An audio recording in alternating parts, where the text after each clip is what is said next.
26.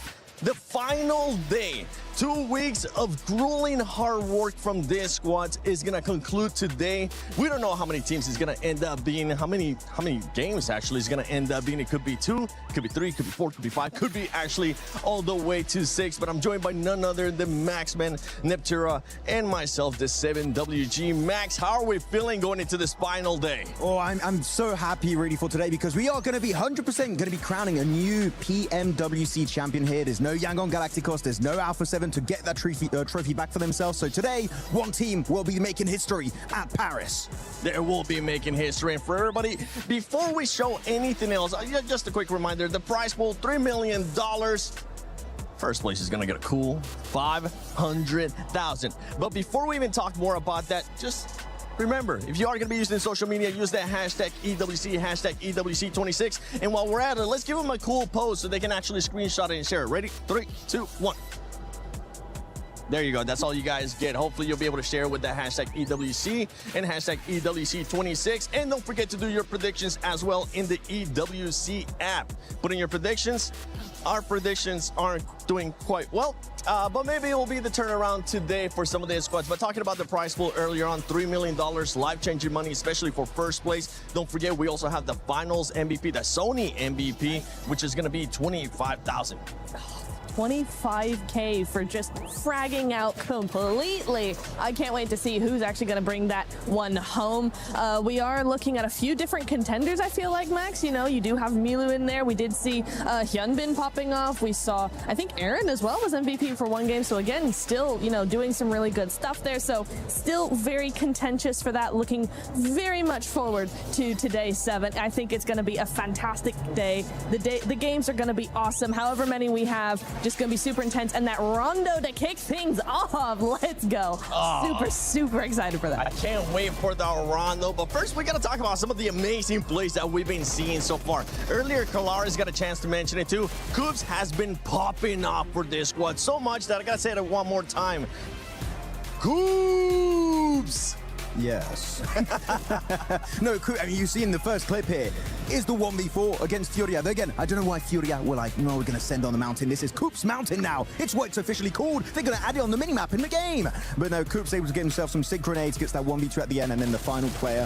This guy is absolutely insane. And keep on top of your mind, of course, there's no hot drop with Ida anymore on Orangle. Exactly. So that's another big advantage. So NGX, they're not too far from the podium. They could be making a big jump. And another player that has been putting up great performances is none other than Spower from GodLike. This man, and even if it's not going to be challenging for the first place, which hopefully they will be challenging for at least a top 5, he's been putting up performances. I am so impressed with S-Power, I have to say. Coming out here, you know, again, not much experience. You're going, okay, they're not going to really be up to the par of these massively experienced teams at a global level, but S-Power, he's got the peaks, he's got the angles, he's got the game sense. I mean, I would not have batted an eye if you had told me, oh yeah, he's been playing global for 3 or 4 years. That is where we're at with him, so I'm super duper impressed. Can't wait to see what he's got still up his sleeve coming into today, because however many games we got, I know he's going to absolutely crush it. He also has the Molotov, by the way. Yeah, that was a really good Molotov. Is it a hair buff? He has the best hair. He does have the hair buff. Don't bring it up. I'm super jealous, okay? So am I. So am I, dude. We'll figure it out, Max. Maybe by next PMWC, we'll have just a full set of hair. But we got to talk about what's currently going to be at play, which is none other than the Smash Zone, which is currently set at 122 points. For everybody that might not be familiar, that might be watching EWC, might not be familiar with PUBG Mobile Esports, don't worry, we got you covered. Today, the Smash Roll is going to be in play. A team needs to be able to achieve 122 points, and after that, if they get a win, they will be able to win via Smash Roll. If they don't win within the first 6 games via Smash Roll, then after 6 games, we will go to the team with the most points in the leaderboard. But let's take a look at the overall so we can actually get an idea of where the teams are at, because E-Arena finished off the day great yesterday, and they're currently with the team that said that Smash Zone, and they're at 112 points.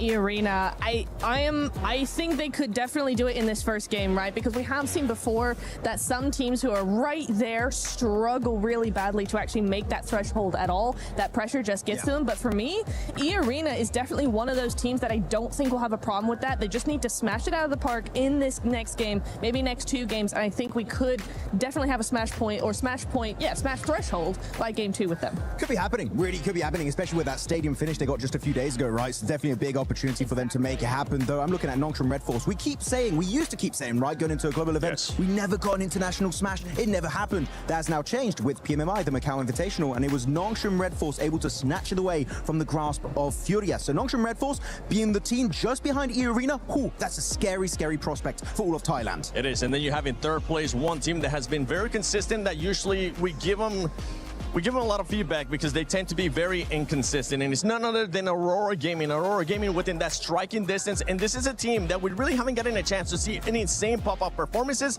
that we know they're capable of, and I wouldn't be surprised if we do end up seeing that Aurora Gaming today. I am going to be very intrigued to see what Aurora do here because I feel like they are a day 3 team. They do come out of the woodwork somehow. They are very, very quiet for the first 2 days, and then day 3, oh my goodness, completely different ballpark. So I think that could definitely be something that we're going to be seeing, specifically in the first rondo, because they have been known to put up massive elims in that first game.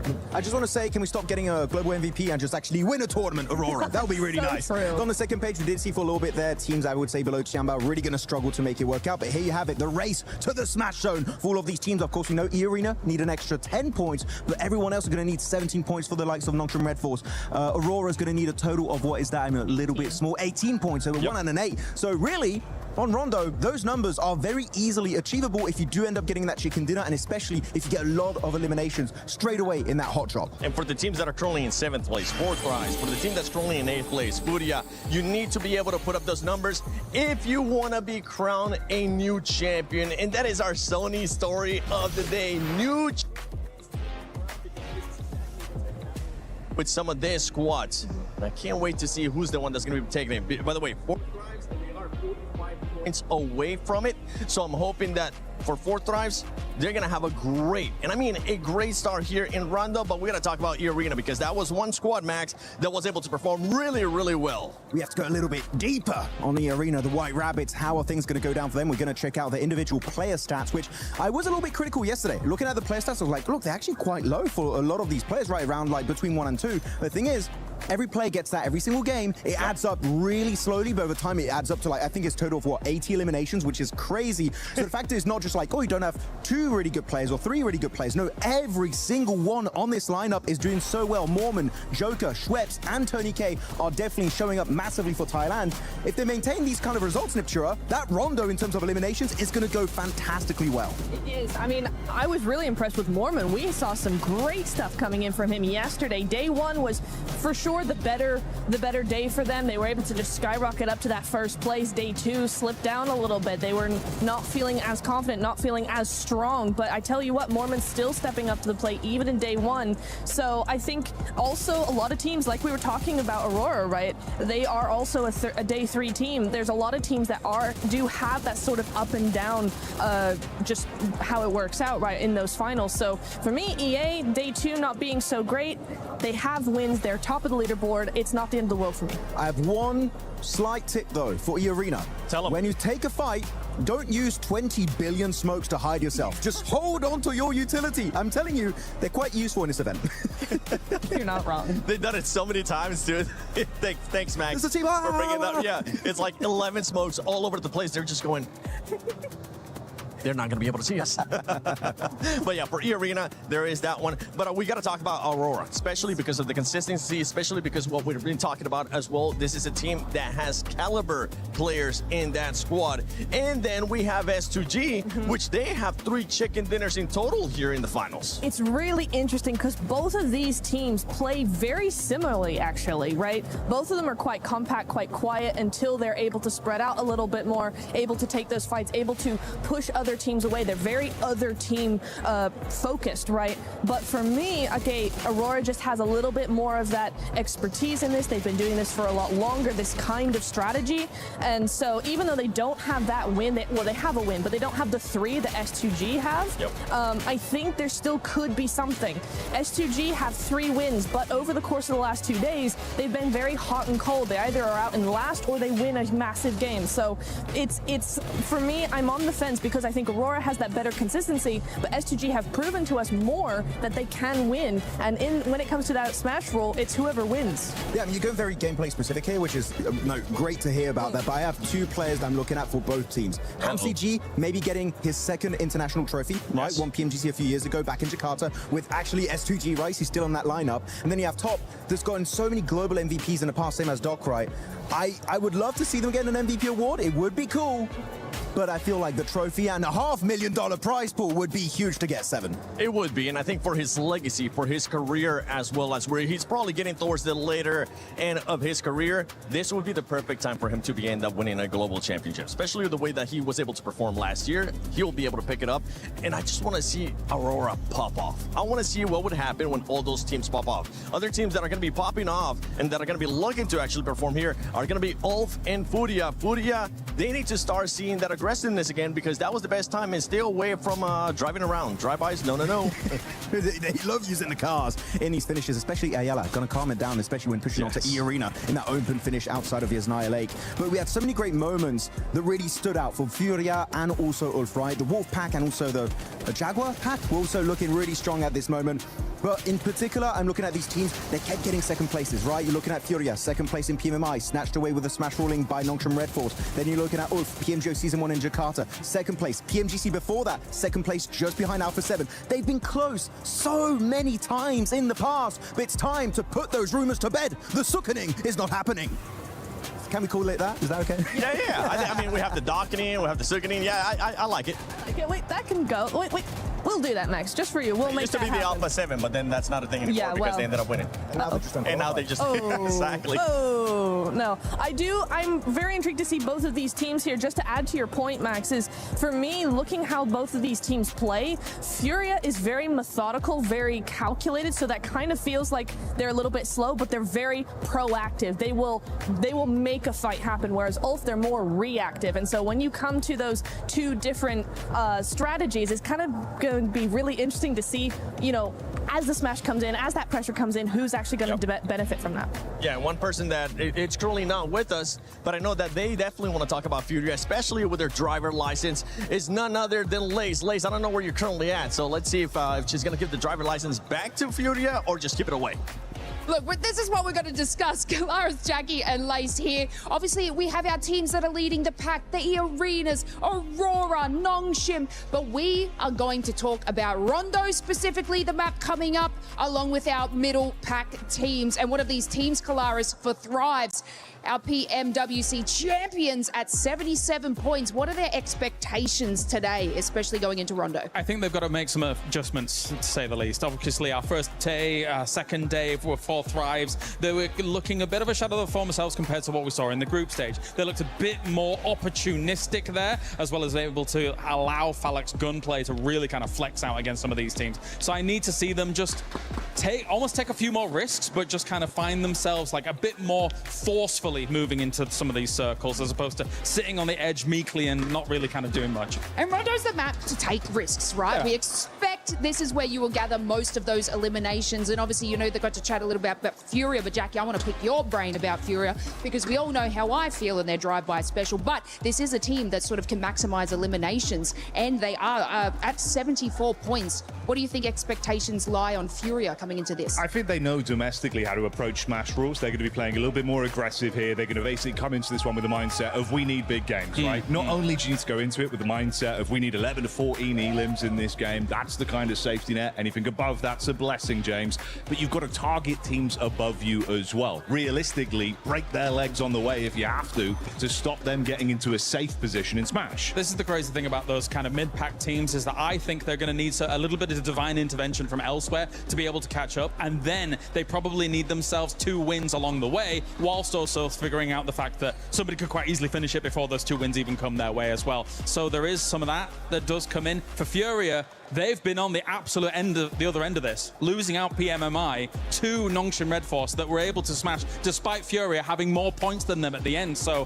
for Furia, they don't want that to be occurring again. They don't. I like the way that you said that. Let's just hope the top teams kind of fall out, giving these middle pack teams an absolute opportunity and chance to do so. But of course, we're going to have to wait and see. But 7, I am going to bestow the driver's license back to Furia so they can do the absolute craziness it is Rondo in this map. Okay, I like it. I like it. Let's see what kind of craziness we're going to be getting here in Rondo coming up. But I know with everything going on here at EWC 26, there's a lot of movement happening within the club championship. So, Glitter, what's currently going on with the club championship? To get through, so let's dive into it. We have had so much going on here in our championship weekend, and right now 2 grand finals have officially completed. Yesterday over in chess, it was Magnus Carlsen who was able to take home the title when he faced off against Dennis Lazovic. That of course means that Liquid got the 1,000 points when it comes to the club championship, and AGAL were managing to get that 750 points that were already accounted for last time we spoke.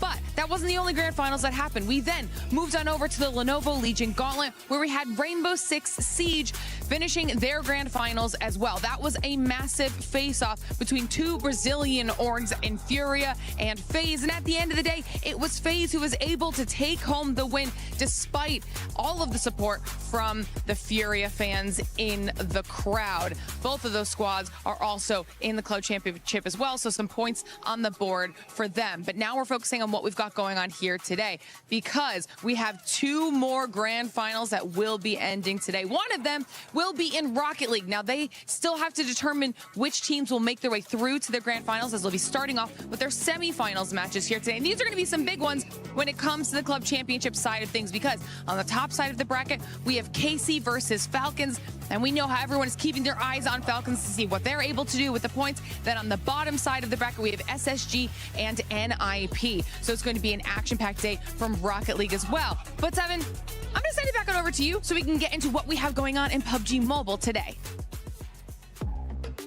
Shout out to the amazing Glitter Explosion, getting all those updates, running around to every single stage, and just keeping us updated with what's going on within that club championship ranking. But right now, I want to get some predictions out of you guys, because we've been getting the predictions out of the viewers. Max, which is the team that's going to be eliminated first in Rondo? Oh, I thought we wanted like a pick of who's going to win. Eliminated first, Aurora. It seems like something they would do. That's crazy. That's wild. No. For you, I'm going to switch it up. Oh. Hold on a second. Slow down. All right. Which team is going to be winning Rondo? Which team is going to be winning Rondo? 4 Thrive. Yes! Do it. It ain't happening. Sorry, guys. Dang. Don't listen to him. Oh, no. Hold on. That might be a good thing, because they might be able to just reverse that curse. And it could be a blessing here for 4 Thrives. But ladies and gentlemen, we've been talking enough. We've been waiting for this moment to start. And I think it's time we get started with PMWC at EWC 26, the final day.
journey has been relentless, and the finish line is in sight. Just 6 maps sit between your team and the PMWC title. But Barney, the Smash Pool is here, so anyone who reaches 122 points can snatch the victory with one last chicken dinners and become our champion. There's something brutally honest about the final day. Indeed. Don't give me excuses, just give me results. My name is Barney Banks, and I'm your host alongside the awesome Looty. And welcome to Smash Sunday! I hope you're ready, Atom, because we are ready. So it's time to welcome one last time our finalists on stage, starting with Orangutan Esports!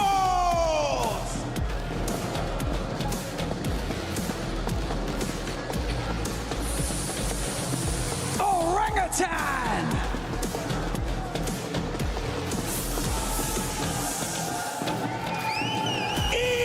Esports!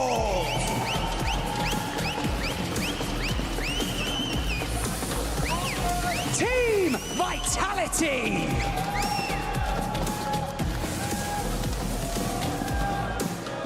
GodLike Esports!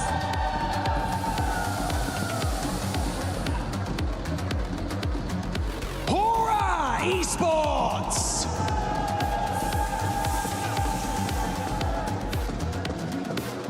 Team Flash!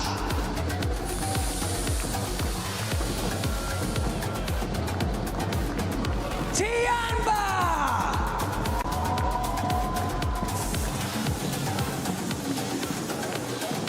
Furia!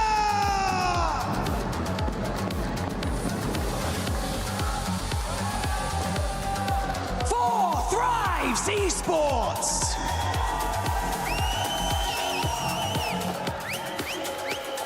Wolf Esports!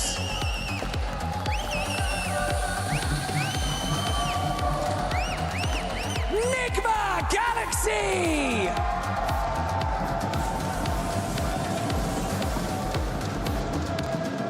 S2G Esports!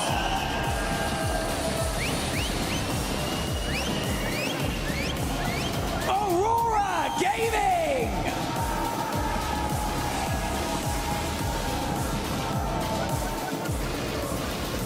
Nongshim Red Force!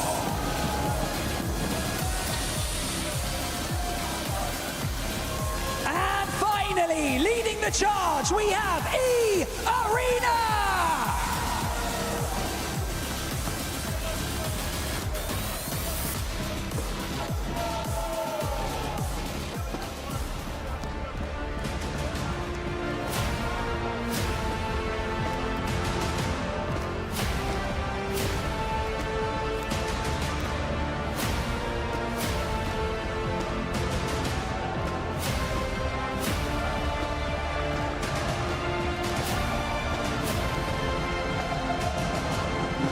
Every single one of these teams has proven that they belong on the Gadia City grid. Today, they fight to be the last team standing. Only one key will remain intact. After Alpha 7 and Yangon Galacticos, the throne sits empty, and Paris demands a champion.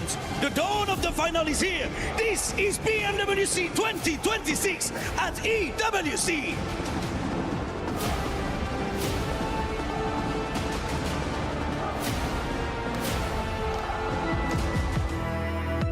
Months of preparation, thousands of hours played, and sacrifices have led to this point. Life-changing money sits on the horizon, and a legacy that dreams are made of.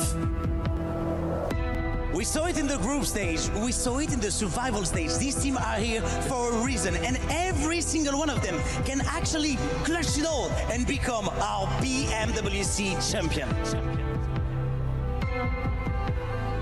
Rondos we've had at this event have been ludicrous. There's been so many huge games. E-Arena, one team that's already shown we can break records here live at EWC. So yeah, I think it's going to be a spicy start on Rondos. That's how they finish it! Thailand makes a stand here at EWC. An incredible 39-pointer! E-Arena barely made it here into the finals, and now they're looking on top of the leaderboards. If they could just continue to be a little bit consistent, we should be able to see them win the whole thing. It's just Raouf, and that is it. E-Arena get the first chicken dinner here today. I'm so very excited. พวกเรารู้ดีครับว่ามีอะไรเป็นเดิมพัน pressure तो है हम इसके लिए तैयार भी हैं और बाकी हम यहाँ पे compete करने आए हुए हैं My opinion on Four Thrives is that they're actually a very talented team. I think they've got a lot of firepower. They're proving that in a LAN environment like this internationally, they can show up and be a dark horse to contend. They've got championship mentality, and I think we're going to see that today. Oh, it gets the secure. Four Thrives finally shut down the arena. The team that surprised me the most has got to be Nigma Galaxy. I mean, they were getting hot dropped by Ida almost the whole tournament, and they're at the top of leaderboards. They can actually win this whole thing. Down to the last man in Joel. They need to isolate the peak as he hits Lord Heavy, but he's gone. That is insane. I got to eat my words on that one as well. I mean, for Nigma Galaxy, what a good game.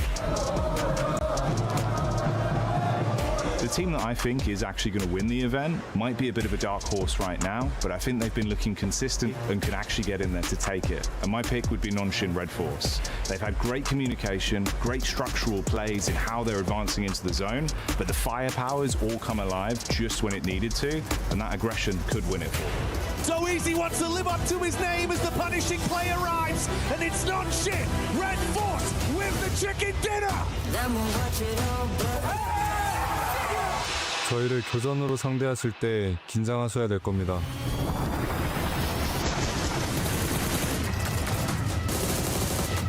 My dream scenario is if we see 6 matches with like 6, 7 teams in the Smash Zone just battling it out to see who's gonna take the whole thing. And the most wildest thing ever, if we just see like a 6th place team somehow clutch up a chicken dinner and win it. Like that, to me, that would be just the best.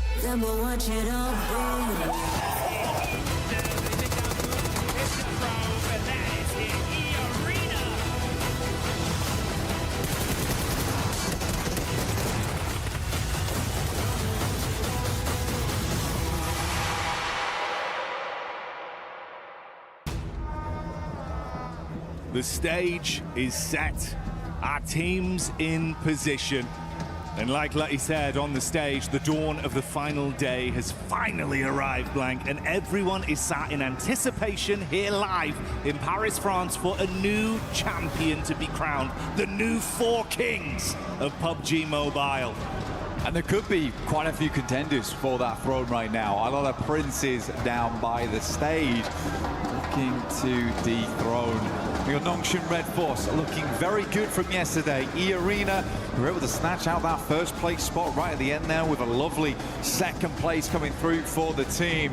But it all comes down to this. 6 more remaining matches, but potentially less. With that Smash ruling in place now, there is that possibility to end the tournament early. Second match minimum, as we do need to get towards that Smash point during that first game here. Very possible to do here on Rondo. We've got the fans in the crowd all supporting their teams, family, friends here in Paris. And with that said, Paris, it's all on you. Let your voices echo throughout the history books. Light this all up. Let's give these teams some energy. Let me hear you roar!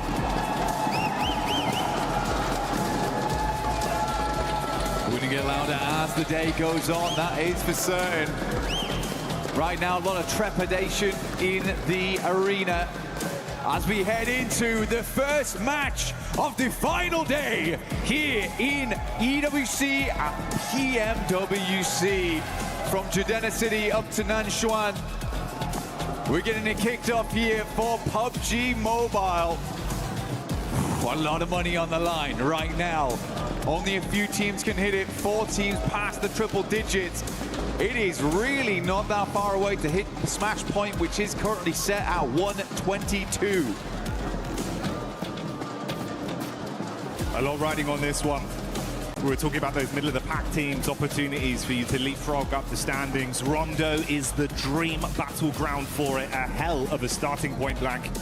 But it can't just be an acceptable game.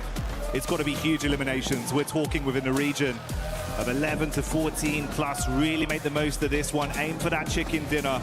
And if possible, take down the teams that are ahead of you along the way. That's going to be a salient talking point longer the day goes on as well. If they're in the smash zone, you've got to stop them. Risk it all or have your dreams snatched away. Nongshim Red Force, E-Arena, both dropping out in the same position. We do have big old hot drop over towards Neox. Every team understanding need to pick up those points right now. Ida already starting alongside with Aura. It's going back and forth, but S2G also finding some points here. A couple knocks coming their way. But 2 eliminations so far, and only lost down. This is a good result thus far for S2G. The 2 Turkish squads going head to head here. Catch, trying to catch back up close and personal. Ooh, Kamikaze with a quick drop down. Subverts expectations on the pull. Love the movement, ready for the pre-fire as well. Oh, he's feeling himself in the finals today, Blank. Ooh, just absolutely flubbed it around that corner there. Didn't really have much of a challenge. The faux pas coming through from Kedge. Kamikaze, though, looking on fire as per usual. Picture in picture, we got Aurora coming against GodLike. Aurora not that far behind either to hit that smash ruling. Eren down, and Kamikaze keeps lighting up this stage.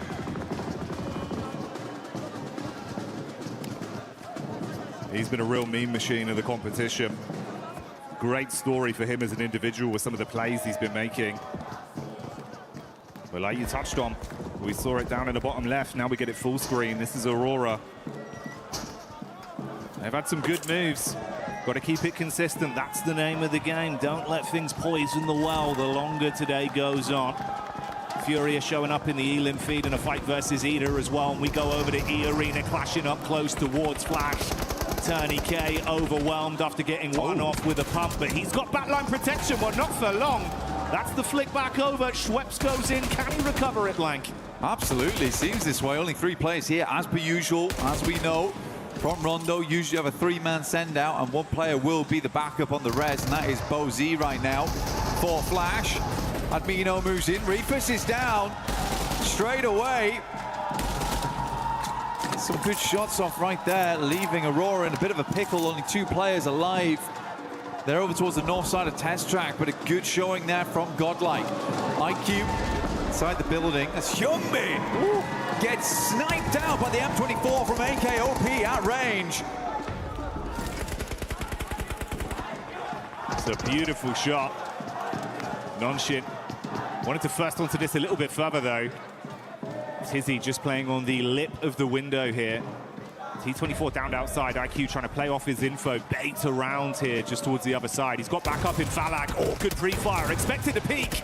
That one's going to do a little bit of chip damage, but he wants the whole hog. Charges back in, door closed, spams around, upsets Falak on the peak, but the response comes back over from IQ, charging him down with the SMG. Honestly, for Tizzy there, he's working no vest, no helmet, playing like he has got all the armor in the world. That's 12K, 6 bullets! Can't quite handle the jump out there. Tried to go for the drop shot on that one. So easy, is good to go though. Gets the players back up and in position. But this is all the way over towards right on the north side of the map. So a bit of a journey to go. OG also popping off over towards the likes of Alula. He take a fair bit of damage there, but Tizzy's back in. Nongshim Red Force, good to continue. E-Arena though, good start for them. We know that they like to flex out around Stadium, get themselves some eliminations where they can. Already started off in a good way over towards Flash. Those 3 points are further towards that smash rule. We have seen multiple times in international before, when we get to those finals, teams can't quite make it to get into that region of smash point on the second match. They got to be lucky. And if you want to be lucky at home, you got to join the 2026 PMWC Lucky Spin to draw for the exclusive set only available here for PMWC. And it may be lucky for those of you at home, but it's been good decision making and some great gunplay for OG that's made the difference coming into the early fights here versus Alula and Ida, farming themselves up to 6 elims. That's what we're talking about for all these teams. You've got to have a big performance here. But none other are beating out 4 Thrives with the 7 they've been able to farm up after shutting down, of course, Nongshim Red Force in the cheeky plays we were seeing through the windows. 4 Thrives, bro. If they can keep this up, get that nice hot hand going early, Blank, you're already about halfway there, man. Just keep working on this, keep farming up the elims. We've got a long game ahead of us. We're only 6 minutes into this game 1 on Rondo. It'd be the dream scenario to start the day. Climb as high as you can. The arena moving over towards Furia. They are isolated. Silence away. Ayala opens up in a big way there over towards Schweppes. Takes him down almost immediately, and that does make their lives much, much easier. Going forward, TourneyK will ascend. Bullets been splashed against the wall there. So Ayala sends down, pin pulled. Ayala's going to make it confusing, make it difficult. Pin's put back in again. 2 players do step up to the plate now for Furia. The reinforcements are in. Isolated no more. Joker and TourneyK will have to fight for their lives. Close quarters combat. Nade pulled, bounced round. Not going to deal any damage though onto the Furia squad. They know how to play in these sort of lobbies with this much pressure, with Smash looming over them. They can dig their heels in deep and start to stand strong, but it's one step at a time, and E-Arena are the first challenge for them right now. It's GodLike that are also just on the periphery of this, getting information for free with all the noise that's being exchanged between the 2 squads. Chief further back on the other side of the bollards, throwing the nades in as well. Kind of an interesting setup here, because they've got a big old split on over towards Testract and Neox. Very dangerous area to be in. So again, for E-Arena, you do have Schweppes as well as Mormon in the backlines in Stadium. They're waiting, poised, because they're sort of certain this fight is not going to go well. Require a bit of a sick play. It's a couple of plays from TourneyK and Joker to get this working.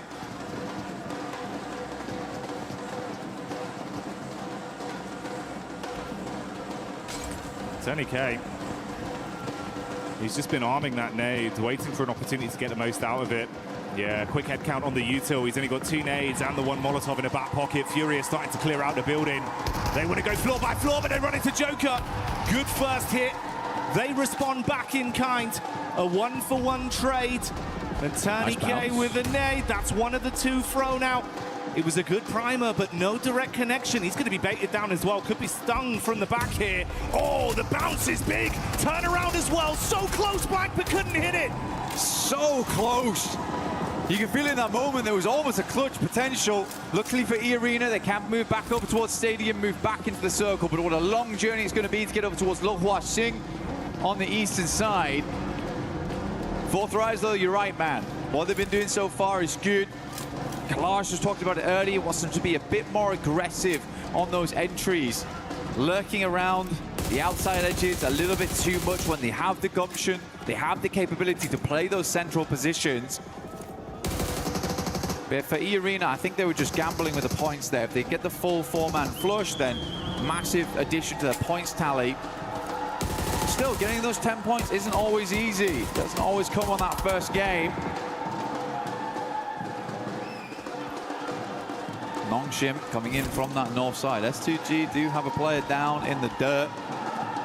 Looking to get him res back up again, but Nongshim with a pretty decent injection on that northern side. Gives him a lot of maneuverability. A lot of capability to actually gatekeep on the northern edge if they so wish. Maintain control of some of that higher ground, some of those roads that teams will want to cross back into.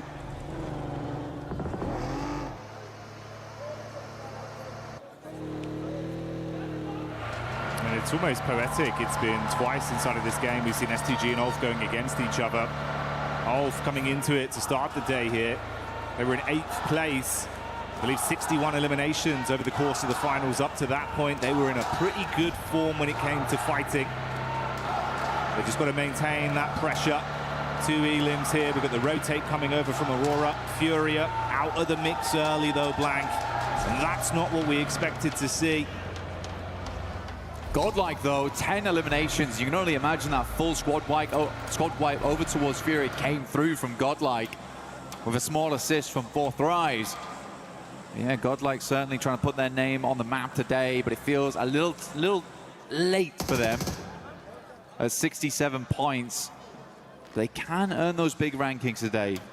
grab some more cash on board, a bit more pride for the country as well. Overall, really big step up in that last day, which is why I was saying on day one, you got to give these boys time.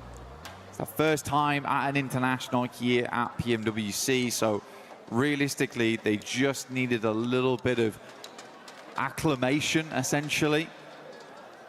And once that was done, they looked pretty damn good going in towards the later portions of yesterday and already starting out strong here on the first game of the day. Circle continues to center up around Meiran. S2G controlling a very, very good spot. It has been good control over the center for S2G throughout the majority of games. Some very good rotates. I mean, Solke has been in the game such a long time at this point. And that veteran mindset is really coming into play here, where he's seen a lot of these circles before. He's seen a lot of these rotates. And he can really lead the team to victory. Yeah, some of the gun skill maybe isn't there for this guy, but he's still giving it gas when needs be. I think Solke's had a great step up, considering the amount of time he's been in this esport. You've got a lot of talent on that roster. You can pass the baton too if you need to rely on someone for a sick play mechanically as well. So certainly armed for some good fights. Talking of which, Aurora getting line of sight over onto the Vitality migration as they wanted to make a move straight past. Few shots on target, resulting in them going down to a 3-man squadron. And Tora that also have a similar flight path back over towards the zone. I'm curious as well, bro, the push down from Nongshim Red Force, Thunder-footed their way into the zone early. I was saying the consistency of this team looked good, but it's the fact they've turned on this aggression. They're willing to fight for a good position now, Blank. I mean, playing over towards the northeast side of Meiran, I mean, it's a bold maneuver, right? You don't try and play to hold out teams on the outer edge, but they don't get themselves too stuck into Meiran either. But they have accessibility to the rest of the zone. But this is a livable position in what is a bit of a dastardly circle. Now, E-Arena, we saw them coming in very late. They played over towards Stadium for a long, long time. Go over to recuperate after 2 players in Tony K, as well as Joker went down to the Fury a lot. Just on the heels, though, of OG. Mormon's going to jump out. He loves a scrap. In the meantime, the Elan feed's lighting up and the crowd's getting excited because GodLike, it looked like it was a struggle of a fight versus Ida, but they've turned it right around. They lose 1 player and are able to clean out the entire squad. So goodbye, good night, Ida. The second team to exit stage left in our opening game of Rondo, whilst E-Arena continue to chase OG. Yeah, keeping it pretty cool here inside of E-Arena. Smash ruling always changes how these teams play. So crazy as well. GodLike's just hit the 14th elimination on this game. They are cracking it open at the moment. Looks great to see. But yeah, for E-Arena, I do think you're getting ahead sometimes, where for this game, for them, doesn't matter so much about getting ginormous points, but what does matter is just getting enough so you open up the capability throughout the rest of the day to hit that smash. But you can get in your head about it. You absolutely can. Circle moves over towards the western side. Nongshim is extremely pleased with this shift, as they were already in Meiran, as we stated earlier. E-Arena was a little bit slow to the punch. Vitality finds the first here in top, but Axel will go down once again. Aurora has been hounding Vitality the entire game. No punches pulled there. Clean uppercuts. And with Vitality out, they'll be able to save their mate, get Top back on his feet, recover from this. They saw the rotation from Hora, hard committing to get past them, now trying to get into the zone themselves. Meanwhile, Nongshim Red Force actually getting vision of their entry point, and they've instantly dispatched 2 of the players. They're pincered as well, Velula on the other side. So this is a ton of info for Nongshim and some extra points. Look at this shot from Doc.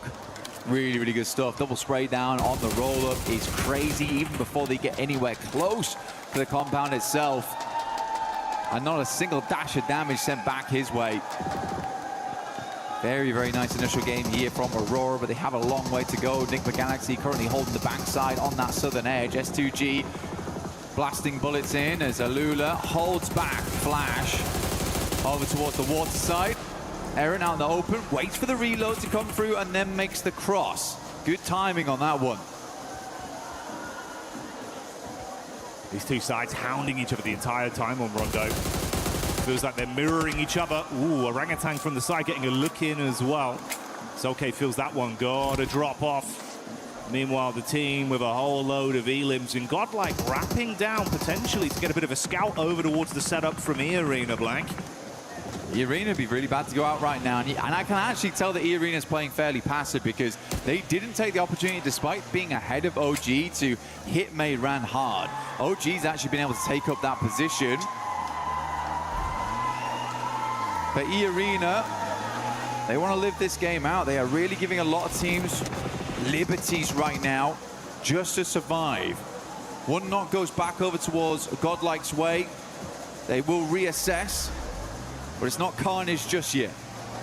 No, it's not, but it is a little bit of a crowbar that's been dashed at them, slowing them down on their potential aggressive play. That was from 4Fribes as well, by the way. And yeah, we're hyping up the GodLike maneuvers, but they're currently sat on 11 elims themselves. And if they can vie for control of a decent position off the back of this skirmish inside, hey, maybe 4Fribes are coming alive early. What's great for 4Fribes, right? In PMGO Season 1, they were sort of the back seat because they came in with Smash Point very early on the first day. And I think that pressure got to them a little bit. It went all the way to match 6. They weren't able to put a lot of points, but they managed to make it through. The Arena, though, sending over. Joker does need to reinforce those backlines. Good shots from Schweppes, but immediately it's taken down by Hazaifa. At distance, Manya up to the rock, but realizes he's got to push back off this one. Tony K, full broadside here. Manya should be able to pick up this flush. Good nade again, though. Now just S-Power. A lot to do, but this is the man to do it. He's the clutch factor. Ooh, saved by the bell on the nade, so low. Able to keep his head above water for a few more seconds. Good bounce back. Squad, oh my God. Bounces over, shuts down S-Power. Salme out, Adamino, the only one left now. That deployable cover barely keeping him alive. 3 players up still for E-Arena, looking to get further into this game. Admino might be able to go for the res if he goes for it now. I think they're going to sweep round in the vehicle, try and figure out what's going on back there. S-Power still down, knocked. Schweppes moves up, goes for the drive-by, has the information, and that is GodLike out. So a good refresh on the gear, at least for E-Arena. Some more nades available, more ammo. They could swing back down towards that compound on the south side they held earlier on, because this is a hard south shift away from Mayran. E-Arena getting thrown a bone here, but still they have 3 players. They are not at full force. Let's see how they play this out. In the midst of this, that elongated battle that's gone on the whole map here between S2G and Ulf continues, edge guarding them coming out of the blue and keeping shots on target. It's worked out slightly worse for Ulf, down to a duo, but we do say goodbye to Solke on S2G, so a triple threat remains there. There was some fighting over from Nonshin onto OG inside Mayran as well. They were taking pot shots at them, so a 3-man squad living on amongst that. 4Fribes consistently keeping their head on a swivel as well. They were peppering bullets over to the E-Arena encounter with GodLike. Yes, they got some knocks, but none of those converted into points. S2G desperately trying to make the cross right now. A couple of shots, but the vehicle, it is very low HP. Smoking now and on fire. They have to get out, but they're just about in the zone. Same can't be said for Ulf there, but Alula's going to continue to put the hurt on. I think Enigma Galaxy wanted to move around on that eastern side, see what they could pick up, but all those points have been dashed away. Still a 5-pointer on the game with the 3 players that Enigma Galaxy hold. They're on the other side to E-Arena. I like this, though, actually. They've got Joker as well as Schweppes playing the northwest edge, whilst Mormon holds down the compound. They're looking for exit frags here, Jackie. You see the conversations there between S2G. It's an intense day. Got to clear the bag instantly off the back of a game 1 like that. And Mormon did set himself up just as you suspected early, and then have played a little bit more of a scouting play to keep themselves at least aware of what's occurring up between the setup of 4Fribes and OG. There's been a lot of noise, a lot of free info from that. Don't mind this too much. Just trying to create a little bit of a dip to play around as players will attempt to leave from Mayran. That's OG on the north side. Likely first to leave. It's a gamble play, but they know they're close now. They know they're close. As soon as they start getting into those placement points, they get a couple more eliminations. They're set. Their goal in this game was far easier than most. Not looking for that chicken dinner. Man, back up into Mayran. Goodness me, we went back down south, back up north, and now Schweppes has got to go pick up Mormon. Plays up by the roadside. Not definite this ends in the urban area. Enigma Galaxy might want to make a send soon. OG loses one on a knock. Not flush though. Fourth Rise looking fantastic right now this game. 11 eliminations, holding a strong 2-2 split inside of Mayran, controlling both the run out from OG and scouting towards Nongshim. With Nigma turning their attention onto Flash, you can see Schweppes had already identified their setup far over. He was waiting for an opportunity to actually shoot some bullets their way. That was the call for it. No raw connection from this. He'll spot Satan on the rotate with the vehicle as well. Still debating if he can actually get some pot shots here, trusting in his source from distance. And this is also amongst the Lula that are pushing up onto 4-5s. They knew they were fighting OG. They took a few pot shots, but now Quick's trying to take at least a little bit more aggressive space off them. I think we're Galaxy in a struggle position, and E-Arena can play very slow here. They don't have to peek too much. Ralph already down there. Should go down to the play zone. Enigma Galaxy is going to try and go for that southern push on this one. Like you said, Schweppes identified their position very early. The shots are coming through. They don't want these points to be stolen from the players inside of Mayran.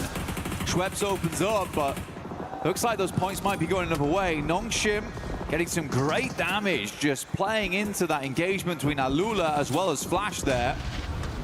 Gonna be longer nades on this one though, Jackie. Decent shark. That one might be good. Bounces into the back. It's chip damage, but no conversion. Ooh, bursting just in front of Satan. They've got one smoke to try and pop. Hey, this is dastardly. You are trapped in a hellish position whilst the other squads are scrapping through each other, so the lobby's starting to thin here. It's tempting for E-Arenas just to push this. Getting in towards 6th place, right? Very close to that point with 2 eliminations. You could just sack your game here to go for it. Joker's going to try and get a different angle on this one, move up over towards Mormon, put some more emphasis over towards Mayran. If we go a little bit further south here, the game actually does open up for E-Arena mainly. 4th Rise also have a good capability of leaving from this area. Wonder how many vehicles they've still got left with the tires in play. Yasser will take down Bozy, and that's the end of Flash. I mean, Nongshim Red Force has been consistently peppering that engagement, but it is Alula who's got away with the majority of the points on that one with 11.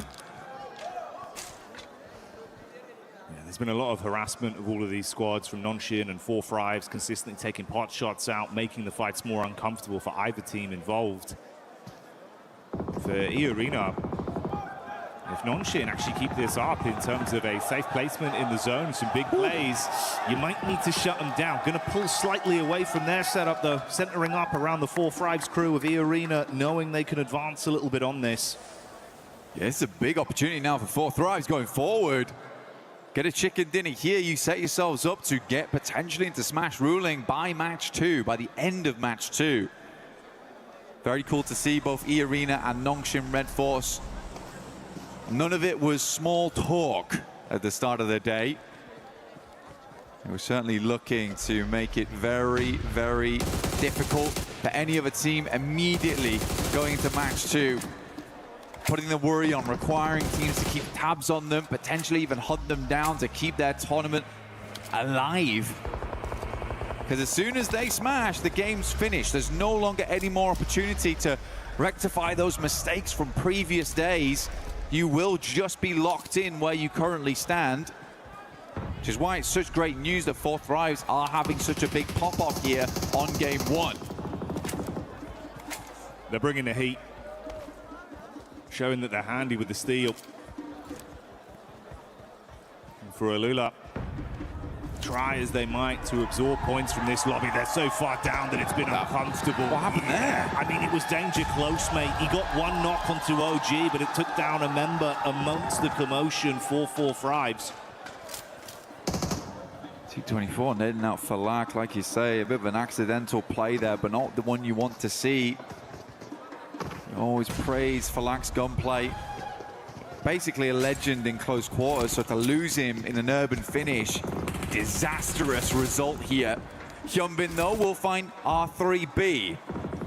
To send a nade over the top immediately to confirm. Is that in the window? I was going to say, that is a long lob on that one.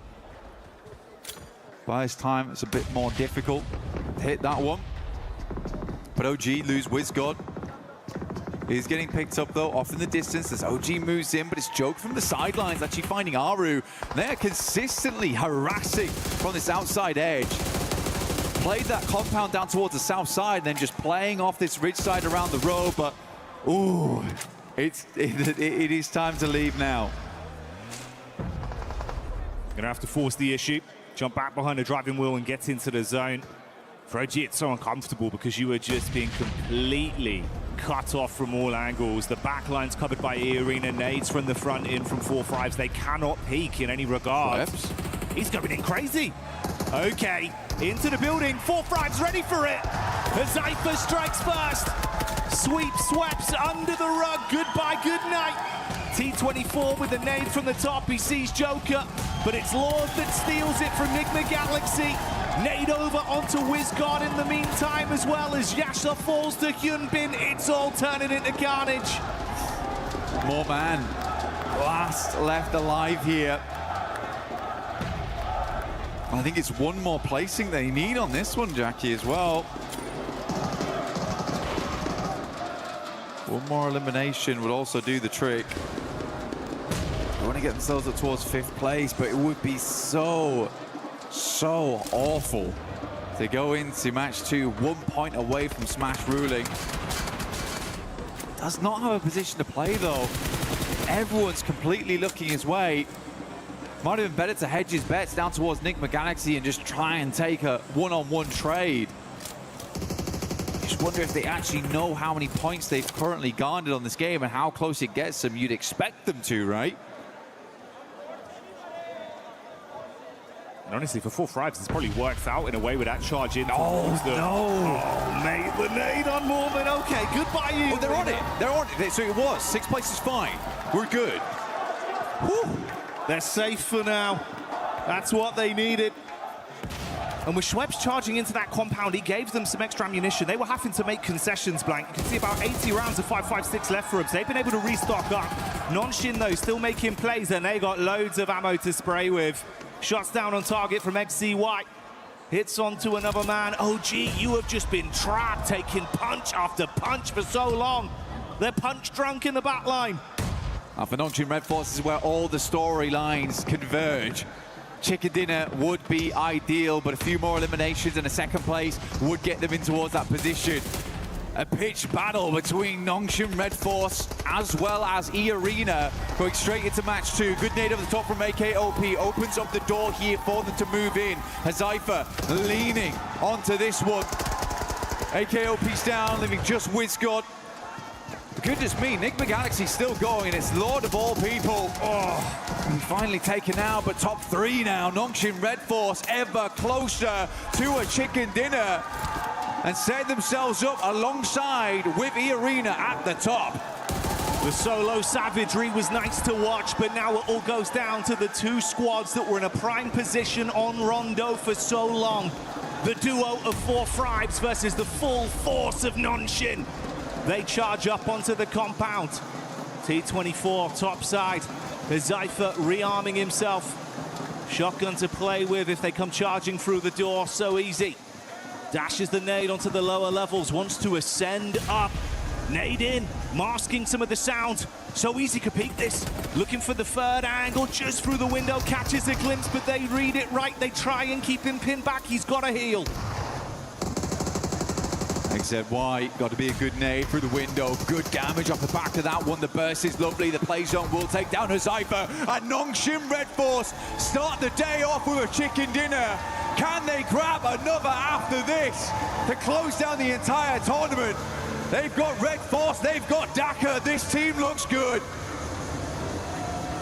Nongshim have seen red, and the aggression has come out when it's needed.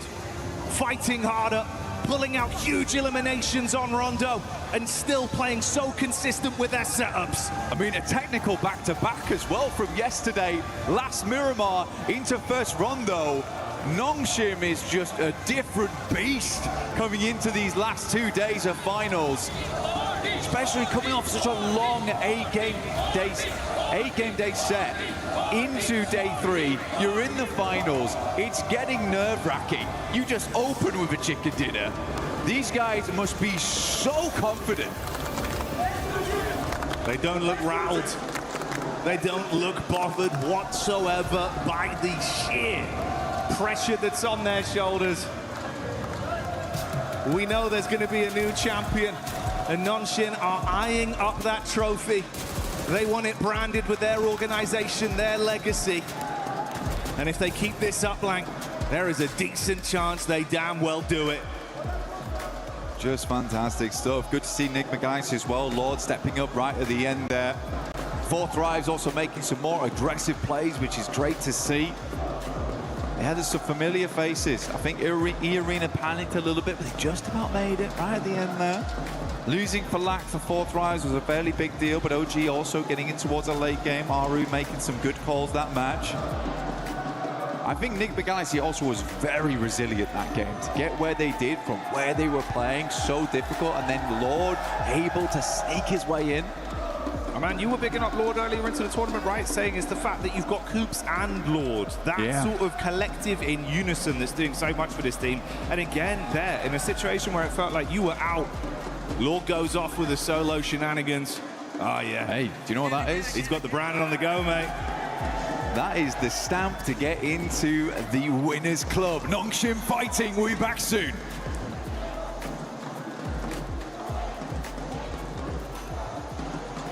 Hi everyone, I'm Rick, producer of PUBG Mobile. For the past 8 years, PUBG Mobile has continued to grow together with players around the world. And even today, we are still fully committed to this battleground.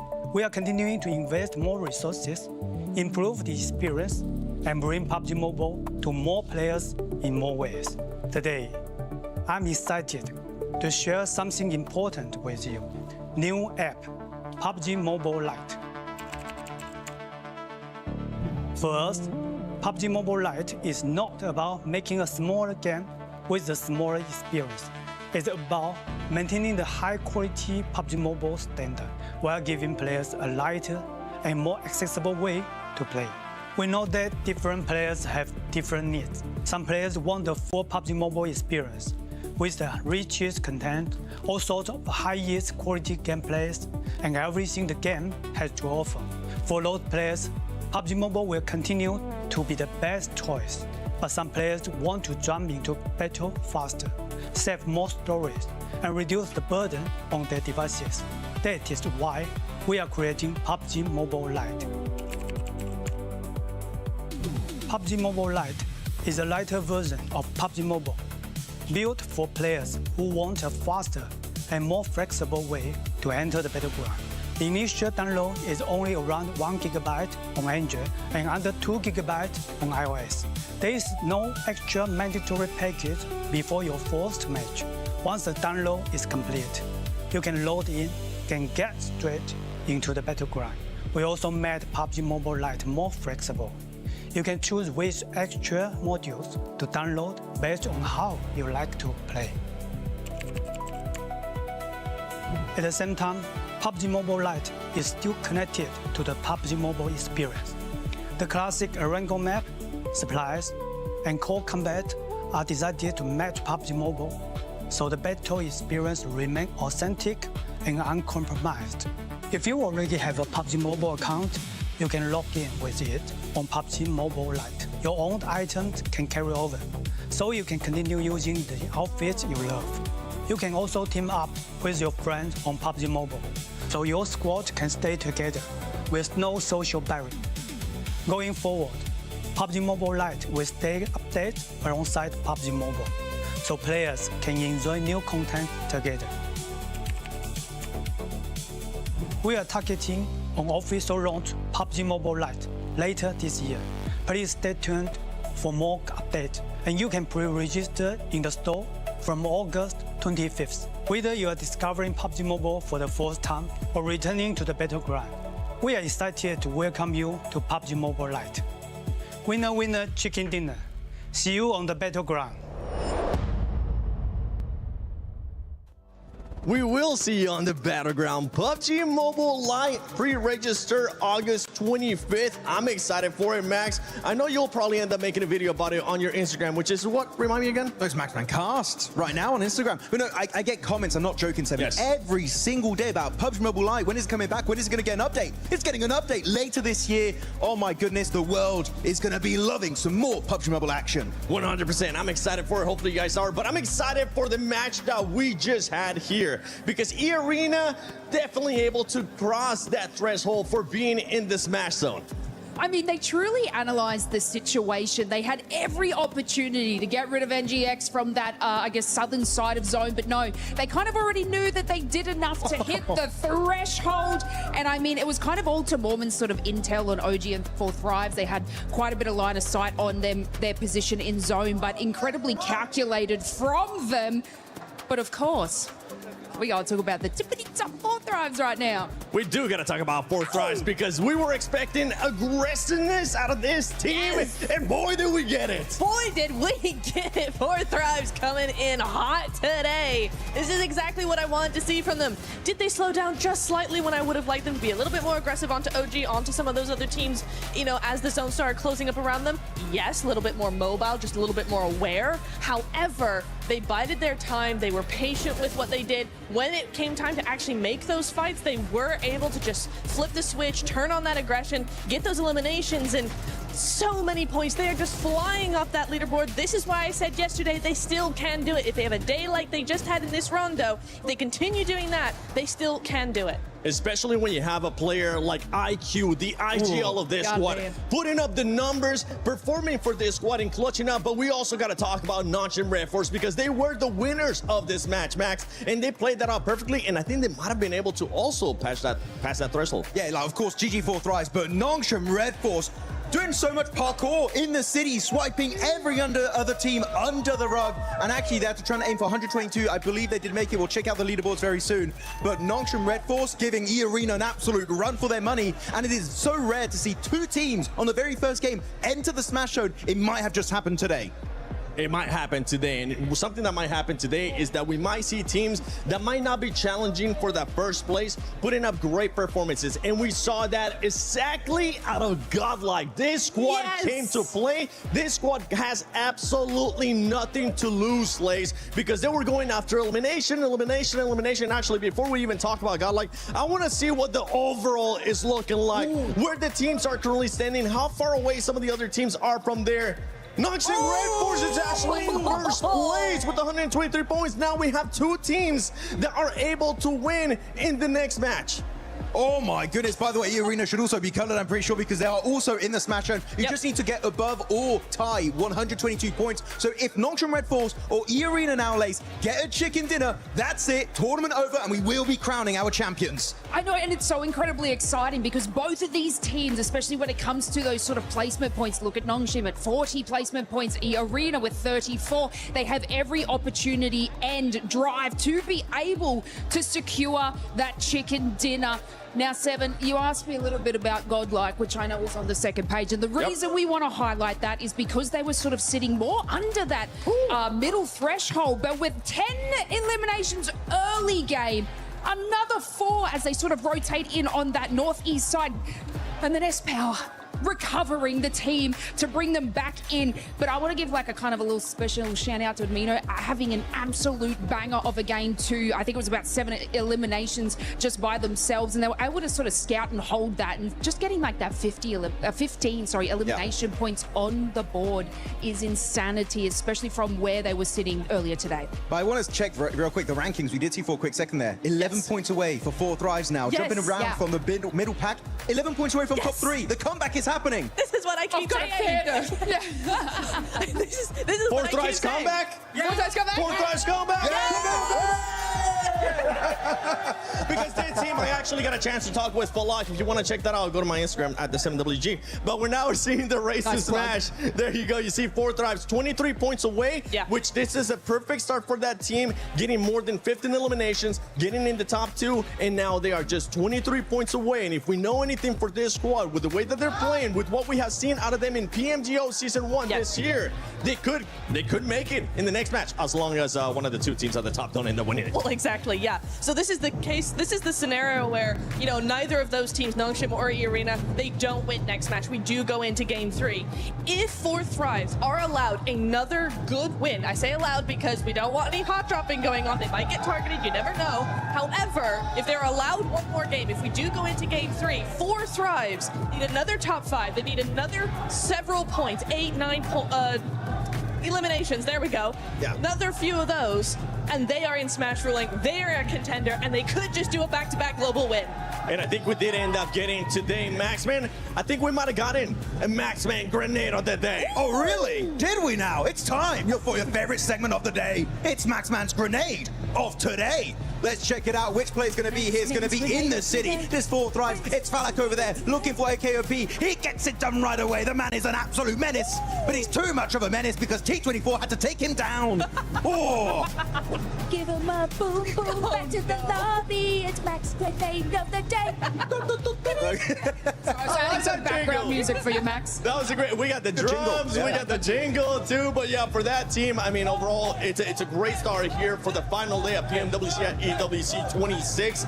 A great performance out of those teams that we were expecting a good performance out of, right? We talked about already E-Arena having to do what they needed to do. Now Nongshim being able to show up when they needed to show up, starting off great here with the win as well. One thing that we do need to talk about is possibly this team's being targeted. When I say being targeted, I don't mean getting a hot drop right away, but we are going to be looking at those rotations, because if we look at E-Arena, E-Arena has 2 wins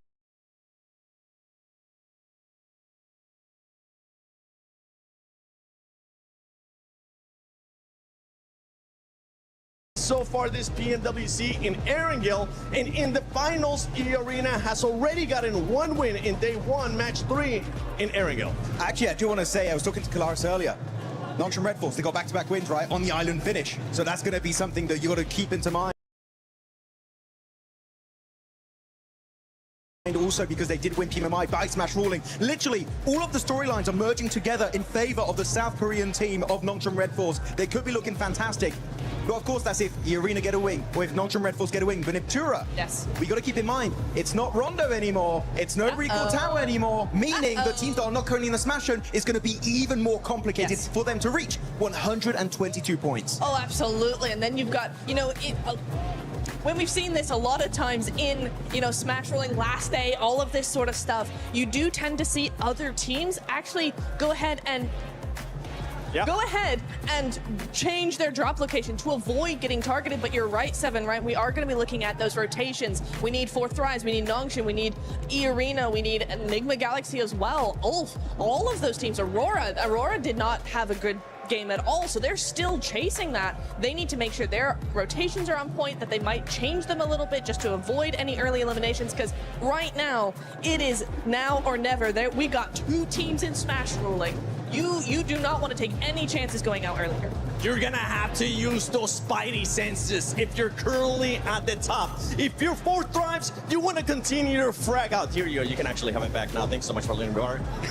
If you're some of the other teams, E-Arena, Nongshim, you gotta watch out for everything going on your way. And I know right now around the arena, we do have a special guest crawling by.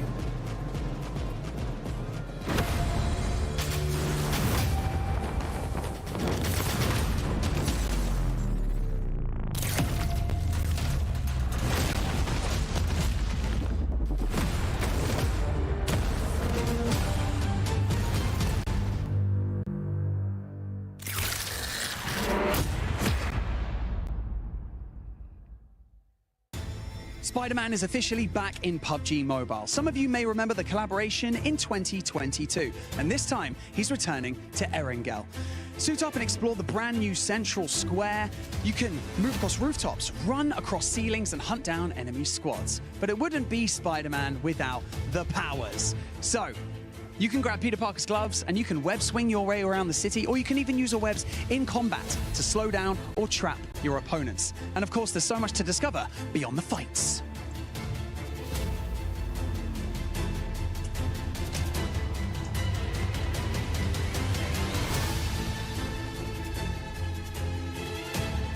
You can visit Peter Parker's apartment and hunt for hidden Easter eggs inspired by the world of Spider-Man. From Peter's messages, to secret clues, to hidden surprises that you're going to have to find yourselves. And remember your favorite Spider-Man movies? Well, here's your chance to recreate those iconic moments.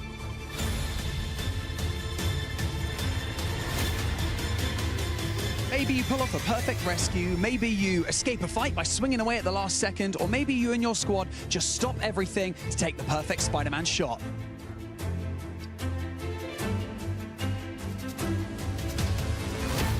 So, if you haven't jumped in yet, grab your squad and experience Spider-Man in PUBG Mobile. Also, Spider-Man isn't only swinging around Erangel today.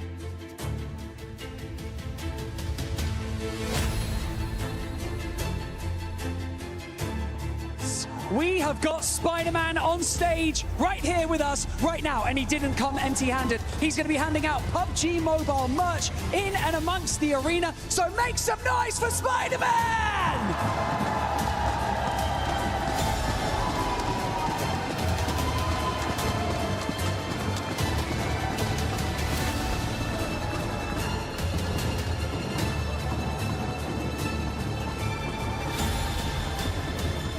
It's good to see the heroes back in action on every single front, from Spider-Man to Hyunbin and the rest of Nongshim. Heroes is the name of the game today. These teams have been heroes in their own right. For Nongshim Red Force, what a push to hold down Meiran and find their way to that smash zone.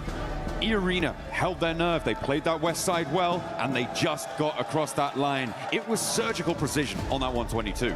Surgical is the perfect word, because Rondo did not disappoint. Yeah, we got Spider-Man here to save the day, but we got two massive threats in the lobby now. We've got E-Arena and Nongshim Red Force that can end the tournament right here, right now, with one single chicken dinner. That's all it's going to take. We saw Nongshim just do it. Can they pull it out the bag again? But it's not just those two teams, as the desk, as Blank and Jackie were saying before as well. There are other teams waiting in the wings, now staged with the points that they earned from that previous game, from that Rondo, to jump into the smash zone. There are probably at least 6 teams that can do it this match and join them. So if we don't get one of those smash chicken dinners, it is going to get hotter and hotter as the day goes on, because I don't think we're only going to see 2 teams breaking that barrier today. Yeah, I'm glad we were able to get on the cast here for it to at least cast one game, right? Absolutely. This is absolutely insane here. My hopes and dreams are coming true. Could we see 6-7 teams in the smash zone with one single squad that could win it? That would be insane. At the same time though, right?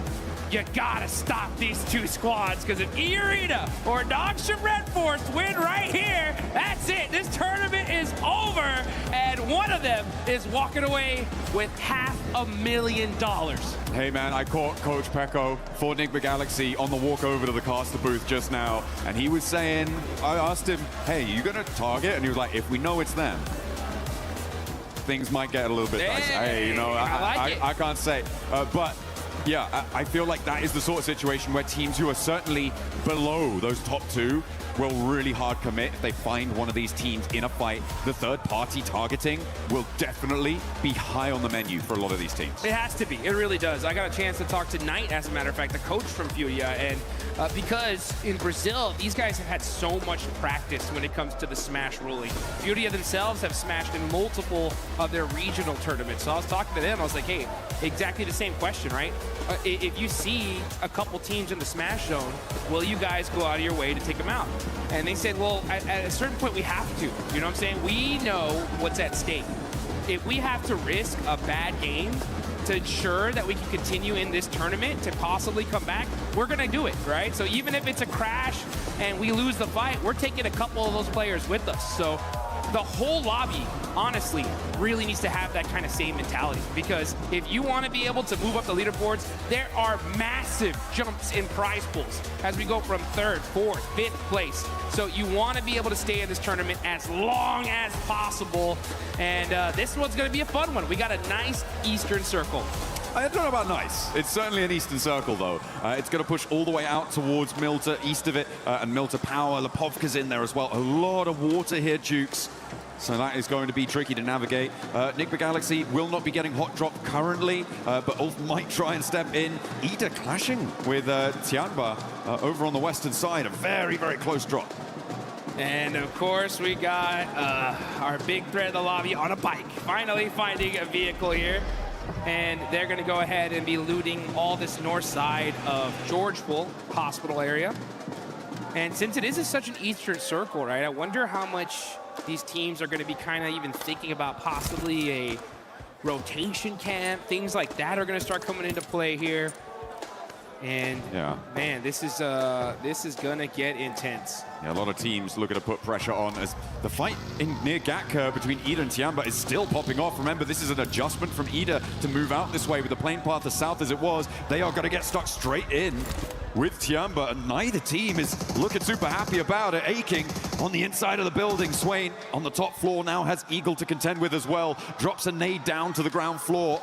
He tries to fend off the remaining 2 players. QZZ unlikely to get picked back up here. Does bleed out in the end. And a step forwards. Swain rebuffs. One more barrel, but it's not enough to blast it back. Tianba survived, but with only 2 players. And Horror can just move in and maybe just sweep this one through. A very strange hot drop coming through over on Gatka. Terrible. I mean, honestly, Ida's disrupted this lobby so much, and Tianba are devastated. Now down to just 2 single players. Aching jumps out, just desperate, trying to do something for his squad, and Eagle is just standing still, just saying, like, not like this. Not like this. Horror have been a little bit quieter during the course of these finals. Not the fans, that is, the players. The fans have been plenty loud, and we've loved it, but they haven't quite had the performance that we were maybe expecting from them coming into the games in these finals. It's not going to be enough. I don't see them catching up when we've already got 2 teams in that smash zone.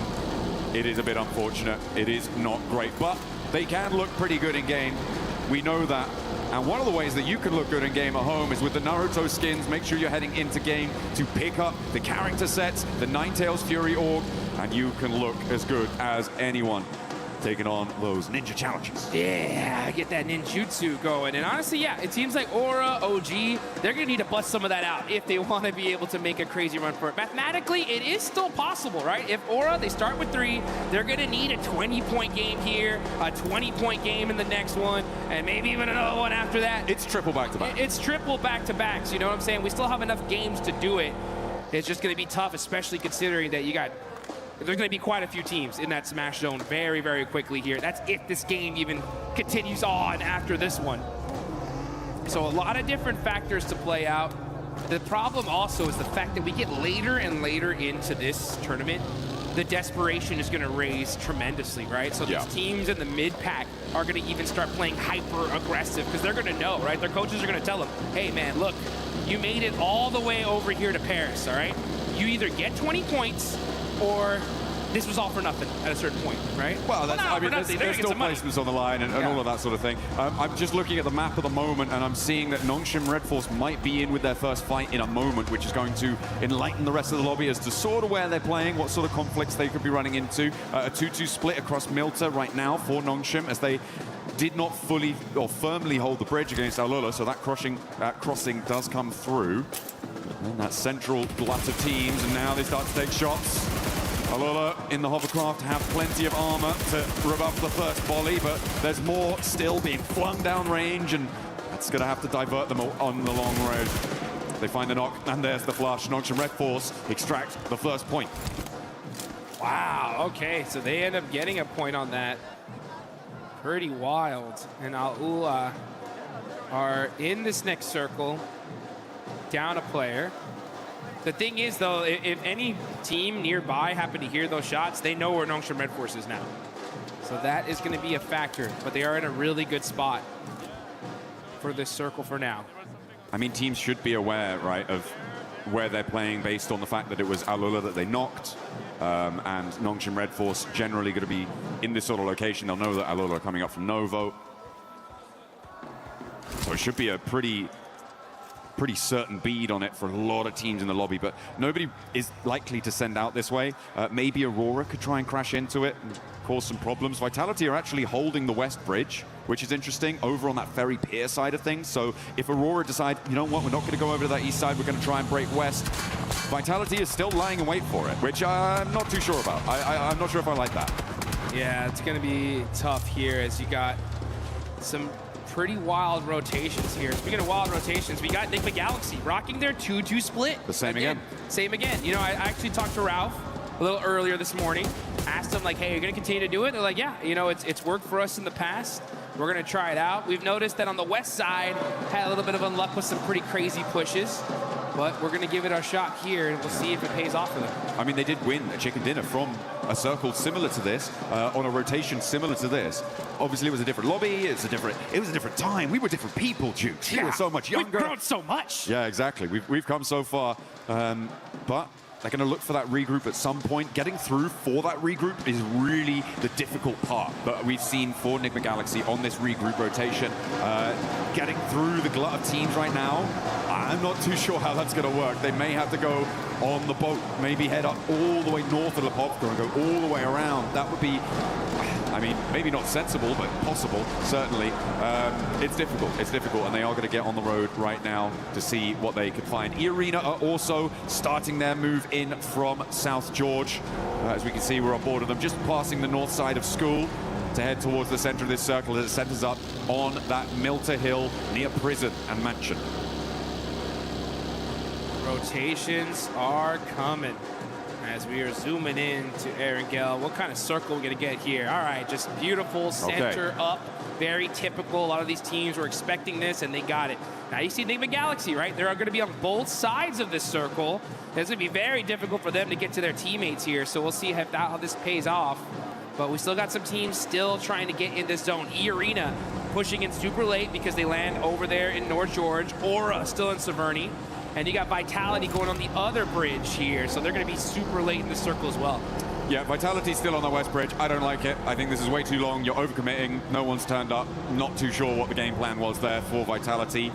It's not the same team we saw from their stages. Sad. So Yeah, unfortunate. It's the same thing we saw in PMGO too. Yeah, it's a big drop-off, which I'm sad to see. Enigma Galaxy, they get their back duo caught up in a regroup, and this is exactly what I was worried about. It's only going to be Lord, his vehicle's on fire, and he goes down because he hops out. As it's on fire, they lose their back too. I guess, yeah, Ralph, keep doing that. See how that works out for you. Yeah, I saw his player cam, and I could see he said, what the heck? You know, what happened? How is this? Why are there players here in the middle of the circle? How did I get knocked? What? Oh, that's crazy.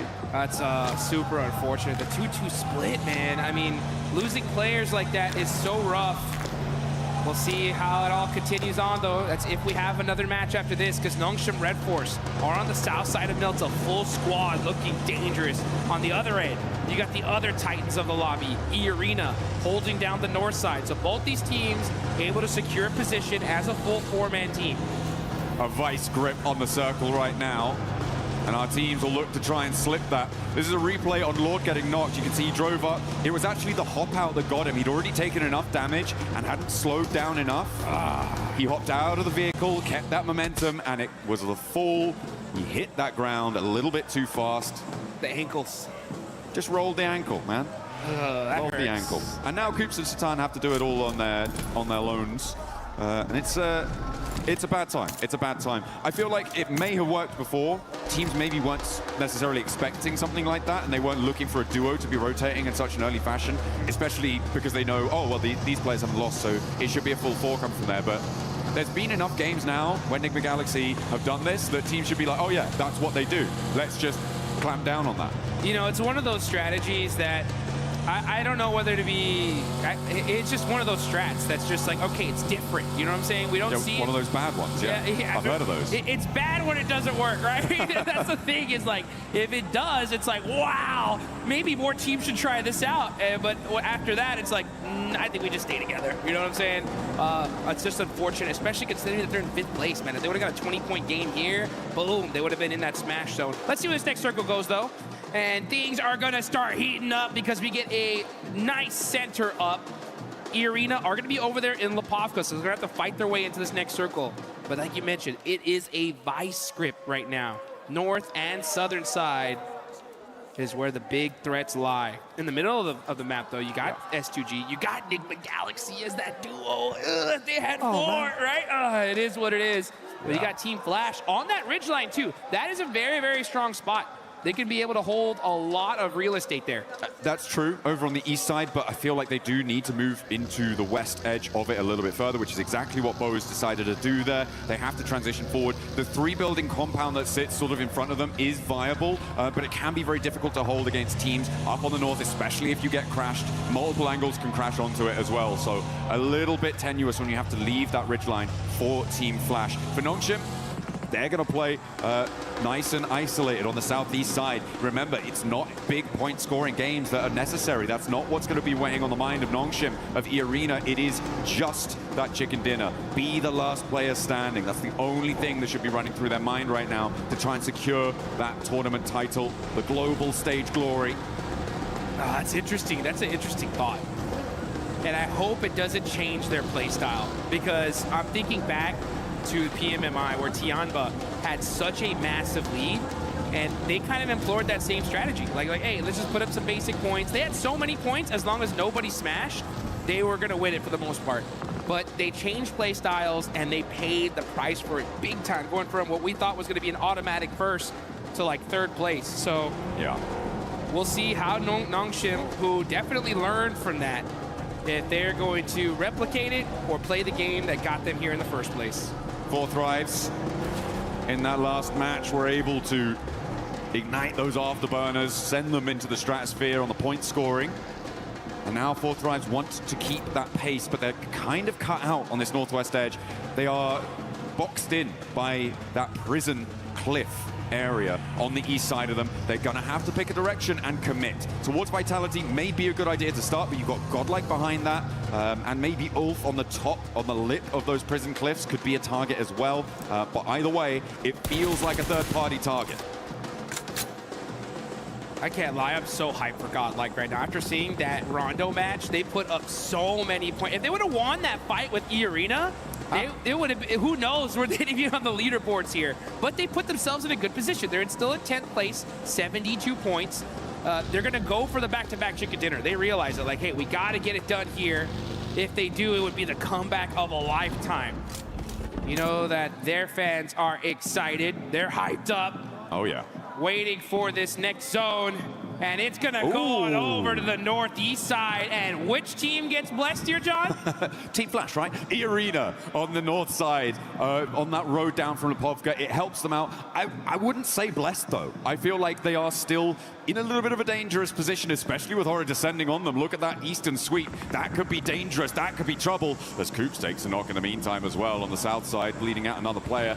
Not good news. But Horror, look at a crash maybe towards Arena. I do think it is Team Flash that has been the most blessed by this zone, though. On that northeast side, it's exactly what you highlighted, right? That ridge line, the buildings in front of it, really, really good. But only if it goes out their way. Well, guess what? Here we are. And now S2G try and push in. They're being denied access. As Horror clash with 4 Thrives, who have, okay, they've lapped over the north side of prison, and they're third-partying on the rotate here on the north. Fights happening all over the place. Now we're going to be looking at NigmaGalaxy. Satan all by himself, going to be challenging Al-Ula here as we switch over. 4 Thrives get eliminated. That is a huge loss right before the 100-point mark. There goes NigmaGalaxy as well. That's 5th and 6th out. And now Aurora up, trying to sweep past Nongshim Red Force. As Horror picking up those points is a great result for them. 7 eliminations now on the north side, right next to Arena, who take a knock as well. TurdyK has gone down. S2G battling for the middle of it and taking damage from every single angle. Ulf will do a lot of damage to them, but S2G managed to weather that storm. A lot of damage across the board on these rotates, Jukes. And then here we go. We're going to catch this fight here as S2G are hurt. Vitality very, very close near to them. And it was OG that are putting up some points on the board. They end up getting one. Kamikaze on the other end. Now finally the fight has calmed down, but this is a battle for the central position in this circle. I mean, this is another team, S2G, who is within reach of that smash point barrier up to 122, but they have just had the wind taken out their sails. 113 right now. They need to get 9 more points on this match, and with 11 more teams alive as a solo Kamikaze, has he got something magic up his sleeve? I do not think so. We're just going to leave Aurora to really be the only challengers to that smash point duo. And Aurora are definitely a threat, that's for sure. 110 points, 12 is super easy for them to get in this kind of position. They're gonna have to fight their way through it though. CS Power getting a knock from GodLike. They're down to 2 players, and that is WizGod gonna get that confirmation on 2 Power. Only 1 player up left for GodLike. Oh, the Arena did manage to just roll over to the ridgeline there on the shoreline. But Mormon's been spotted. Okay, Sky is still going. And the Arena not safe yet, not out of the woods. As GodLike and Orangutan still continue to clash. Up the stairs, GodLike, look for it, but the drop down is caught, and there's the crash. Here it is. Take one down, and the Arena fall. Only one team can stop it all now. Nongshim with a big opportunity on the south side, but they're right on the edge. The whole lobby breathing a sigh of relief now that at least one of the Titans is gone. It's still up to Nongshim Red Force though. They're on the south side, playing carefully, waiting in the shadows to strike. It's only a matter of time here. They're saying, yeah, you guys fight it out. But you better watch out.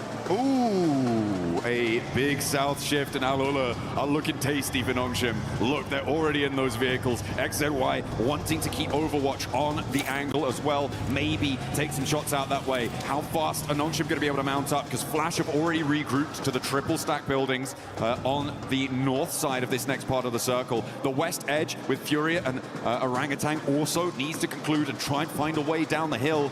The Deadwood is so hard to navigate, though. There are these really tricky defilades, and there are players lying in wait. Speaking of lying in wait, yeah, you can see Nongshim Red Force. They don't want to give away their position. They don't want the lobby to know where they're at right now, so they're playing it very, very quietly. So take a look at this replay. Schweppes, popping them out the vehicle, but the crash from Aura, so strong here. And they shut down E-Arena. Huge fight for the whole lobby. Absolutely. Arena remain on 122 as well. Doesn't mean they can't win it all next match. They are still in the smash boundary. Yes, they are. So even if Nongshim get 30 points and don't win the chicken dinner, they could still take it all away with a 0 E-limit. Aurora want to put themselves in the smash zone here now, though. Oh, yeah. Here they go. They're going to start pushing, trying to find a position. They got the Wizard Tower. Are they going to take it? Nope, pass it up and decide to go for this hill line here. Good strategy. Got to be careful, though, with those shots from Flash. Yeah, there's... Throwing down some smoke. I like how they put one vehicle in front of the other, so they at least sacrificed one, but they should be able to hold on to at least another one here in a second. They're going to have to pick a point to go, and I feel like sure, Team Flash can be taking shots right now, but the west side is going to have to conclude, and fairly quickly. Someone is going to look to crash Team Flash. I can guarantee you that at some point in this match. Yeah. But it may be a little bit longer than we were anticipating. I mean, as I said, the Deadwoods have a lot of those defilades, the hills that slope down from the top of this ridgeline. This tree cover has a lot of rocks to play around. You can sort of stutter your way forwards a little bit, but later on you're going to have to find something. Oh, spot over onto Doc. They know who they're fighting now. Well, they will once that thirst happens. There it is. And there it is. So now they know 100% Nongshim Red Force is right here. Aurora are going to put every single amount of their resources to make sure they can stop them. It may well be worth it with all the teams around them going down fairly quickly. Just sitting here waiting for Nongshim to roll out, stepping through, sacrificing shots to Team Flash. They may look to try and just block the road, shut the door in the face of a smash victory here in match number 2 today, match 14 on the series. to be fair, this is going to be a very tough win for Nongshim to get. They're in a really, really tough spot here. They are on the edge of the circle. That broken wall is covering them for now, but this next zone is going to make things interesting. But here we go with a huge battle. It's Furia versus OG. Furia in 8th place right here. They need the win. Oh, that nade looks good. That should get a confirmation. It doesn't, some way, somehow. Bad nade there, but all of a sudden, they are able to get some knocks. Silence is going to go into the building, eating some blue zone. Furia are getting peppered. Little by little, he gets away with just 1 HP. Oh, WizGod steps out. He's looking for more. He's got the shotgun shells under the car. The blue zone's ticking, but it's not going to matter. WizGod strikes back against Furia, but now Horror here, and he's got a sliver of HP to play around with. They'll know he's here, and Fear rolls over the top of the hill. WizGod, what? He didn't see him. Should hear that. No! With his back to it. Will take the shots, but not find the knock. And he will be put down. In the meantime, the roller from Nongshim. And they're off. Here they go. Nongshim Red Force on the rotation, trying to find a spot in this zone. Tires get popped. Team Flash knocked down Tizzy. It's up to the 2 players from Nongshim to end this tournament. XZY trying to regroup now on the back. The reloads are coming through, and he may be able to sneak his way into the dip. And Aurora now have Nongshim set before them. A gauntlet to run through, and then one that they will charge in headlong. Nades first. Zul, Reefus, and Top wants this retribution. Draw this game to a close without a smash point victory. Aurora throwing an absolute bombardment onto Nongshim Red Force. They know they're the threat. They're going to use every single piece of utility they have to finish this team off once and for all. Not able to find those other confirmations. Vehicles are getting moved out the way, though. That's the coverage that Nongshim Red Force desperately need. Looks like they're playing a little game of ping pong with that car. Ooh, but Aurora starting to suffer as well. They have to move forwards, and now they're in the firing line of Team Flash.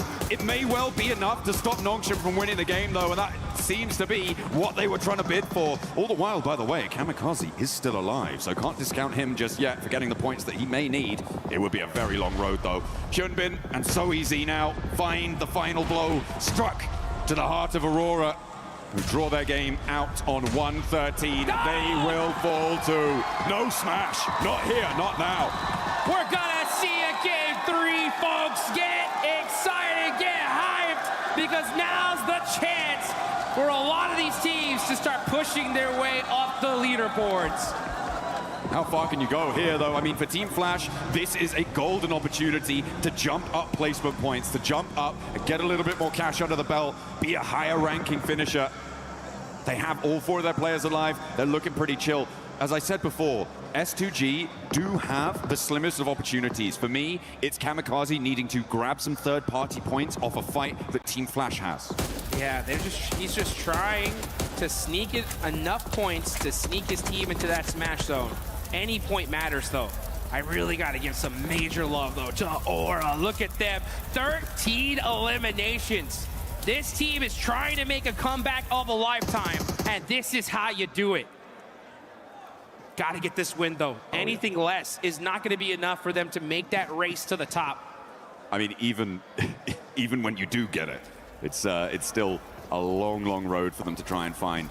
For Kamikaze, he needs to profit 6 more points on this match. Those can come from either increasing placements or getting eliminations to join that smash point bubble. But this next circle comes in, it's not going to have him in it. It does push Flash into into a few of their locations, but it looks like they've spotted him. Kamikaze is there, they roll up, he's put down, and no longer do we have that storyline. The battle at the bottom of the tables rings true for the final 4 here. This is huge. Everyone's trying to move up their placement here. Like, again, this is a massive prize pool. Every single placement up is big money in the bank. Aura, though, this is the game of a lifetime for them. This is one of those opportunities that gets your squad excited, gets them pumped up to finally start putting everything on the line.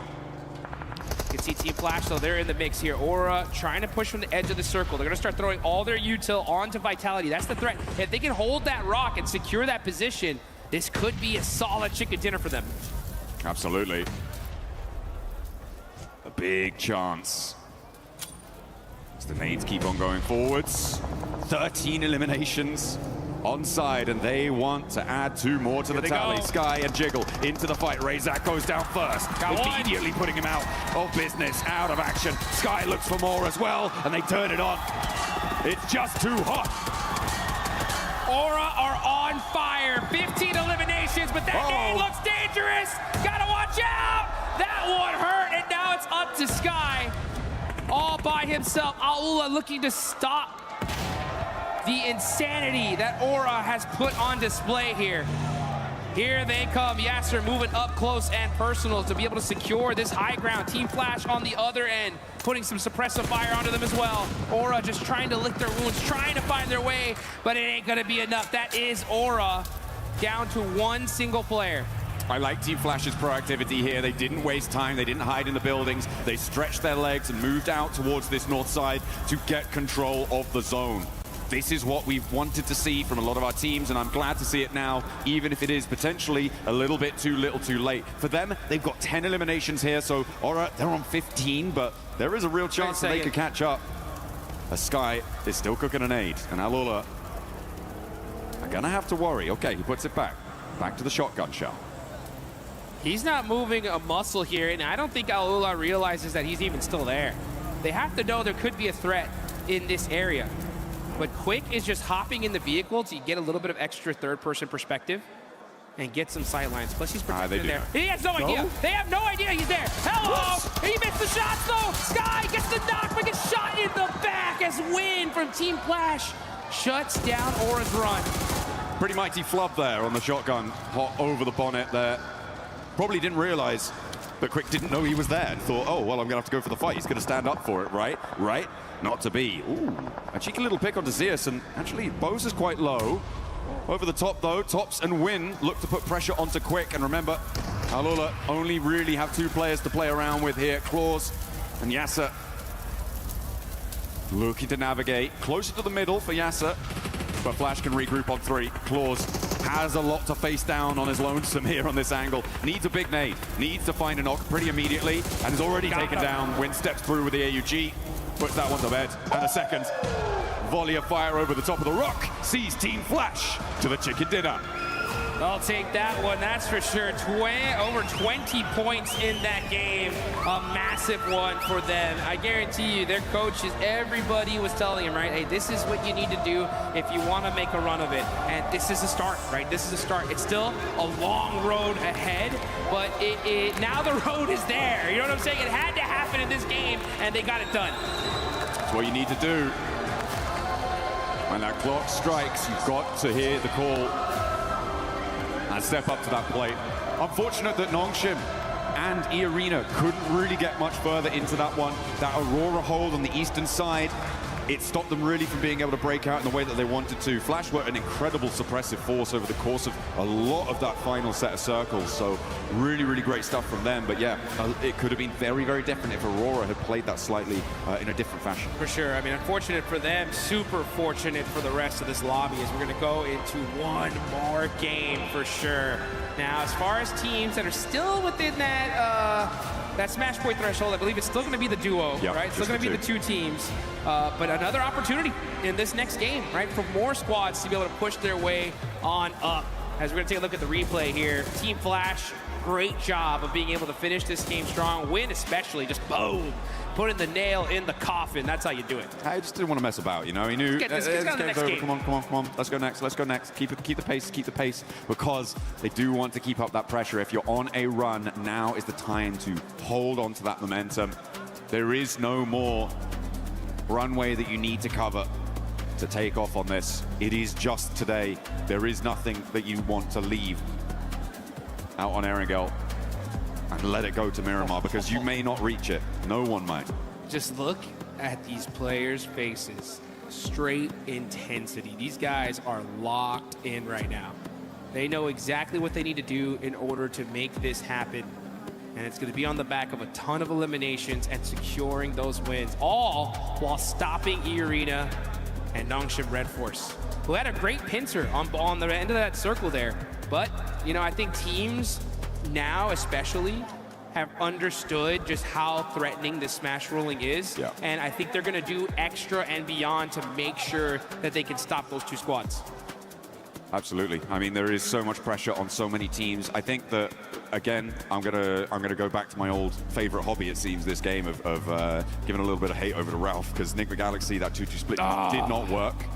It was really kind of catastrophic. And hey, you know what? The position that they went to, that they tried to go for on that east side was where Team Flash won from. So could have been different. But we're gonna head down to the stage. Kalaris has a little interview for us for some inside information. Yes, I do. Thank you very much. Here with Nongshim Red Force, Hyunbin once again to get some insights on what's gone on so far. Let's talk about the Erangel that just actually happened. You guys found yourself in mini-mill to power, but then the circles shift away from you. You sent it north instead of any other direction. Talk to me about that choice. Do you think it was the right one, or do you think there was another path you could have taken? 일단 현빈 선수 첫 번째 질문은 일단 아까 에란겔 경기부터 일단 얘기를 해볼게요. 에란겔 경기 때 사실 밀타 파워 쪽의 공장을 이용하셨다가 이제 자기장이 튀자마자 이제 바로 북쪽으로 지르셨는데 사실 그쪽이 좀 다른 선택권이 없어서 좀 강제가 된 건지 아니면 좀 그게 좀 가능성이 있다고 보신 건지 좀 궁금하네요. 일단 저희 자리에서 치킨 갖고 오기는 좀 많이 힘들었던 것 같고 저희가 오로라 한 명을 잘라나왔고 그 골에서 오로라 일단 한 팀 먹고부터 할 생각이긴 했습니다. Yeah, we already knew that that shift was actually really tough for us. So what we thought was Aurora was actually there, and we got a one knock of Aurora player. So I think we should have started with getting out, knocking out Aurora, and then we find our footing on the ground inside that circle. So the Rondo game, you just won another one here. You look always great in urban endings, does Nongshim Red Force. So talk to me about that urban ending. What were your biggest concerns? You had great roof control. So what was your guys' perspective on that finish? 또 론도판에서는 또 치킨을 드셨는데 사실 시가전에서 정말 좋은 모습을 보여주시는 것 같습니다. 그래서 그 시가전에서 특히나 이제 지붕을 통한 영역 컨트롤에 굉장히 또 일가견이 있으신 것 같은데 좀 그 점에 있어서 좀 어떤 점을 좀 중점으로 플레이를 했었는지 궁금합니다.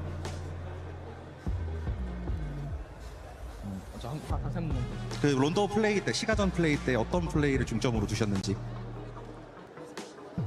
일단 저희 자리가 외곽이었고 저 시가 쪽 한쪽이 비었어갖고 일단 들어가서 서클 받다 보니까 그냥 좀 잘 먹은 것 같아요. Well, honestly, I think the inside of the city play was actually well forced because we were outside of the circle. But that being said, I think we were kind of lucky because we tried to gain the footing because of actually one of the places are actually empty. So we just find our footing there, and then we just took a control of the roof, and then we maintained good condition and intel. All right, well, thank you very much for joining me, Hyunbin, here once again. That's Nongshim Red Force currently in position on the smash rule as we continue the games here at PMWC.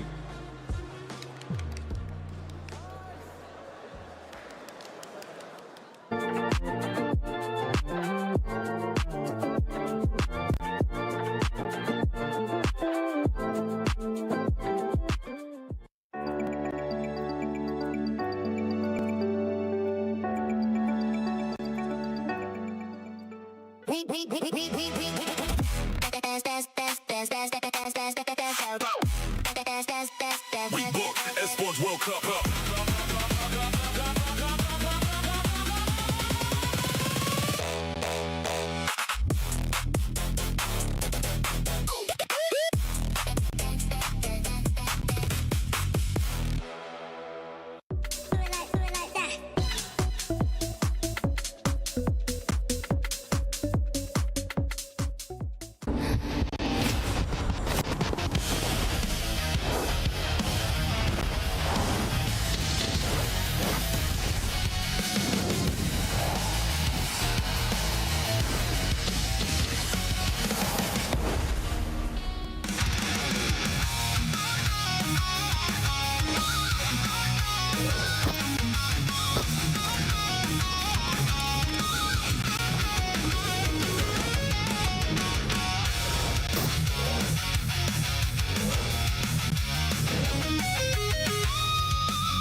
Nongshim Red Force and E Arena not being able to close it out, so we're gonna keep going. One more match in this one. Team Flash being able to come off with the win there after not really being able to do much for the whole tournament. Great performance out of their squad, but don't forget, for everybody that's currently here at EWC, make sure you guys check out the fan experience. Go look at the awesome stuff between PUBG Mobile and Naruto. Try out Brain Rot Royale. Why not? Because we've been able to try it, and it's quite fun. And I played it way too much. I had to stop so I could actually come here and break down what's been going on in the finals. And also check out Spider-Man. Maybe you'll get a chance to meet him and greet him. But about this performance from Team Flash Max, we finally got a chance to see them perform. I never doubted. No, I have been doubting a little bit. It's been looking a bit dicey recently, unfortunately. But no, really good hold on the northern side, right? Able to get rid of a lot of threats over in that position. Definitely a team that has been very silent. But before this game, they had a total of 63 points. If my count is right, they just got about a third of the points they've made so far up until now out of all of their games in a single chicken dinner, 23 points. So that's going to get them way higher up in the middle rankings. And let's keep in mind, even if you're not number 1-7, the prize pool distribution is getting way higher on that first half of the leaderboards. It is. For some of these teams that might be too far away from that threshold of the Smash rule, they're going to be pushing up because there is that prize pool at stake. $3 million that we're going to be giving out. And Horror Esports being able to perform really well, seeing the aggressiveness. This is what we've been expecting out of Horror Esports, the aggressiveness, 16 eliminations. I mean, it's a real shame we just didn't see this from the get-go, right? From day one throughout to today, because they could have been in a very different position on those leaderboards than we see them right now. But also, just mention very quickly, as we look at the team stats here for Sleepy and Sky actually doing some mega work. They did have some really good nades. They were pushing very well. They are the team that got rid of E Arena in the mid phase of that game, taking shots onto Nongshim there. So, you know, very, very proactive, really looking around them and trying to get as many elims as possible. I think we can call that farming. They were farming a little bit. They definitely were. But actually, the key thing we have to keep in mind for Horror here is they are the team that eliminated E Arena, which is a team, if you get that elimination, one of the plays, you're like, that's E Arena. That's E Arena right there. Go. Push them. And then they did it. And because of that, right, Lace, they delay the tournament just a little bit more, which really is going to make this event so much more interesting because so many teams can enter the Smash Zone. I know, and how crazy it is that the top of the leaderboards seem to fall and then these mid teams sort of have that glimpse of hope and opportunity. But that's why we love it here for PUBG Mobile with the Smash rule, especially. Now, I do want to sort of draw your attention to S2G, a team that is quite incredibly close to that Smash rule. But if we talk about the first game, we didn't really get to chat to them sort of in that first mid-section. They had a nice recovery, a little bit of a hot drop, couldn't capitalize on as many eliminations as they wanted to. The roughest zone shift for them, they had like that kind of open terrain, they couldn't really move in. And then they passed. And then this game, again, it kind of like they're losing their team so incredibly early after eliminations. You saw Kamikaze there on the north side trying to sponge those points, but again, falling short. Look how incredibly close S2G are, 116. They should have done it earlier. Just 6 points away from being able to enter the Smash Zone. Aurora Gaming as well, currently 9 points away. And teams that we're going to be looking to be able to close that gap, especially when we saw E Arena get eliminated. Nongshim really not going for that many eliminations, playing it quietly. Four Thrives. I mean, Four Thrives wasn't really able to do much. And with the win that we just saw to Team Flash now moves into 7th place. Yeah, really good push up here. Team Flash, 7th position overall. That's going to be an extra bit of money in their back pocket. But the thing is, it's looking very scary. Look at the top three. 3 chicken dinners, 2 chicken dinners, 3 chicken dinners, while the other teams below all have 0, like 4 Thrives, or a singular chicken dinner. So that is really making it scary that the tournament could really end at any point today. Well, the big thing as well for me is that Aurora Gaming, Nigma Galaxy, and E Arena all finished up that match with 0 points on the board, right? Yes. None. Nothing for game 2. S2G is moving up. As you said, Lace, you've got 4 Thrives. Well, also they got 0 points, so they don't count. But Team Flash, Ulf, all of these teams, they are really making a push forward, while those top teams, except for Nongshim, it's getting very close for the rest of those teams. And in this first page of the overall, there is one big outlier, especially when we're looking at the wins here. And it's none other than 4 Thrives. 4 Thrives, the only team in this first page that doesn't have a win. The reason why I'm bringing this up is because, yes, 4 Thrives, if you are able to have a good performance in the next match, at one point, we need to start seeing those wins. if they want to be able to win via Smash Roll. I mean, even if we bring it back to sort of the group stages, they were sort of unable to get those chicken dinners. Of course, they could capitalize on eliminations, but they weren't really one of those teams that would close out the win. We're sort of seeing this trend now, and of course, they want to sort of get those elims and sponge those points to hit that kind of Smash Roll threshold, but in then, it's still, if you calculate statistically, it's still, their win rate is not really that.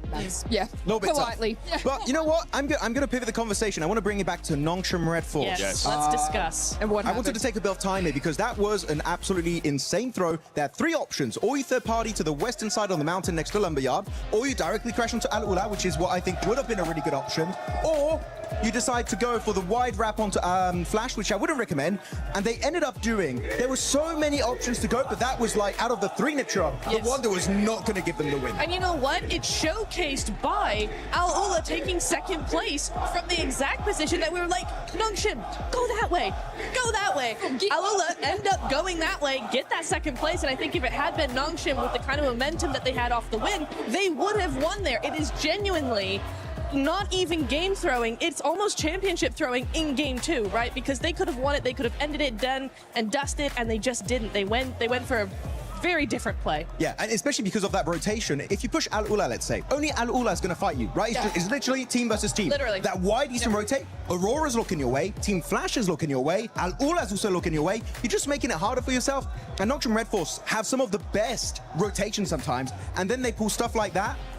I'm very confused. They're a very confusing team. Entertaining to watch, but confusing. I also want to sort of point out, and this is just kind of across Battle Royales in general, sometimes you only have that one opportunity, and when you miss it, it is now 10 times harder to get back to that same position. You do not get these chances often. And like you said, Neptro, they didn't make that space, they didn't make that play well, so it will be a little bit more challenging now. And with Nongshim Red Force, especially in that performance, right? I fully agree with you guys. They decided to go the completely wrong way, being within nade range of Aurora as well, even though they ended up out-surviving Aurora. One thing, though, for this team is that when we've seen it in the past, you were kind of telling me this, too, Neptura, especially a PMMI. Once they hit the Smash Zone, this team is so scary because they know exactly what they're playing for, which is just the win, right? Yes, they can get some points. And we kind of saw this here being super passive, the team just waiting for the right time. And I think maybe that's what could have hurt them there. They was just looking for something passive. They weren't looking for an actual fight, and that's why they decided to go with that rotation. You know what? I 100% agree with you there, Seven, because, they are so scary. They are so patient. And we saw that them lining up on Milta Power there, lining up on that wall, going, okay, what's the next play? They didn't look scared. They weren't going too quickly. They were just being very patient. They were sitting and going, okay, what are we going to be doing next? And then they make the most harebrained, like, under pressure play, it felt like, right? Another team I would have expected that from. Not from Nongshim, not with the presence of mind they seem to have while in the Smash Point. They are not a team that falls under pressure, and it felt like they just did in that moment, so very, very odd. Next game, though, still that chance. No one's quite caught up to that Smash Zone, so really EA still the only competitor for them right now. Game 3, we can do this.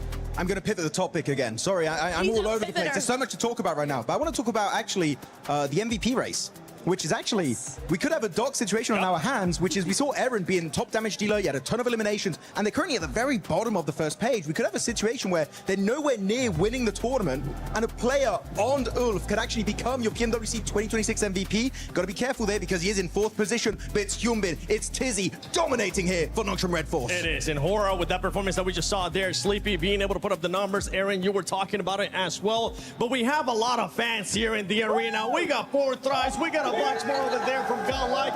Let's see what Barney's currently up to. Ladies and gentlemen, we've said it time and time again that we wouldn't be here if it wasn't for the fans. We've got so many around the arena, so before we dive into our 3rd map of the day, it is time to check in with them. And so, Furia, GodLike, make some noise! Kilaris, who have you got with you, buddy? Yeah, that's all well and good, but I've got Nigma Galaxy. Make some noise! Thunder's applause for Nigma Galaxy! What have you got going on, Barney? Let's see, what have you got? James, Barney, you're not ready because I'm here with 14. So, 40,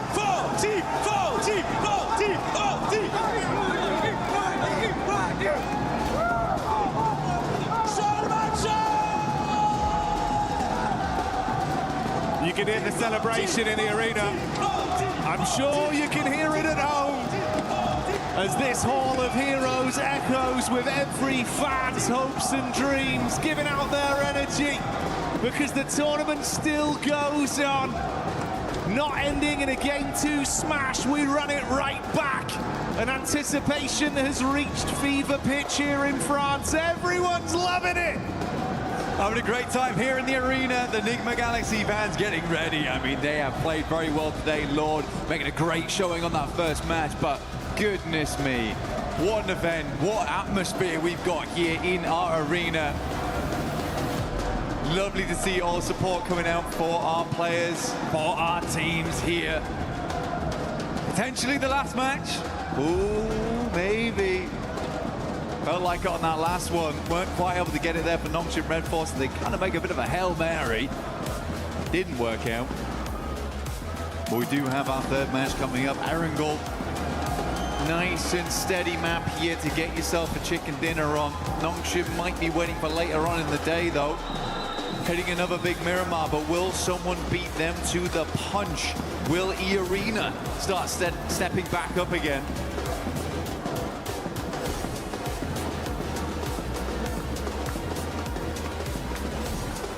A lot of fine margins and a room that's getting rowdier and rowdier each game that goes by. But we'll focus on the here and now, the present that is the fact. We've been presented with a third game here live from EWC. PMWC has not stopped delivering, and I don't doubt this game will be anything different. We're back on Erangel, playing path established. Last match, a little bit difficult, honestly. I don't blame a lot of our teams for struggling slightly there. Very, very southern playing path to start things off. Awkward drop spots, awkward rotates, quick switch out towards the eastern side. Not an easy game to confirm a chicken dinner on. This time around, really, really gentle playing path, straight across the center. No one's complaining. Everyone's had a lovely in-flight meal, and we are ready to get going again. Things spread across the entirety of the map, so a lot of room to rotate, Jackie, but where's the circle? Well, if history is anything to go by with some of the circles we've had here this event, it might be something a little bit spicy for this one.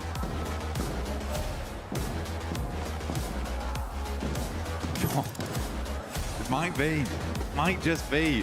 Fair bit of Sosnovka pulled into play here down towards the south side. We got plenty of water in play. Teams have to start getting their feet wet into this one to make it happen. Those bridge crossings, absolutely diabolical. Aurora, also tough decisions. S2G, bit of a menace team to run into on that eastern side, but Four Thrives have been consistently oppressive over towards the west. So hard decisions need to be made for this squad. They get in vehicles, likely will loop down towards the south side of the map. They'd be praying for a southwest shift on this one. Over towards Farm, Nongshim Red Force will get moving. Planting those seeds of destiny. Hopefully get themselves another chicken dinner today. E-Arena far out over towards the northwest side, South George. Long distance on this one. And of course, for those of you at home that don't want to forget the event, make sure you get stuck in with that Naruto in-game event that's been going on. Pick up that awesome Ninetales Fury Org and try and make plays like some of the best we've seen over the tournament. One of the best right here on our screens in Mormon. For E-Arena, he has been the man. Seriously good stuff from him. So many clutch plays, so many moments where it felt dire and Mormon was able to pull it back for the squad. Looking to do the same here in the final day. They've already achieved the smash ruling. As we said earlier on the desk, the only two teams to currently do it, but do think that that will change after match 3 if we don't end it all here and now. Right now you have that serene sense for E-Arena as well as Nongshim Red Force that there is only one other squad in the lobby that could beat you to the punch.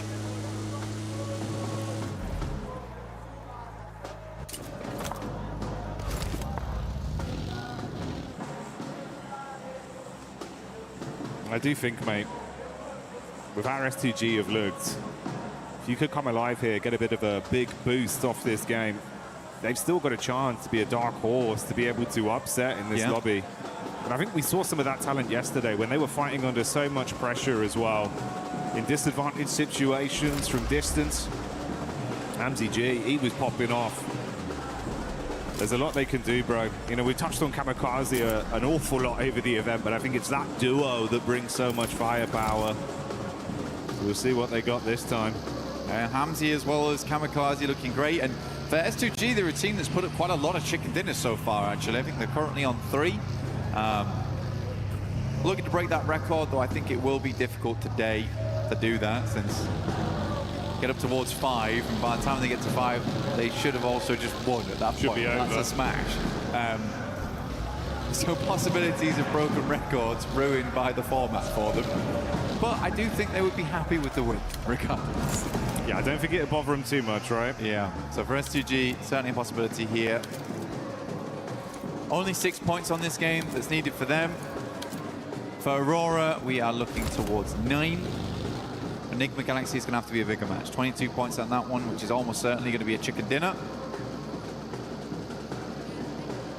But yeah, a lot of teams looking to breach that smash ruling as we come into match 3, which is where it always gets stressful.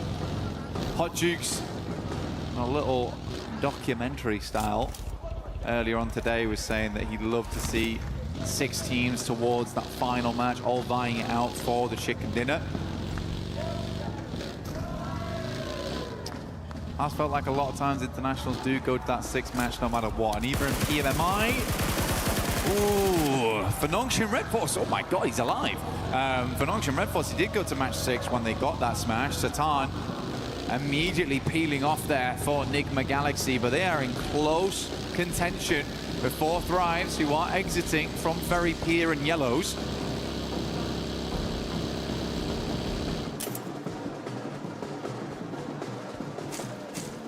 Four Thrives, they've been loving these fights versus Enigma the entire event. Always able to catch them on their egress. I was just as surprised as you were. He actually got out from that one. But Lord, not lucky enough to bypass Ida. That back and forth conversation between those two teams continues even this far into the event. Emre running down Lord to get that confirmation off. Yeah, now that idea of getting the chicken dinner and getting into smash ruling feels a little further away. 4 Thrives will aggress over towards Ida. Should hit them up towards the 100 now, so they've also hit the century on this game. Getting ever closer to that count. Nongshin Red Force was able to make a fairly good rotation towards the central position. They like to play around this area. They are cut in with S2G though. Slightly scary spot to be working with. Very central. Still only here in zone 1. Anything can happen as long as they're set up. Position to move from should be okay. Ulf finds S-Power. There is a clap back from Admino, who immediately will flush out Scarface. So full-on engagement here between Ulf as well as GodLike. Already big shots being connected. And it's wiped up so quickly. Ulf withstand the pressure. They do lose one player, but they can get Eren back up, and that's a key piece of the puzzle for them. Keep him in play, reset with the meds, and grab the extra loot. I mean, for Eren, what a run it's been for him during this tournament. Max was highlighting him on the desk of how much he was able to really prove himself here at this event, despite having some awkward moments, honestly. Still remember his crash into gas station, which went terribly wrong, but even then he is putting up numbers. OG do take a knock there to Tiamba, who have been sadly very quiet after day 1. A majority of the points earned there, if they were able to replicate anything like that day 1 and day 2 or day 3, they would have won this tournament by a mile. Sadly, that's just not the case. Trying to get back into the mix of it now, though, as Milu. So let's look for these nades.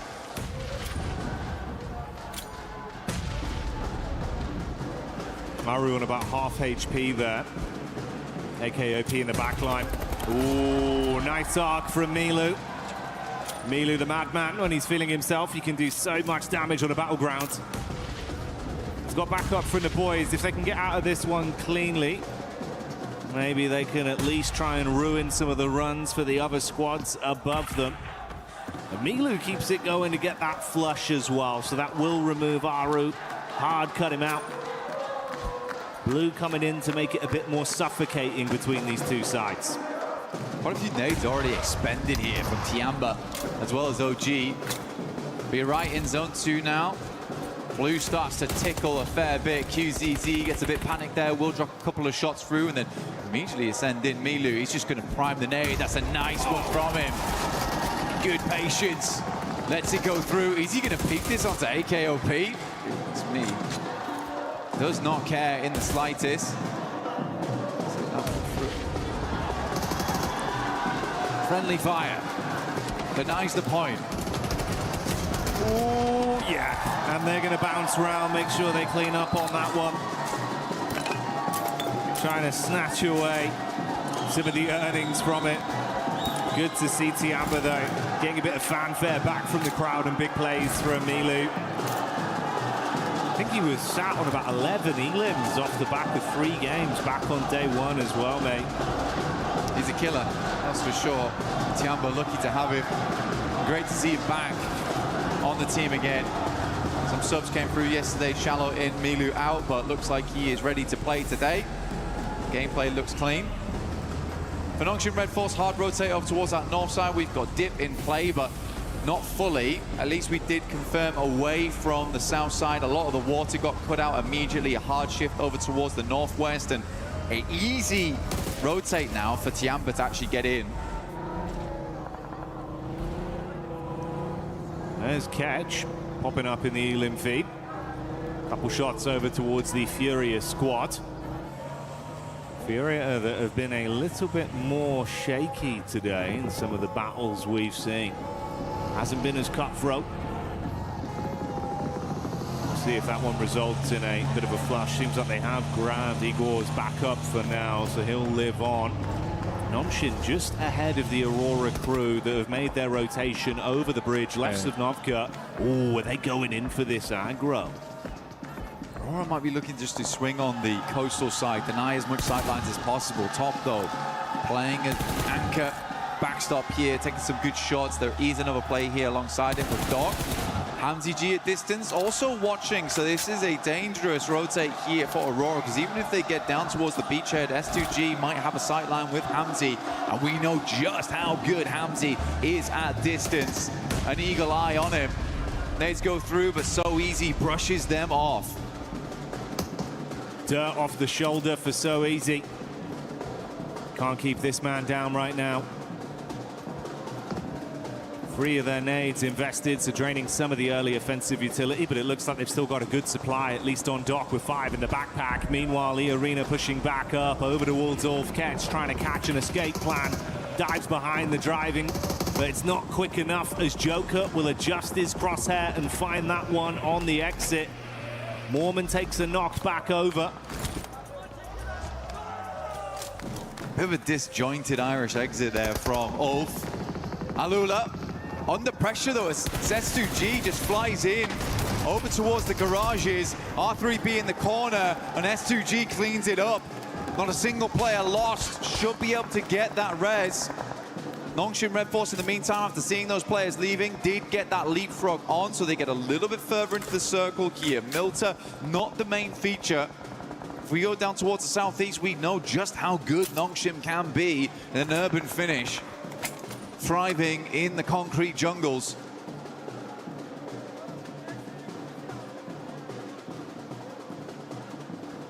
So no overcommit. Like you touched on, Aurora just controlling some of the rotation paths with the coast firmly under their foot.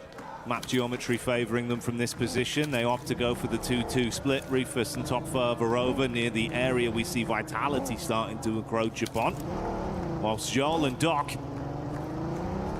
2 players with very heavy hands, if you do want to challenge them in a raw duel, play off each other. It's actually a possibility right now with S2G leaving. I don't know if Aurora is able to spot that. They certainly don't see Hamzy G continuing to peak the angle, but now they have free capability to actually make an eastern ramp if they want. Right now, they're holding two fairly decent locations in terms of vision onto the map, but they are right on the edge, so eventually they'll have to move. I think likely what's going to happen is they'll wait for Zone 4, make a decision from there how they want to rotate in. But there's a lot of free space over towards the eastern side, and already Doc is going to scout it. Yeah, that's exactly what I thought was going to happen. Get a little bit further up, realize that actually this space is kind of open at the moment for us to get a little bit more of an eye in towards the circle. That's the kind of premium real estate that man like Doc's going to instantly sniff out and be confident enough to rep himself to take control of. We'll see how this pans out long term for Aurora. Next circle though. We're going to define a lot of how this works, and we are down towards Milta.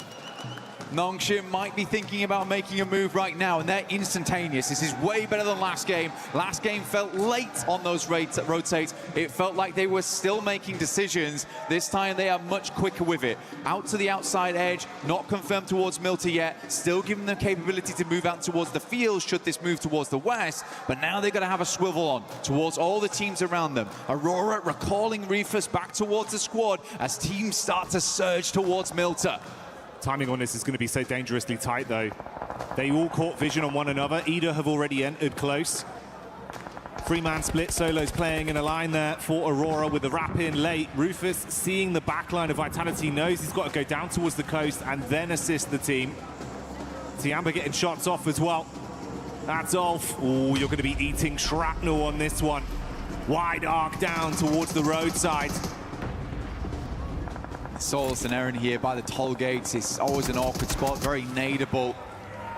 Couple of positions you could play around inside the toll booth itself to try and dodge those close quarters ordnance. Oh my god, there's mollies everywhere. Aaron can barely move. He has to find an opening with this nade, but for Ulf it's looking like it's more and more over. XZY goes down to a nade from Reefus. Doesn't push it though. Should be resable.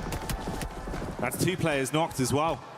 We saw Vitality getting the first domino falling onto Nongshim, then the assist coming in from Aurora. The Nongshim Smash squad might have come unstuck early.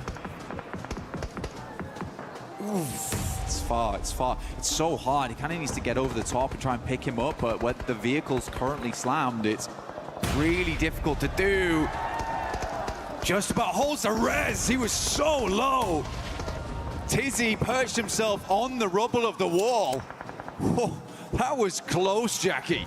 I think we just saw Federales get a single tap onto Hyunbin as well. He was looking for the drop with the smoke, wanted to try and get down there and assist. Took a single bullet, had to hit the deck again. Thankfully, smoke's out, limited cover as well with the walls, so the geometry playing in their favor. You can go for another res. They might be able to recover it cleanly. I think that they won't be recovering, though, is all this utility that they just spent getting those players back up again.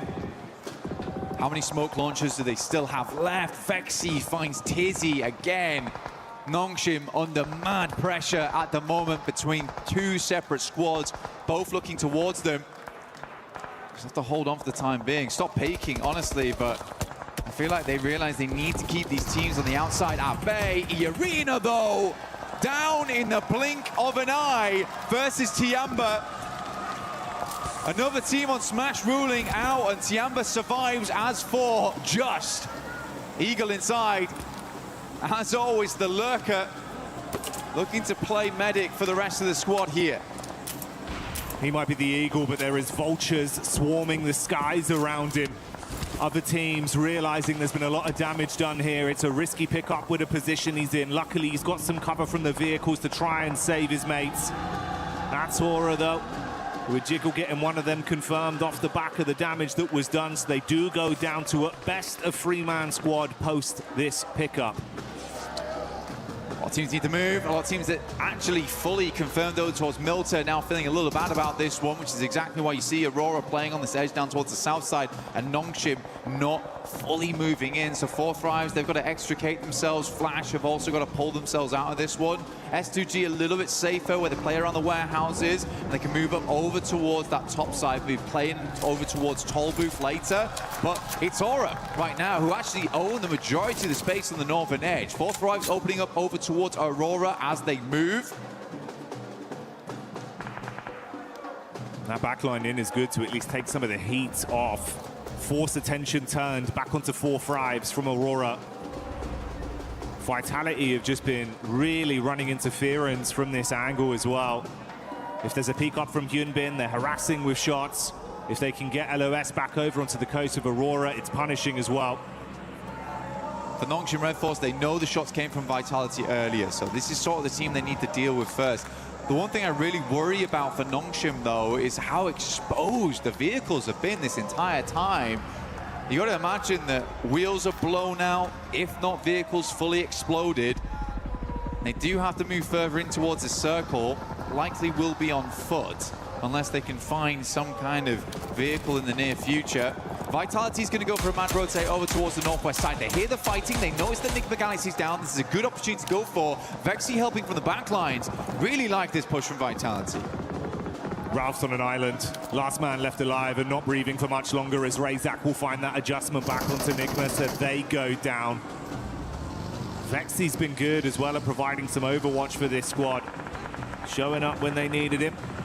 Fury are on the move close by, shots from either side, so a lot of information garnered towards them. They advance further. Silence and Co pushing up with the vehicles, going to peek over the top of the rocks. There's Tiamba in the distance, nades being thrown onto Vitality, a backline potential. Igor goes in, big sprays, assisted by Silence. 4 Thrives taking some damage as well, the pepper back onto them. Fury's going to move in on this, like you say. Igor's already on that front line. The rest of the team all stood alongside him now. And Vitality find themselves in a very horrendous position. Nades from Tiamba going a little bit wide here, trying to angle these through the smoke. That one should be on target. Easy cleanup. Tiamba grab themselves 10, 11 eliminations on this match so far. Much more reminiscent of the past, and Milu's already on 4. Furia playing with that confidence and aggression we know they've got as 4 Thrives buckle under the pressure. Furia shutting them down in the close range combat. And Nongshim, after turtling for so long, finally knowing Vitality had been taken out of the picture, they can make a move. They're just wrapping around to where Aurora were.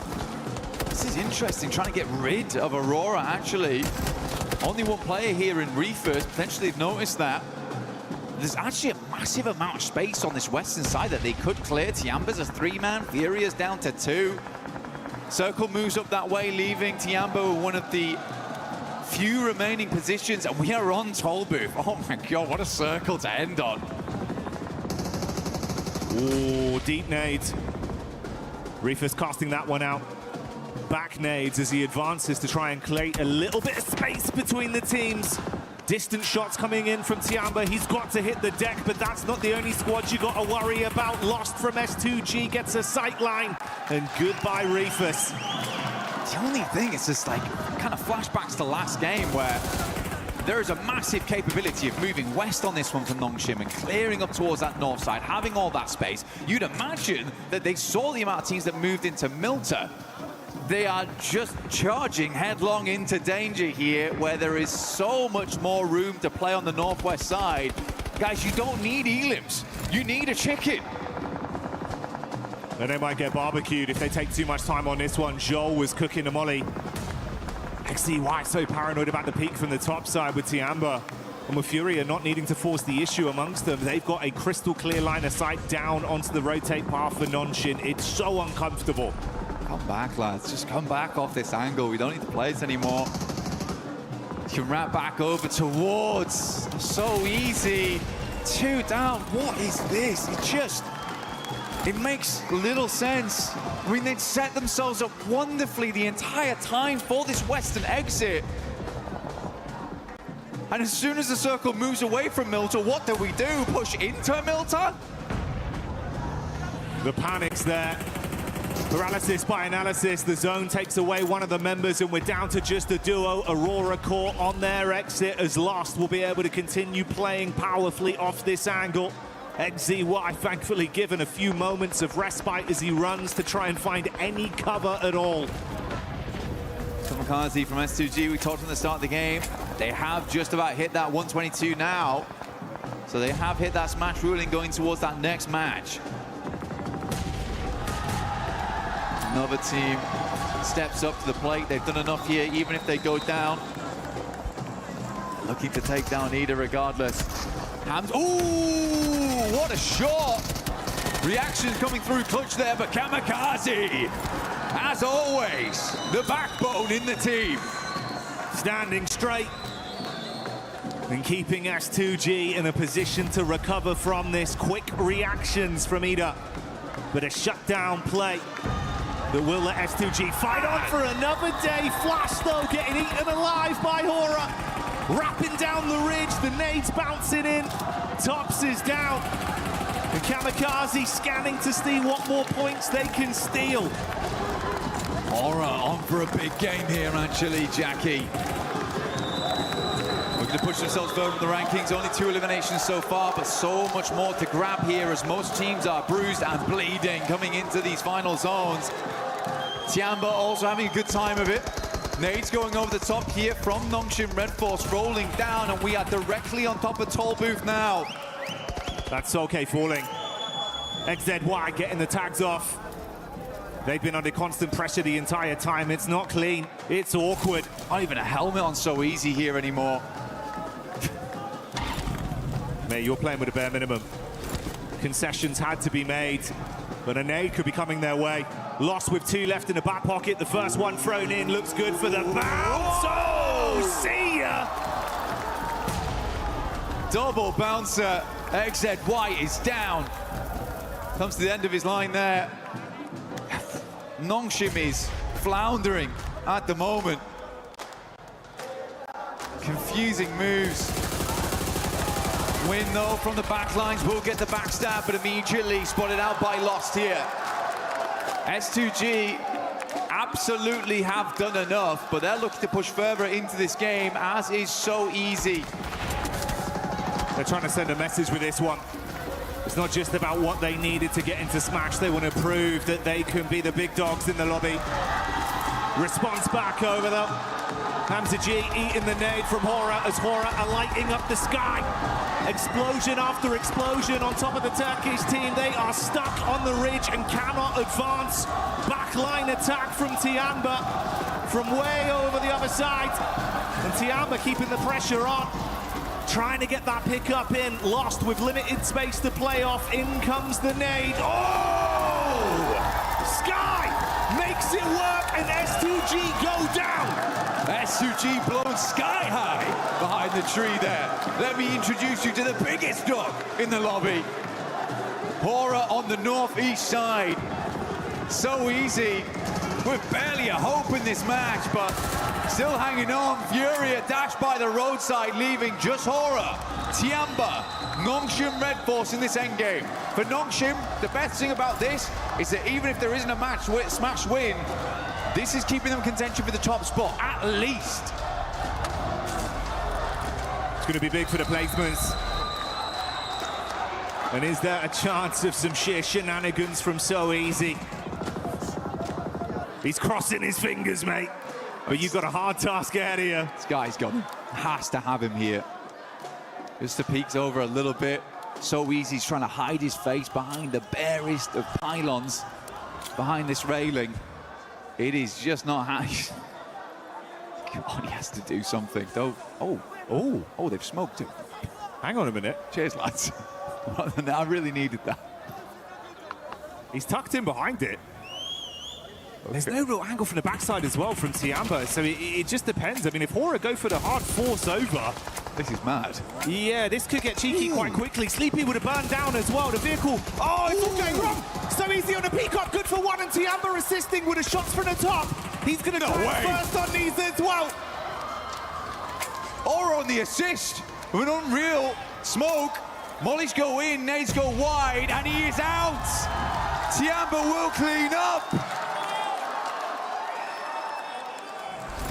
Nongshim were looking to blot out the sun on that one with a surprise plays, but it's not going to happen now. And Hora solo remains with the advancement of Tian, but the nade goes over. Sky got a backpedal. Runs back to whatever cover he can find. Can he trust in his source on this one? holding the peak, ready for the shots. Eagle gets knocked out of the sky. QZZ with a reposition as Sky advances forward with a shotgun in his hand. Nade being cooked by Milu, and this man don't miss.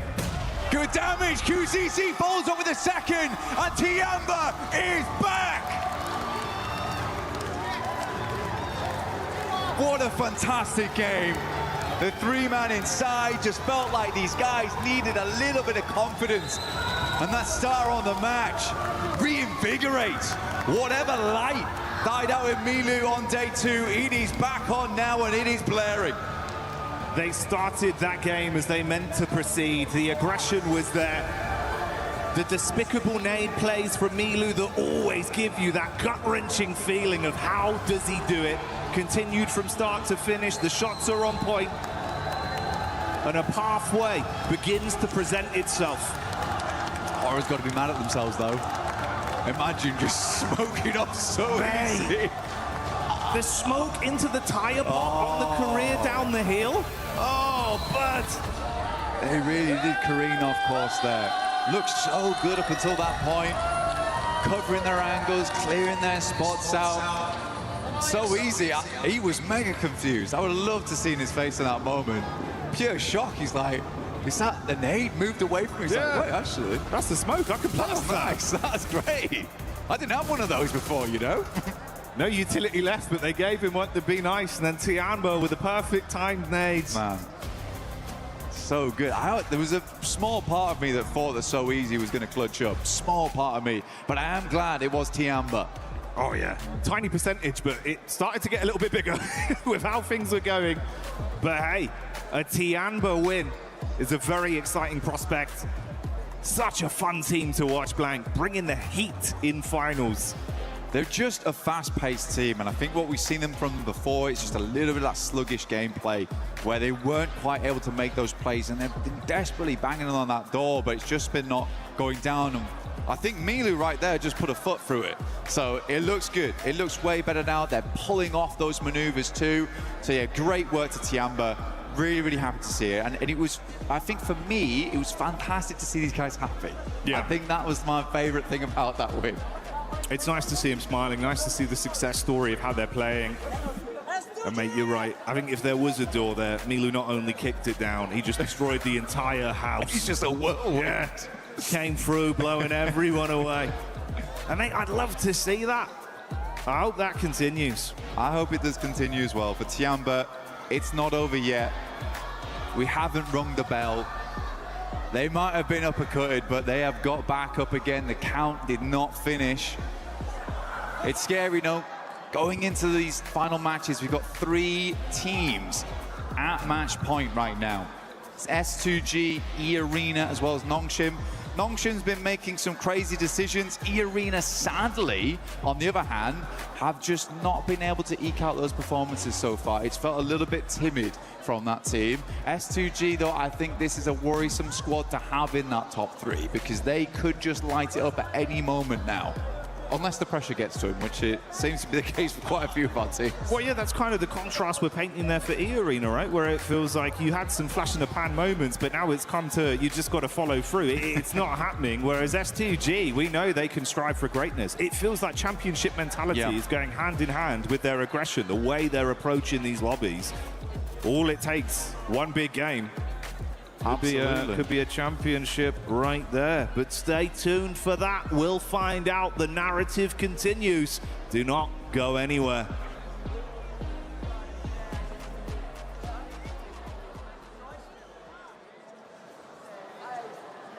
Human body was built to move. Not trapped at a desk in one singular posture for 12 hours a day. It's time your chair evolved. This is Secret Lab Titan Evo. Ergonomically engineered for you. Gamers, hybrid workers, artists. Backing your every move.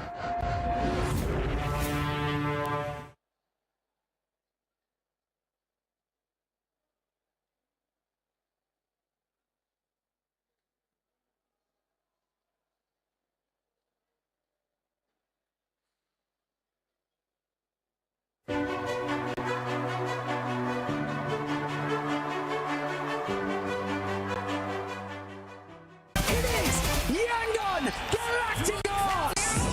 Chasing the sunrise, boots hit the ground, hear the battle call. Loot up, lock in, we're ready for it all. Every street, every door, searching for a little more. One squad, one dream, nothing's ever what it seems. The circle's closing in, can you feel it on your skin?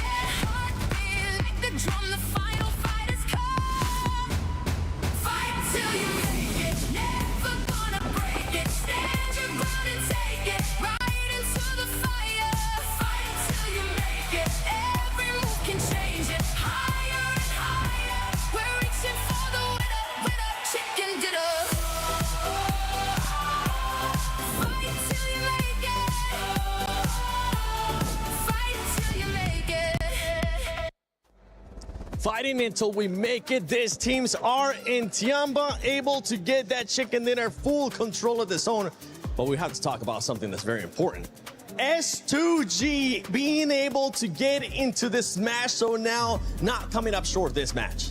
I mean, I just sort of want to touch on that. From their compound, they actually probably had the better position out of the squad, sort of moving that rotate in. But I mean, we got to talk about like their push on our Ula. I'm sure Max is going to cover this nicely a little bit later. But Yes. just the, I guess, raw power that they had from start to finish from that game, they were finally able to get over that threshold.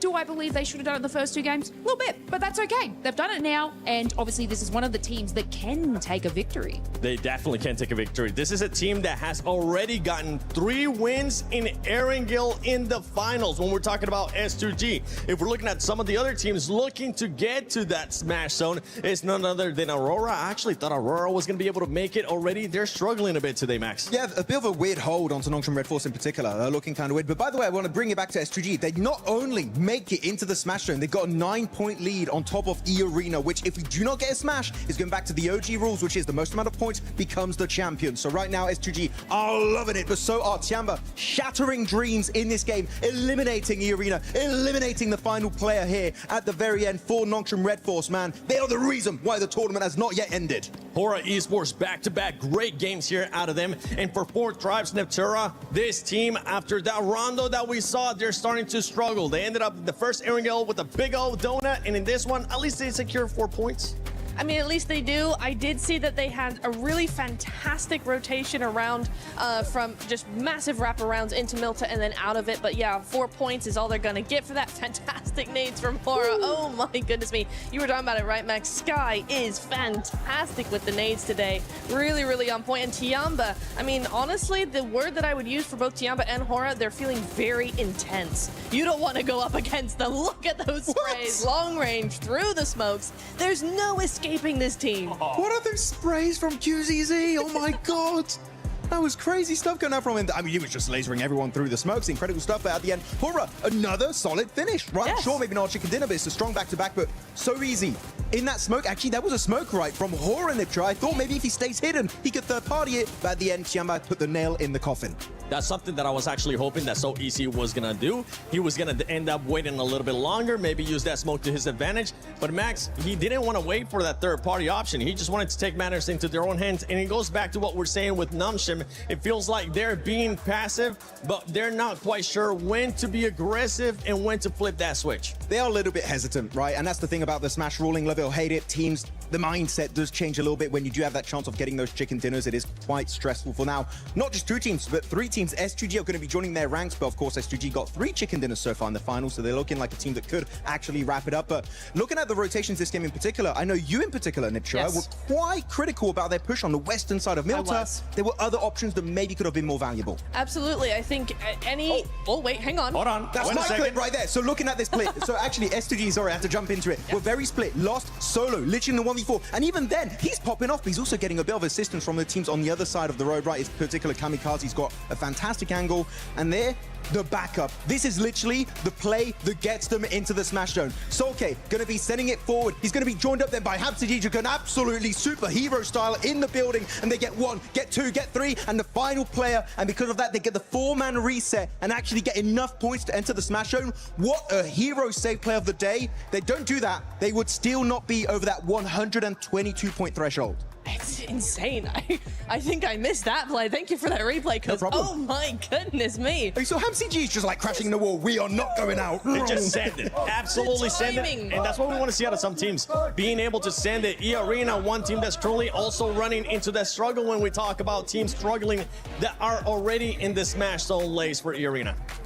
That was Tiamba's fault. I don't know. Like, I have to bring it to Tiamba because obviously E-Arena, you know, they had a nice little path in there, but Tiamba were actually positioned in such a great spot that they were so annoying to every team. This is Everybody. Aurora. This was obviously even helping S2G in that fight. They were able to sort of gatekeep that area from E-Arena as well.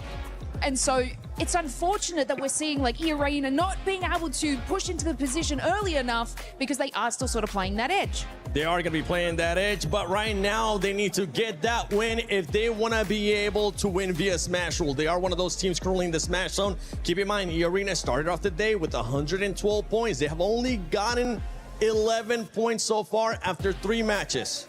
And 10 out of those 11 have been in Rondo. Because remember, they hit 122. That's where they were. In the last 2 games, they've gotten 1 point. What is happening to E-Arena? You're looking so strong. Yeah, transitioning to some of the other teams, right? I'm going to be looking at 4Thrives Esports. This is a team, Max, that we thought was going to continue on that momentum. Remember, this is a team that usually is able to carry on momentum.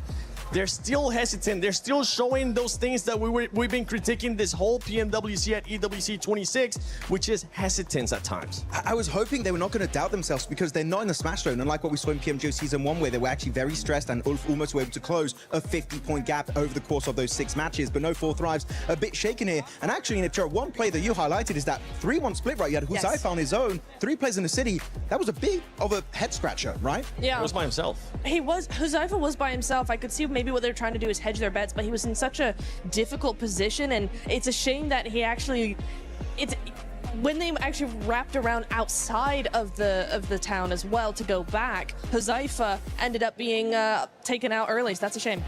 As I'm looking at the teams here, all the way up to 11th place, 92 points. These teams are getting closer and closer. They're kind of giving a bit of an advantage there, since some of the teams towards the top are choking a little bit, are not being able to get that many points.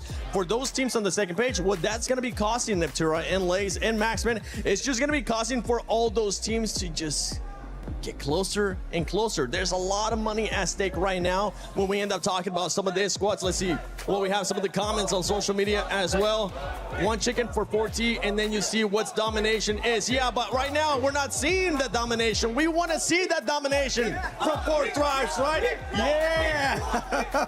Let's see if they'll be able to deliver for their fans here at the arena. But for some of the other teams, right, we're now talking about, let's go back to Hora, because Hora is stopping a lot of those teams towards the top from getting those points. The teams towards the top need to be able to find some kind of adjustment to that aggressiveness that we're seeing out of Hora. Yeah, them, Tiamba also, Hora in particular, they have nothing to lose, right? They're like, okay, we have to go hard or go home today. We have to initiate that comeback and leave the second page, which with the last 2 games on Erangel, they've been doing. We have 1 more Erangel coming up, right? So maybe we can finally see a Hora chicken dinner. That will be very exciting here in the finals of PMWC. But Tiamba, I feel like they're a team that in this lobby, if they get a knock and a flush on a player that's or E-Arena or Nongshim Red Force, and maybe now also S2G, they just fully capitalize on it. And I love it. They really are one of the few teams that are delaying this tournament until the very, very end. I mean, I sort of just want to bring your attention to Furia because they are still sort of in that 90 points there. And from that previous game, they were holding the western side. Obviously, Hora was sort of taking out the rest of S2G. They did nothing. They didn't even rotate and swing around where Hora was, which would have capitalized their elimination. So they're kind of not being as present as they usually are. It could be ending here in this next match. My prediction was in 4 matches. How many matches do you have, Neptura? 4. Max? 4. Lace? I was hoping for 2, so mine's it. Okay, yours is absolutely good. Okay. But let's see if it's going to be ending here in match number 4, or if we're just going to be getting a bunch more teams joining in the Smash Zone. Will this be it? We are about to find out. S2G joins the fray. Now 3 different squads could smash. 3 teams with that opportunity in our final edition of Erangel at the PMWC. It is going to go a little bit further than maybe some were expecting, given how today started, getting 2 teams into that Smash Zone so early on. but that double Milter shift on both of our zones has kind of thrown a spanner in the works. I mean, for Nongshim, right, they're dropping around that area, they're getting pushed in around the bridge. It seemed like they didn't quite have the force to be able to push their way out, right? They're still earning a lot of points on these games, though. So if it does go the full distance, they may just be able to win it out like that. That's what you got to do at the end of the day. Is you got to try to win this whole thing in as many different ways as possible. And that is going to be, you're going to smash, or you're going to end up with the most points on the leaderboards at the end of the day. And Nongshim Red Force with that double Milta circle, like you mentioned, is just putting in the work. Problem is, though, is that if we get another one, I mean, everyone's going to know by now exactly where they're at. So the focus is going to, I think, shift a little bit. But this could be the game where we get another crazy Erangel circle to finish out the PMWC here at EWC live in Paris. You can see these players cracking their knuckles, getting ready to drop in one last time. On Erangel, that will be the final bill. 3 teams, as you say before. Out of those 3, I feel like for my money, given today's games, I'm favoring either S2G or Nongshim Red Force. I feel like for me, E-Arena today has been solid, consistent, but not a game-winning team. And I need to see a little bit more from them to be confident in their ability to fully confirm on that smash. But we've seen them do some crazy stuff, right? They have broken records on their road here, and now they're in with a chance to take that title, give Schweppes his 3rd performance at a global level to get a global stage title with those 2 PMWI trophies already behind him, looking for a 3rd time to take it home. Well, here comes the big one. We're here in Paris, folks. Let's make some noise as this is the last Erangel of the tournament. Could this be the final match? That's the question we're about to find out as we're looking now at the plane. These players are locked, loaded, ready to go. And we got one going right down the middle here in a nice diagonal coming from George all the way down to Novo. Yeah, going to give a lot of access to everywhere on the map here. Shouldn't be too many hot drops. I know we've seen a couple of those certainly earlier on. I mean, in our first Erangel, we had that hot drop over near the Gatka Fields that was a little bit questionable. GodLike not super happy about that, but there have been performances across the board here. Sorry, Ida. I think it was Ida and Tianbo actually who were on that hot drop earlier on, but still, yeah, a really tricky situation. Shouldn't be unfolding here this time around. Nobody dropping straight to North George, maybe just grabbing some vehicles and heading there later. Orangutan sending WizGod very far up north, isolated from the rest of the roster. Potentially, again, just grabbing a vehicle, going to break out and rejoin in a moment. As we take a look at our top players, though, it's a 3-way tie with Ulf, Nongshim Red Force, and Horror all having their representatives on our highest elimination counts. Oh! And it's a milli-circle. Let's go. I saw some people pop up in the stands after seeing that zone shift. Here we are in military. All right. Aurora are going to be down there. Nongshim Red Force are going to be close to this circle as well. Man, oh man, Erangel doesn't disappoint here. As, Okay. Yeah, we had to just touch military just one more time, huh? Hey, we got to do it. We got to do it to them. Aurora already dropping there, obviously. Could potentially have some fast rotates there. What we've seen as well from Nongshim Red Force is a lot of times where they've been able to transition very effectively over towards the military island. They've had 2 chicken dinners on 3 of their military island finishes, which is going to hopefully be something that they can repeat. That's what they're looking for here. So a big opportunity for Nongshim, who tends to go for the rotate of 1 player off of the shark fin, rotate down south fairly early on circles like this, try and get a foothold on the north side of the island and work from there. That's what they're going to be looking for. But if we've seen it, the other teams have seen it too. Yep. So is anyone going to try and counter that? Yeah, you know that these teams are prepared to their gills here. They know exactly what these teams are going to do. It's just, how are they going to execute it? That's going to be the question. Speaking of execution, if we look at the leaderboards right now, there are some teams that could still definitely win this whole tournament further down. I'm looking even all the way down to Team Flash, Aura, Furia, right?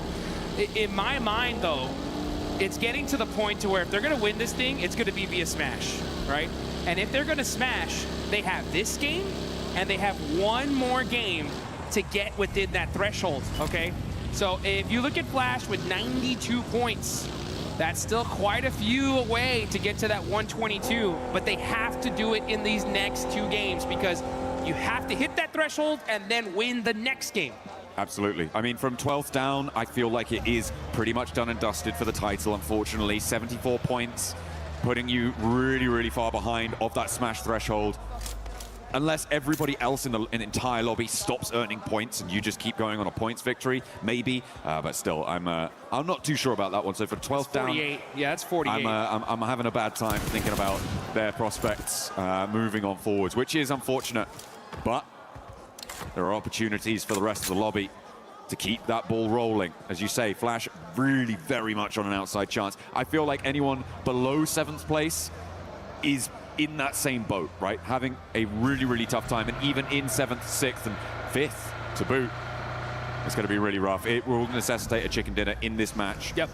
To go across. This is that Nongshim Red Force rotate. Here they go. To tune in with our teams in the Smash Zone. Nongshim Red Force now across to the military island. S2G went very, very quickly, which makes me question how much loot they're going to have on board to try and hold this. Nongshim took a little bit longer to get across, which is going to give them some more power, some more backstop of utility of supplies. And Aurora, of course, dropping over in that military base. They're not in the Smash Zone just yet, but they are the team that is closest to it. Only 7 points behind right now. E-Arena, they're still in South George. It's very likely that they're going to take a long time to go for this rotate. Yeah, super unlucky on the side of E-Arena. They've had to do the longest rotations in Erangel all day today, and I think that's why we've seen them not have as much success as normal. But this is a perfect zone for Nongshim, right? They're going to have the north side of military all to themselves. They know this side of the map like the back of their hand. Enigma Galaxy, in the meantime, starting to mix in a little bit with Ida, a team they're super familiar with as they battled with them in Pachinki at the start here of the finals. I mean, it felt like, Ida were across the bridge a lot earlier than this. They just did not have a setup. No. So, Enigma Galaxy getting across pretty much for free on that location is a great result for the squad. They are, of course, 22 points behind that Smash bubble, which they'll need to try and push past in the next, as you say, 2 matches. Yep. To break on in there. And now Ulf could potentially try and roll across the bridge, but they are going to roll into a much harder stopping block, I imagine, given that Ida have now kind of solidified out to the west side of that exit, and Enigma Galaxy hold the compound to the east side of the bridge. I'm interested to see the kind of plays we're going to see from these teams, especially in that lower part of the leaderboards, because, you know, they want to still win this. It's still possible, but what kind of different play styles are we going to see? Like, even GodLike with 74 points, to make it possible, they need a 25-point game here and in the next one. So they'd have to go and just eliminate everybody, right? So I would want to see aggression no matter what from them. Team Flash with 92 points, right? They're going to be hunting down that 122. That's 30 points in the next 2 games. So 15 and 15, much more manageable, right? At the same time, that's a chicken dinner with 5 eliminations, so it's not going to come easy. Hey, we're just going to see. Sure. We're just going to have to see what happens in this game, because right now 4 Thrives with their opportunity crashing into S2G with theirs as well. 1 step closer to the Smash Zone. 4 Thrives denied there as S2G put their first point on the board after gaining that Smash point in that last game and holding this south edge. I mean, they're feeling all right. They're feeling all right. We're still waiting for Zone 2 to really decide where it's going to go. Yeah. I have this sort of bubbling feeling in my stomach, Juice. And it is, what if we get a really hard north shift and we go back to the mainland? Ooh, it's so unlikely, and it's not even really worth bringing up. But I just have that little feeling. I'm like, oh, what? Oh. Back of my neck is prickling. My spidey senses. The John Allen tingle. That's right. Is in effect here, folks. If we see that northern shift, oh boy, will this be one heck of a party here. Fortunate for 4 Thrives, they're on that most southern part of military, just thinking they can kind of get some of that loot. S2G finding one of their players isolated, and that's IQ gone, just like that. Only player out of the lobby so far. Looking on over, there's still a lot of teams that are in the blue zone still. I mean, we got E-Arena still in South George, so they're going to be pushing in super late. Tianba's up there, GodLike's up there, Aura are still just crossing. Yes, Naya. So a lot of teams going to be very, very late on this rotate. Little family outing for Vitality. Pop into the hovercraft, luggage in the boot. getting that fuel back on board. Minimal vehicles, though, makes this south side for them a lot more difficult to navigate. I'm not too happy with the amount of mobility that they're going to have. They do need to potentially try and find some vehicles or steal some from another team, as our circle will be coming in fairly soon. Yeah, for Vitality, might be a foot-based approach for the future if that hovercraft draws the fire like we see it. The circle shifts out west, and it does keep a lot of that military island in. It's got to push Al-Ula away from Novo, and the teams on the east bridge potentially going to have a little bit of a hurry up, but Al-Ula have that outpost over to the west. The east bridge, it's going to be a fairly easy disagreement to settle, I imagine, for Flash and Orangutan. Not for either of the two teams, but it should be a fairly simple solution for whichever team comes out on top. At the moment, looks like Orangutan might have the better end of the stick because the res does need to come through. Res needs to happen. Unfortunate for Al-Ula, they can't catch a break. You know they wanted that observatory position so bad. But they're at the bottom of the leaderboard. It's going to have to do it the hard way. Still on the north side of this island, we got OG battling it out with Team Flash. Two teams pretty down on the leaderboards. Trying to soak up some points here, get some extra placements. Again, you know, Team Flash have a possibility to make a run of it. They need 15 points in this one and the next one to reach that smash zone, to try and smash in that final match. That's if we even get there. We could end this game here and now, folks. But you know what? Before it ends, you guys gotta get in the game and get one of those Naruto Uzumaki skins right there. We got the Nine Tails Fury's AUG still available. Get it while you still can. Aurora, though, at 4th right. This is a huge fight. They are battling it out over by these plain fields. Zol's gonna have the angle there on T24, throws the Molotov on him. He's gonna have to move. The nade goes out to Zol, picks him off a little bit. And now it's a battle. The util, he touched the molly! He touched it with the tiptoe and gets knocked. Another huge mistake here out of 4th Thrives. Hey, 4th Thrives had so much momentum, but the pendulum swings back the other way, and Aurora now are another step closer. They put a second elimination point on the board. They are drawing inexorably towards that 122 metric. Now 5 points for them left to try and claim, to join for a potential smash in Miramar if we get that far, because remember, 3 teams can still win it. And we've seen 2 chicken dinners on Millie Circles coming from Nongshim, who have a 2-2 split on the north side of the island right now. Furia may look to try and challenge the northern point of this. And are Nongshim going to look to regroup over towards the northwest side of Millie? They will have to, at some point, decide which outpost they want to commit to. It may need another circle for them to do so. Yeah, they're in a really great spot right now. The problem is that everyone's going to want it. And they are completely surrounded by squads. And I guarantee you, the second a team realizes Nongshim where they're at, they're going to full commit to them for sure to try and stop them. E-Arena, meanwhile, going to be coming in through the zone on the north side. Where's the shift going to go? If it goes to the bridge, oh, this is going to be straight chaotic.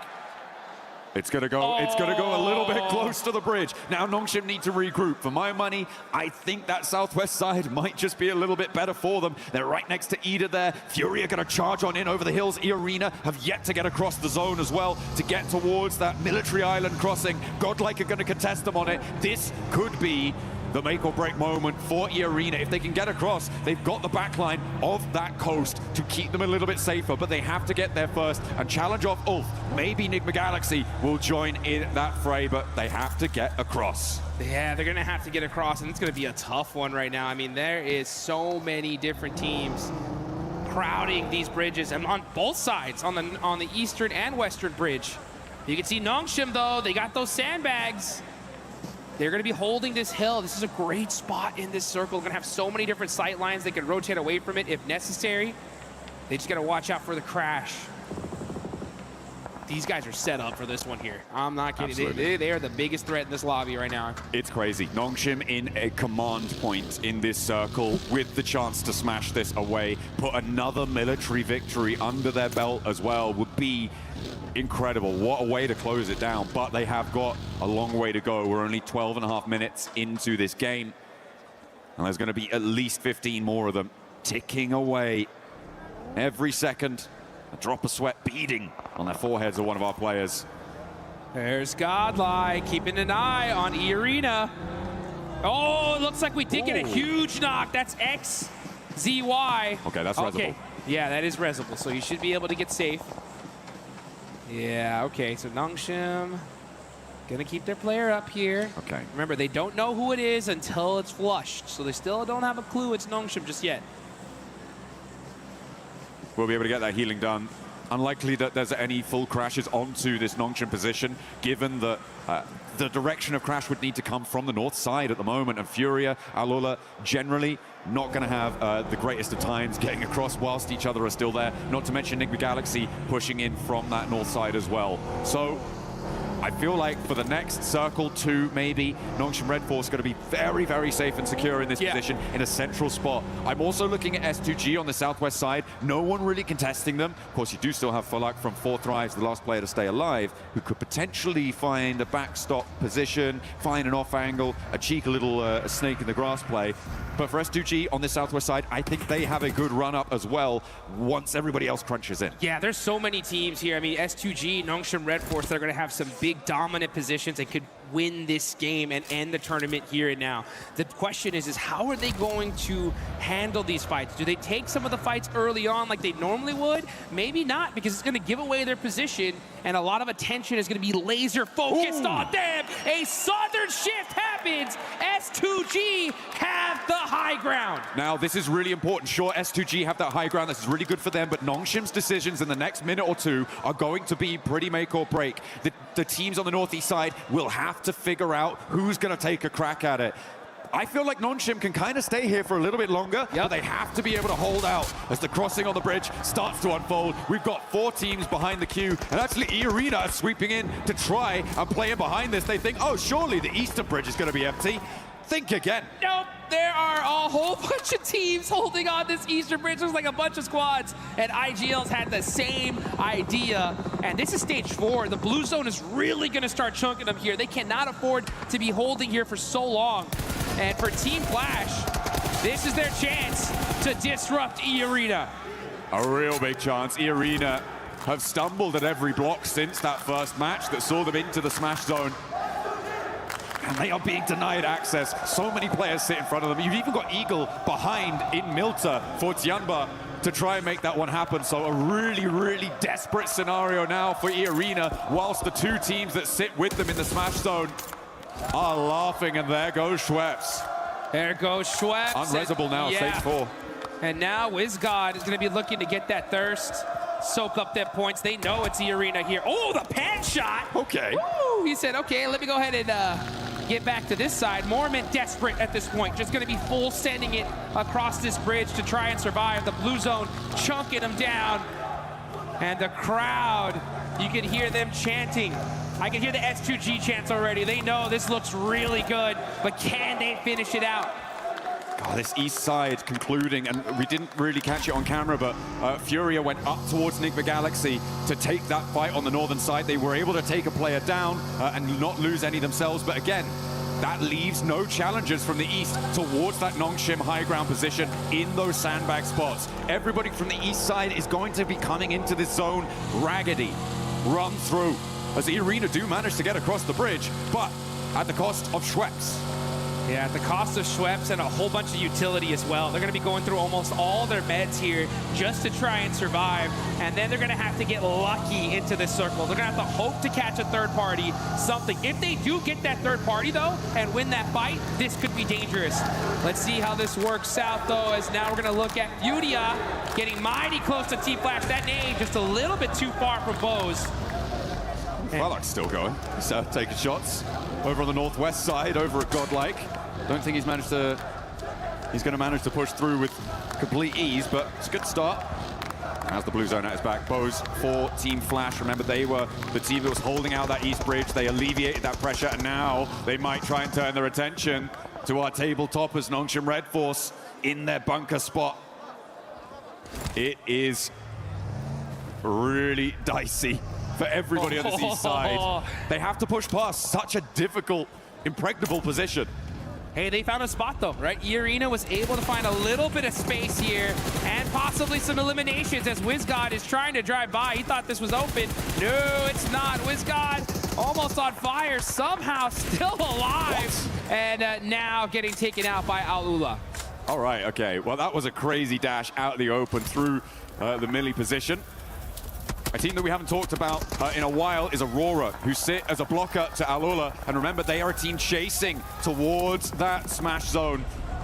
And they find a spot on towards Mormon as well, and knock over to E-Arena, and they are now down another player. Vitality pick up that flush. So Aurora denied the point, which could be pretty crucial if they do not make it into the smash zone here. But with Aurora in the buildings on the south side of this zone, as it pushes, by the way, away from Nongshim, yeah, that could be devastating for Aurora if they don't make it all the way.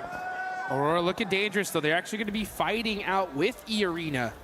That's a big one, a big fight about to take off as they're waiting for this next circle. This is still stage 5, but military zones are just so dangerous. Aurora are going to have this beautiful compound for now, so they don't have to move. Right now, they're just keeping eyes on Alula, trying to get a few more eliminations. They know they're that close. Only 5 points away now from that smash zone. Goodness me, I feel like the most important decision here is Nongshim's rotate. The question is when. What do you need to have in place before you go for it? And I feel like this is one of them. Clearing out the back, Team Flash, as soon as they roll out, they're going to get hounded down. So the ability to clear that out is brilliant. But then where do you go from there? Maybe you try and crash towards the arena, but we'll see what they can find in the fight with Flash as they roll up for a second rundown. So easy goes low, but he's still got a little bit more bite behind him. And he snaps back. Flash do go down, and no knock sent, but here come Nigma Galaxy. They're straight into the fight. Oh, 1-2 go down. There they go. What on earth was that? Nigma Galaxy with the targeted, surgical, precision strike. Take down the table toppers. Nongshim denied.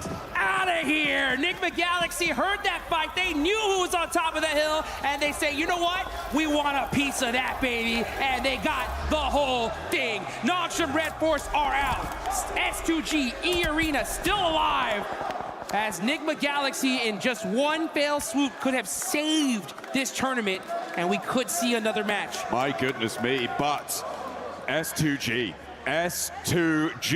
with that opportunity now on the southwest side of the circle. Have to get a little bit closer to it. They've still got the Madman Falak to deal with, though, in the foothills of their position. And Lost is rolling up to it. There's a nade cooking, so have to be careful. Feel like they should know there's someone in the shack. They should know. As the nades are flying, GodLike are launching forwards. Kamikaze will certainly know about it now. GodLike wants to challenge on this hillside, the southwest side, getting hotter and hotter. Oh, okay, it's the Lone Ranger. On horseback, charging into battle. Falak on the move. 1 horsepower, man. He's on the move. Can he survive? He hops. Jumps out for a little bit longer and survives. Hey, he's got that big iron on his hip. He's ready for the fight. GodLike try to take him down. You're going to have to do better than that. One more under the belt for Falak, but he goes down to a long-range third party, and the circle goes south too. Over to S2G. For Turkey, they have the shot. They have the inside track. It is about conversion now. And the whole lobby needs to understand who is the greatest threat in this lobby. It's S2G. They're alive. They have the high ground. They have the ammunition. They could end this tournament right here, right now. A lot of fights happening on the other side of things, though, and that's going to be chaotic on the side that S2G are starting to spread their wings. They're taking so much real estate in this circle, looking to get the chicken. They could make it up to first place overall, and down go E-Arena, so now guaranteed the only team to make it across, to be in with a chance, with a smash victory on this game, on this final angle, is S2G. But Aurora could change that tune. They are 2 points away from the smash zone. One more team goes down, they are in, and on the north side, it makes it happen. Aurora will join the top 3 in the smash zone if we go to another match. Oh, and you could see Zol. He knows it. He knows exactly where this S2G squad is. He spotted them. Did he spot Hansuji, though, in the grass, waiting to make a play? Zol getting mighty close here. Oh, Hansuji does stand up. The fight waiting to happen. This could be the fight to decide this tournament. Well, whichever team owns this one, they're going to control this entire side of the map. Ooh. There are no ifs, ands, or buts about it. The only way for Aurora to keep this one going, for a chance at their own victory, their own table-topping performance, is to take down S2G, who sit atop the mountain, presiding over the military finish.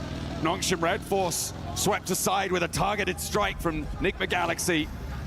E-Arena struggling, clawing their way towards the circle, finally fell apart at the seams and could not go the distance, but S2G have their chance. They've got it.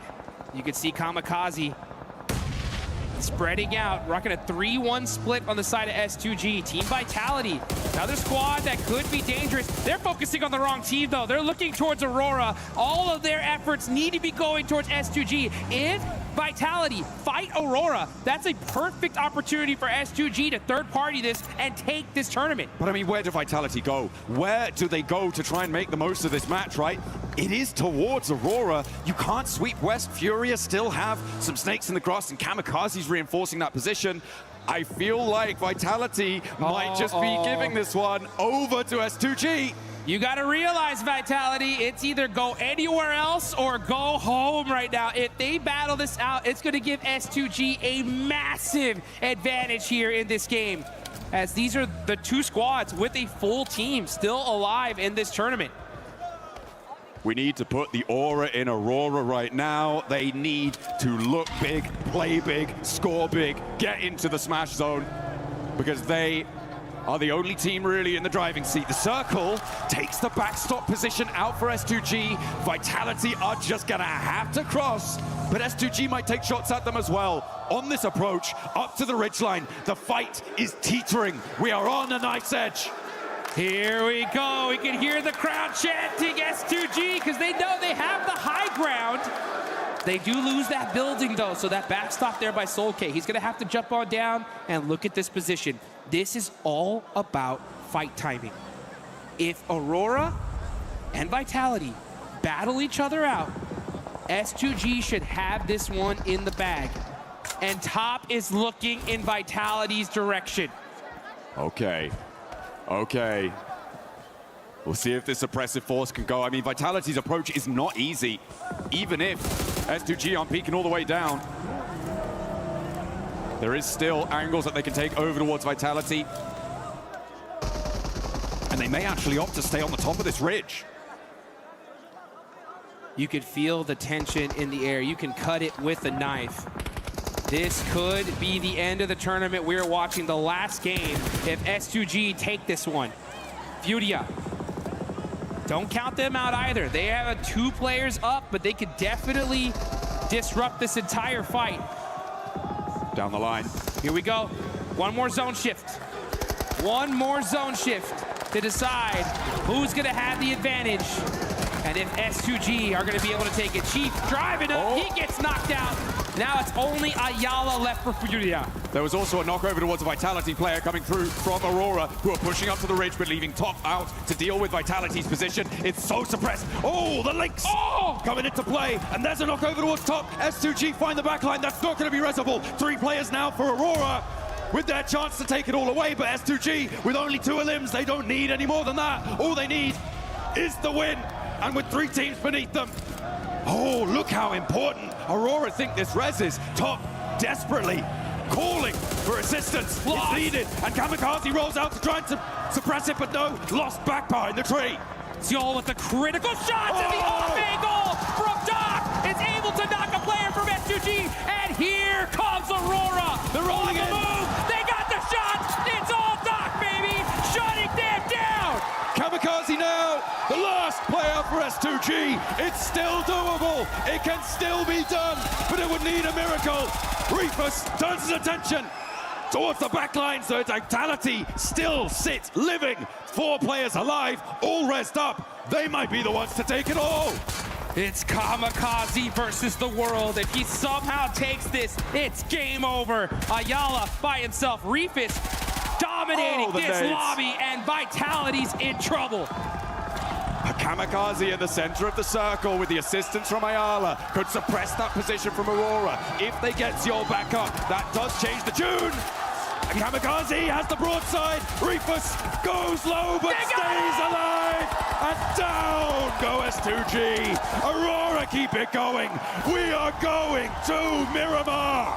We are going to the desert, and we only knew that in the last second. That one was way too close for comfort. At S2G, you can see the look on their faces, the devastation. It could have been over right then, right there. They had that game in the palm of their hand, and through their fingers, the dust of their defeat pours down. And they are going to feel so bad about that one. Oh, They had the high ground. That high ground. Oh. Aurora with the charge through. It felt like the knocks were there. Everything was lining up. But they built that house on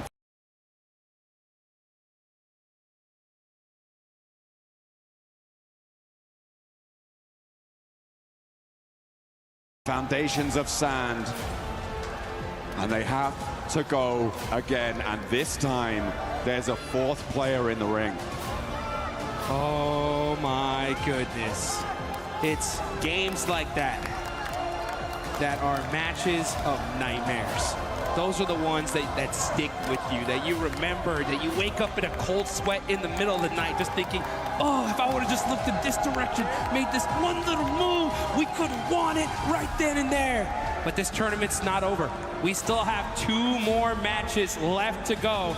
But like you mentioned, Aurora are looking to roar up to the top as they take this one at the last second. I mean, what a finish coming through. Kamikaze nearly getting this elimination onto Reefus as well. You can see how low Reefus got. Yeah, those nades got cleaning him up as well. Aurora, fantastic play coming through from them. They drop military, they stay military, they win military. That is how you want to close down Erangel. And what a sigh of relief for Nongshim and for E-Arena, who have another crack at this Smash victory. Yeah, and I mean, I got to give some a major love to so many of the teams that we saw. Furia put some good points there towards the end. Nigma Galaxy, honestly. Nigma Galaxy pushing, taking out Nongshim right there. Kinda crazy. That was crazy. And I think all of these teams need to give Nigma Galaxy a little pat on the back, say, hey, thank you for that one, because that was dangerous. Absolutely, dap them up. We are going to be heading out for a few, but make sure you don't go anywhere because there are crucial games left to play. Let's see what we've got for you. We were there. For every click, every clutch, every respawn. We were there for the years of grind. And we're here. Now. The proud founding partner of EWC. Powering the biggest event in gaming. Shoulder to shoulder with the world's best. Making history. Greatness deserves a stage. Lenovo Legion. Reach your impossible.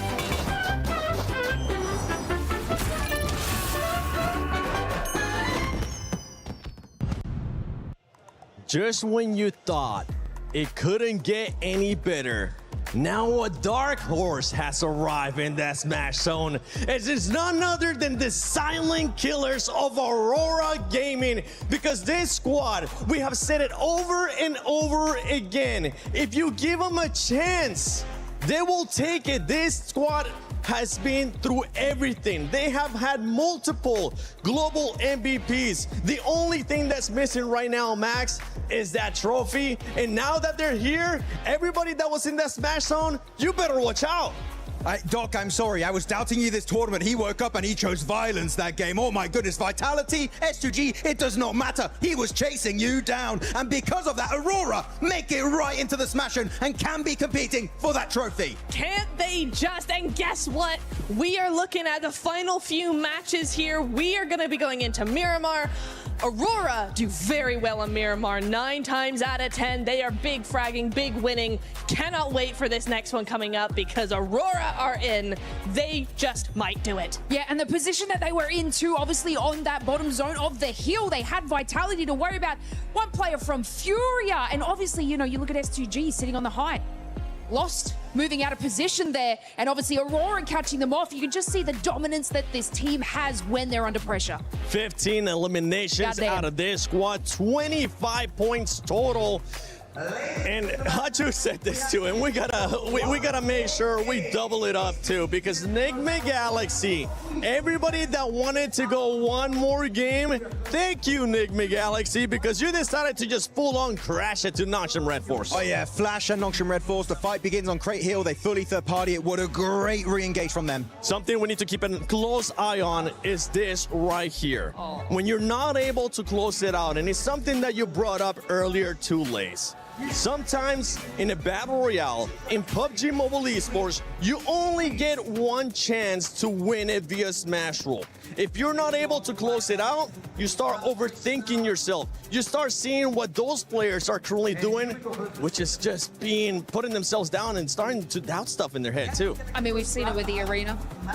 Now, obviously, S2G, they had such a powerful position from the get-go. They were moving their rotation so well with each and every zone close. The height on the hill here, but like I said before, the positioning from Lost, sort of moving over this top side of the hill, unfortunately was caught out by Aurora looking down. So oh my you can see the upset on their face from this, and they just knew from that moment they messed up, Max. Oh, the Doc and Reefus wombo combo. Like, that is what you want to see as an Aurora fan. That is such a good execution. And really, the push from S2G, I would say, was not even a bad idea. But the thing is, they had so many angles on the side of Aurora. No tree, no rock was going to be enough cover to keep you alive in the very end. Kamikaze, of course, trying to keep the dream alive, but Aurora were just way stronger at the end. And Aurora now making the jump up, man. A 4-man race. We don't see it very often on the global stage, but any of those 4 teams could still now be crowned your champions. They can be crowned their champions, and we do have 2 games left if it doesn't finish here in a Smash, with the Smash format in this next match, which means that some other teams could still end up pushing out. We got a chance to see earlier that Smash race graphic. You can see 4 Thrives is still, even though 4 Thrives hasn't really been performing that well, awful day after that rondo, they could still find themselves a way up towards that Smash zone. But when it comes to Aurora, when it comes to that fight with S2G, I kind of want to rewind a little bit to that, because I was thinking maybe S2G took a little bit too long to try to get even more angles and spread out even more. I'm not sure. I thought that S2G played it well enough. I thought that they had enough angles, that they were timing it very well. The problem was Lost getting knocked. For Aurora, that is like smelling blood in the water, and it just activates immediately. Like, once they get that knock, Aurora are all over it. Full push, full send, complete synergy. They like, right, we have a target, we know what we're doing now. So for me, I think it's less S2G and more Aurora. Yeah, they were in great positions. I absolutely agree to you. And Aurora were moving to the rotation on Vitality. If they were just to wait another moment, it would have opened up an even better position for them. But obviously, you know, like Max says, they were sort of making that push. It wasn't the worst decision, it was the timing decision that put them out. With that overall now, we see the Aurora jumping up to that 2nd place in tying Nongshim Red Force at 140 points apiece. Nongshim Red Force does have 3 chicken dinners, Aurora with 2 here. And as we're looking at this overall ranking, even before this one, we got a chance to see the top teams for Miramar, Max. Yes. And we ended up seeing Nongshim there, and as well as E-Arena. This could be the turnaround for E-Arena. I mean, especially, wait, Neptura, remind me, PMMI, Macau Invitational, which map was it? The Nongshim Red Force won on and got the smash. Was that game 6? That was game 6, and it was what battleground it was? I think it's a Miramar. I think it was a Miramar. Exactly. Thank you very much for confirming my suspicions, Neptura, because it is Miramar. It's Nongshim Red Force o'clock. But I do want to say, 4 Thrives, Enigma Galaxy, Furia, Tiamba, if we do get to that hypothetical scenario where none of the top 4 teams get chicken dinner, these guys, a top 3 is not going to cut it. You need a win if you want to do it. And you know what? That means from those teams on the second half of this first page, you need back-to-back chicken dinner to be the champions. And we're starting to see the crowd pop up as well, especially towards the end when S2G, one of those players, ended up getting knocked. You can see all the fans from Horror, all the fans from Four Thrives just getting so excited because that just means one more chance for those squads. Four Thrives, you are 17 points away. I don't know if they're going to be able to do it, Lace, but they're going to have to try. I'm a believer. There's still time, absolutely, for them and to be able to capitalize on that. And what we've seen, and obviously a lot of these zone pulls on Miramar, they could have that potential to be able to do it. Obviously, you know, we saw it from the, the hashtag EWC posts. They just need that chicken dinner, which will maximize those points for them, and obviously to close it out in the following game. I'm just looking at a bunch of squads here as well that you have absolutely nothing to lose. Throw everything. Do anything you can for those eliminations. Do anything you can for those points. And for everybody currently watching at home, don't forget that the PMWC Lucky Spin is currently available in the game. Log in and do your spins before it's gone. You could get the Electron Energy set, the Proton Power set, and that grows out that I'm just so close to getting it that I feel like today, after we crown a champion, I'll be able to get it. The PMWC Lucky Spin available now. Go check it out. Co-created with PDP creator Nana. But you were wanting to say something before we were talking about those awesome skins. Talking about the bottom teams, right? The teams that have nothing to lose. I want to look especially at the Indian teams, right? Orangutan, and also looking at GodLike. AKOP had some really good plays, by the way, earlier today on Rondo specifically. So good one on AKOP. But at this point, it's just about getting experience. Just try and get as high a rank as you possibly can. I would say top 10 would be great to see you try and one of those two teams to try and finish on. But I'm sure that with how much they've learned this event, next time we do see them 7, they're going to come back even stronger, maybe in PMGC. I think so. I mean, we already seen a strong performance out of OG, this one being now their second international event. For GodLike, they have completely shattered my expectations, even though after what I saw from earlier on, I had them in my top 5 for the finals here. The pressure, I feel like, ended up getting to them because it is their first international event. But I'm with you. I think that experience that they're going to be getting here is going to progress not only just for them, but also for India as a region. Oh, exactly. I mean, if you look at the likes of X-Force Rejects, for instance, down in Africa, right, the African region, their global experience has been moving forward and actually influencing other teams around them in their local area. So it's the exact same thing for our Indian teams here. I've been very, very impressed with GodLike, very impressed with OG. Even in the finals coming in here, day 3, looking really good, making some fantastic plays against the likes of Tiamba, like a lot of different teams here. I do think that, yes, the experience is one thing here, 7. That's definitely not to be overlooked because they just don't have the experience these other teams do. But I will say, even I was surprised by the big jump between group survival and finals. Like, it's a completely different lobby than what they played earlier in the week. So for them, it's just really hard to adapt as well. And yeah, they're getting left behind, but still massive GGs. I'm very impressed. Completely different playing style here in the finals. Group A, we got a chance to see just tacticalness. Group B, we've got a chance to see aggressiveness. And survival, we got a little bit of a sneak peek. It was still passive, but now we're here in the finals. And now we only have possibly 1 match left. If nobody wins it from the top 4, then we will have that 6th match. But Barney, do you think it's going to be ending here in this first Miramar, or are we going to go one more? Oh my goodness. What is happening? Dude, my heart is coming out of every orifice that I have, Lucy. I don't know what is going on. It's getting insane. It's getting so spicy here on the Gadia City grid. Of course, we now have 4 teams that are on Smash Point. We've got Nongshim Red Force. Yes, indeed. E-Arena.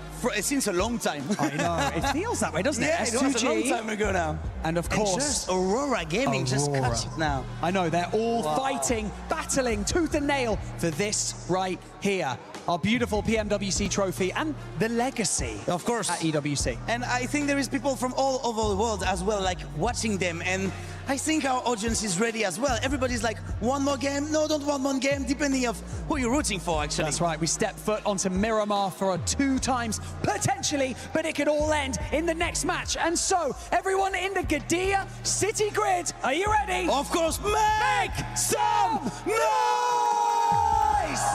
Here we are, back to Newcastle for the Game 5.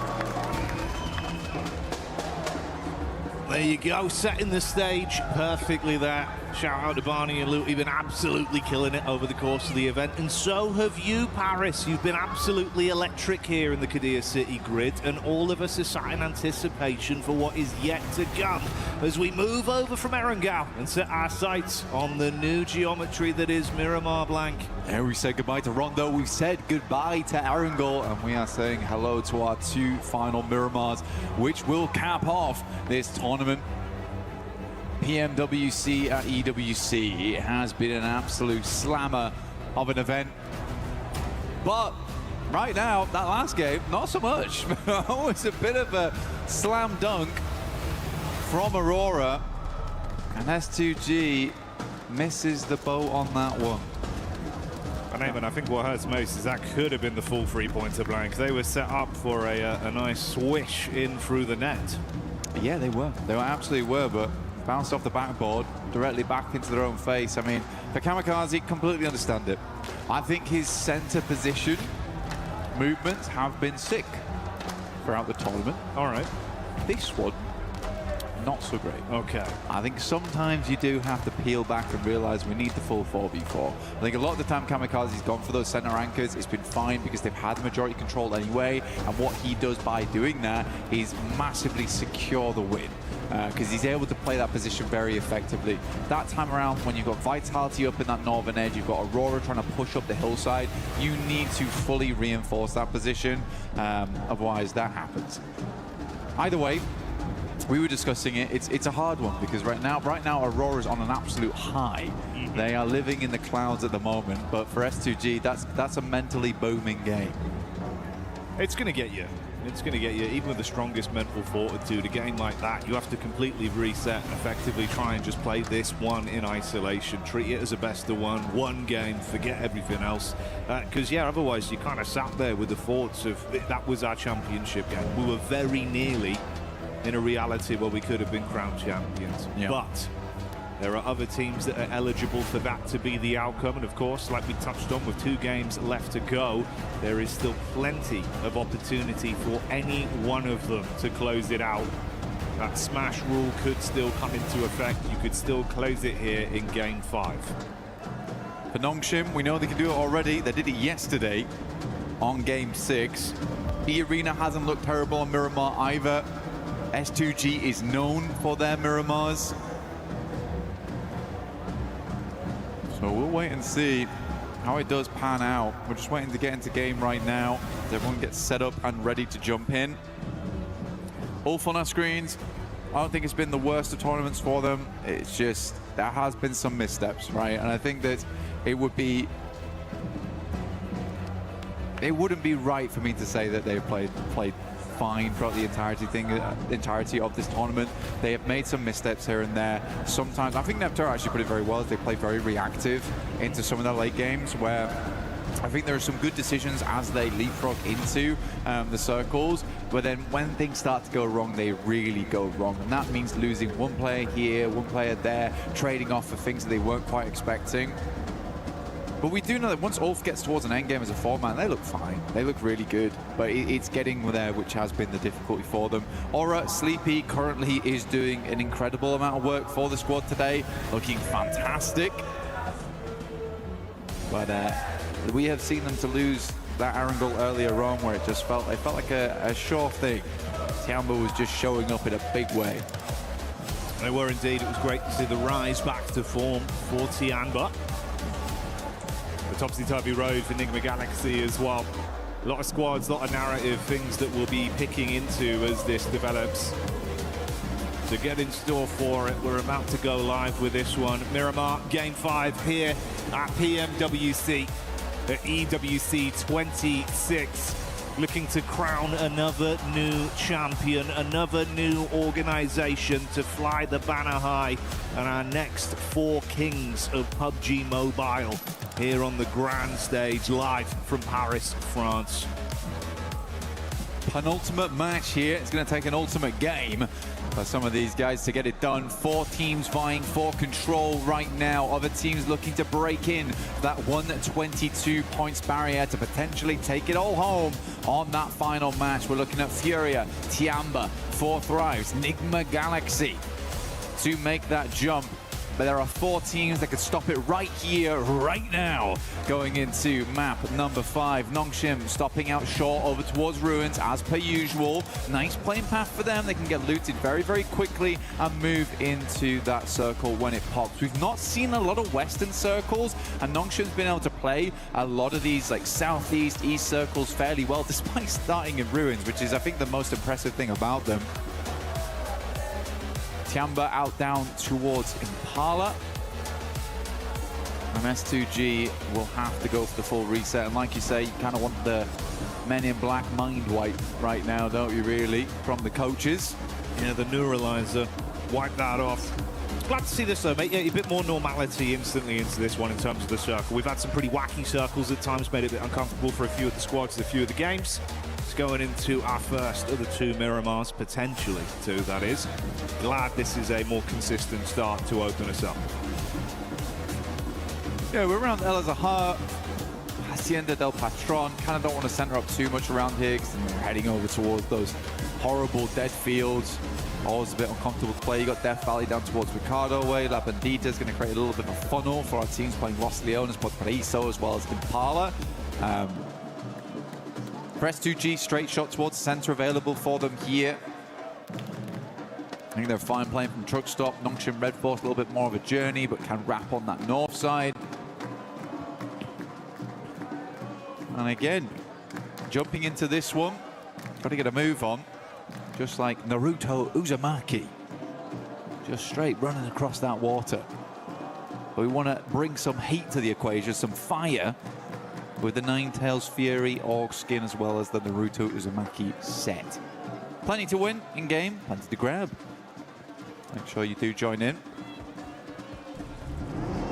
But join us now as we head back into the game. Yeah, that'll always be there waiting for you whilst the event's ongoing. To take advantage of it, but like Blank said, we'll stick with the present for now and see what we get out of this. Obviously, early doors into it initially. No over-aggression necessary from the teams, not worth the risk due to the damage it could do back upon you. So it will be a fairly safe opening few minutes here of looting for a decent majority of our squads. Bit of a split there from OG early with the 3-1 setup, Aru further back. Ooh, and this has actually resulted in a bit of commotion as well. More high octane than potentially our first 4. S-Power comes in with the opening elimination as GodLike do get line of sight down onto OG. Yeah, good shots from S-Power. Again, he has really made a name for himself here. Very well known within his own region, but now on a global stage. Known to be able to tango with the best of them. Incredible clutches throughout the entirety of the tournament for S-Power. Really just hope to see more of him in the future, honestly. This has been a wonderful event for him. Alongside with the rest of the squad supporting him wonderfully. Ulf getting nice and central on this one too. Just underneath Hacienda. Still a lot of teams yet to move in just yet, though. Aurora getting the full loot on. You can see them on our screens right now. Still looking for some supplies. Mini 14 switched out there for the M16. But not setup, but I want to see what he picks up.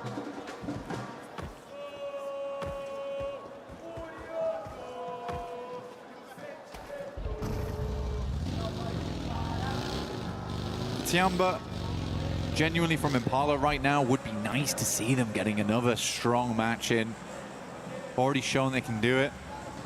And with how tight those rankings are towards the top, I mean, just look at 8th through 5th.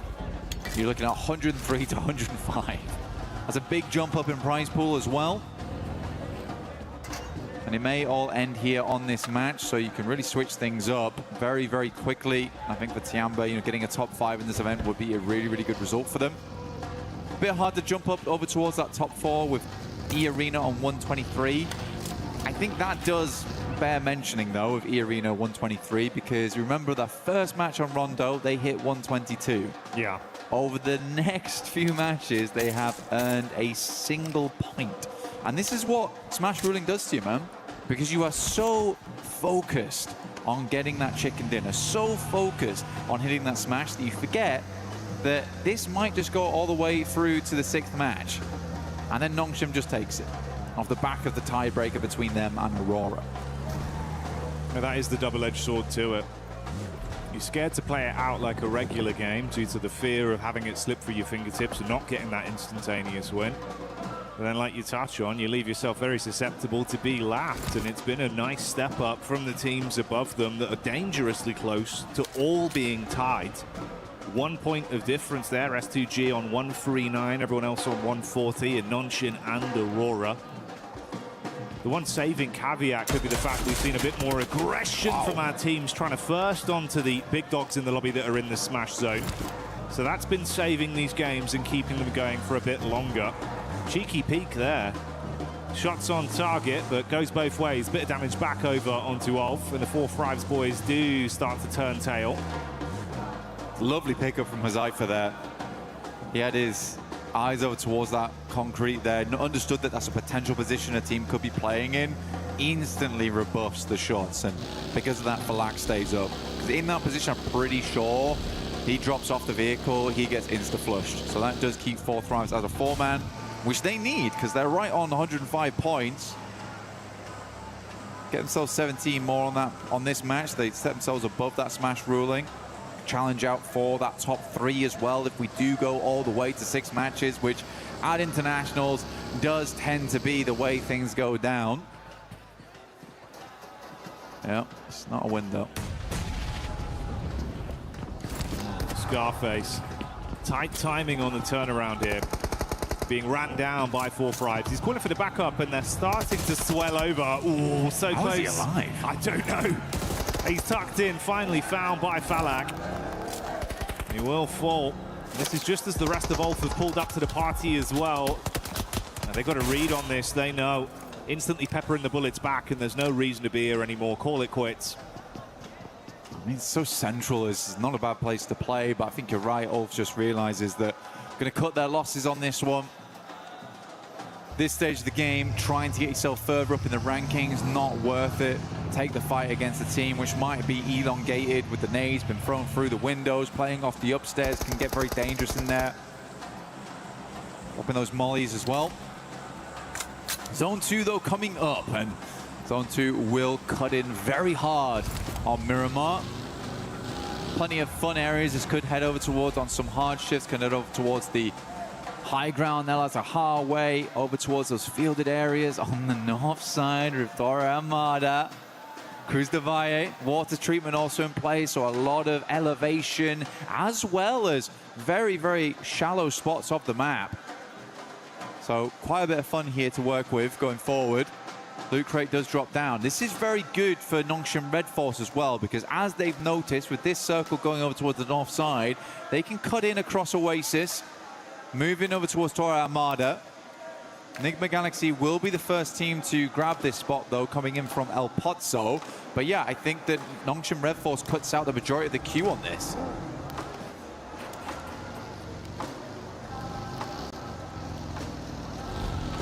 For Nongshim, they've had a pretty firm grasp on these games, but there's been some awkward decisions again, mirroring the sentiments we've given out here about some of these sides struggling a little bit when the pressure starting to get to them, eating away at them with the decision making. I mean, this does feel slow as well, Jackie, for Nongshim, because I think they stopped off almost in Oasis. Had to think about what their next move was going to be, and they're still just making it across. It is rocky ground, though, so they're slowly finding their way in. But again, the more time they waste on this rotate, the more teams are going to make those wide routes. Furia being one of them. They're actually going to meet them on the roadside probably quite soon. And Furia has not been traveling through the blue. Right now, the rest of Nongshim Red Force are trying to keep themselves at a reasonable HP count. Getting very close now. Might just tuck in. You've got Ulf here as well that have been hit from pillar to post on their movement throughout this game. They ran into OG. Bit of damage done. I mean, 2 players already hard flushed out. One of them knocked up on the ridge side. It's Aru, the last remaining member, throwing the nades down. That's nearly all of the offensive utility used as well, just the Molotov. So broken bottles and his teammates gone as the fire spreads. Meanwhile, top side, what we touched on before, the Nongshim rundown with Furia still hightailing behind them. They actually get ahead of them on this as well. But Nongshim Red Force, they're kind of an unsuspected rotation. I think if Furia was keeping an eye on those drop spots, they should know that Nongshim drops towards Ruins and likely has made a very northern rotate, but they're going to take a very, very quick move in. You can see here, Igors playing bumper cars alongside with them. Are so easy, moves forward. The rest of the team hasn't quite regrouped yet, but they've got the two-man on this. Igor stops short over towards the concretes, forcing Nongshim Red Force to actually move away. He is quick with the positioning. Not very fun, and all this while the circle has been pulling in here, so Nongshim Red Force might need to make some quick decisions later on. Cruz Defy actually quite free at the moment, but do you want to go there too early? You might want to now.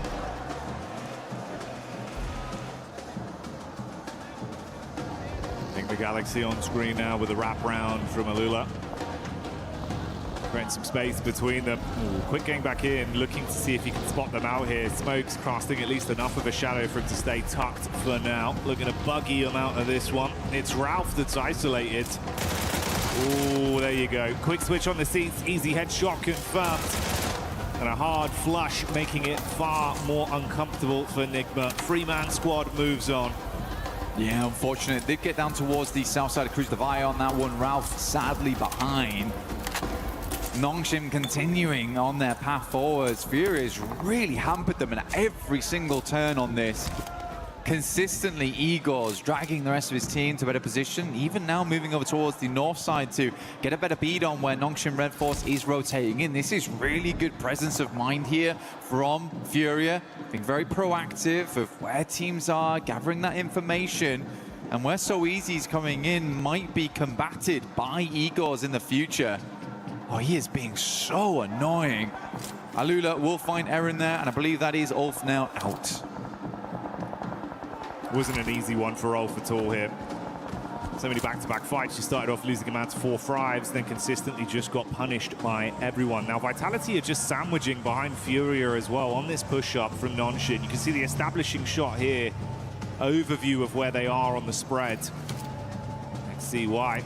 Got a scope attached. He's got a read on it. Vitality right behind them. I got the MK14 as well. Be deadly at distance. Ayala spots Vitality, having a peek over. Just trying to figure out what's going on here. Tizzy stayed behind for Nongshim Red Force, ensuring that there wasn't going to be any cheeky rotates over the north side.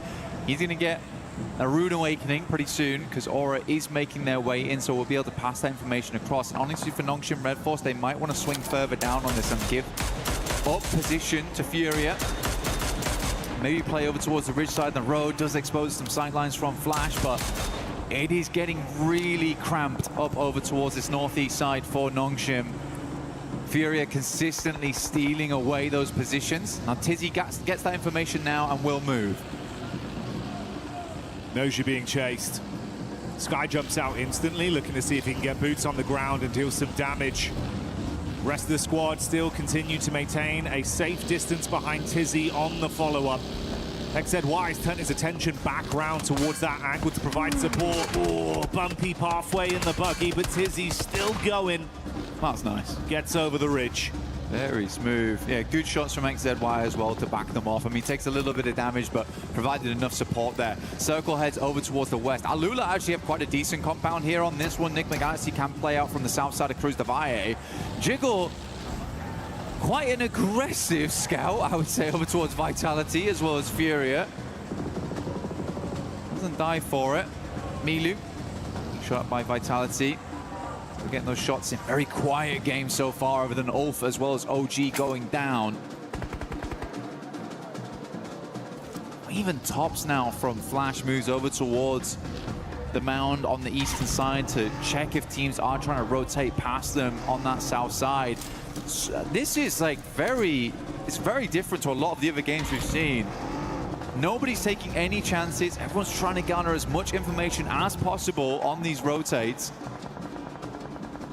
Yeah, it's far more tempered with the plays that are being made. You can see how much quicker teams are to set themselves up when they realize there's a VIP team, one of those squads that are within the smash zone, to attempt to set up to make it uncomfortable for their entryway. Similar setup here down towards the bottom side. You've got a close grouping of 3 of the other smash eligible squads in Aurora, S2G and E Arena.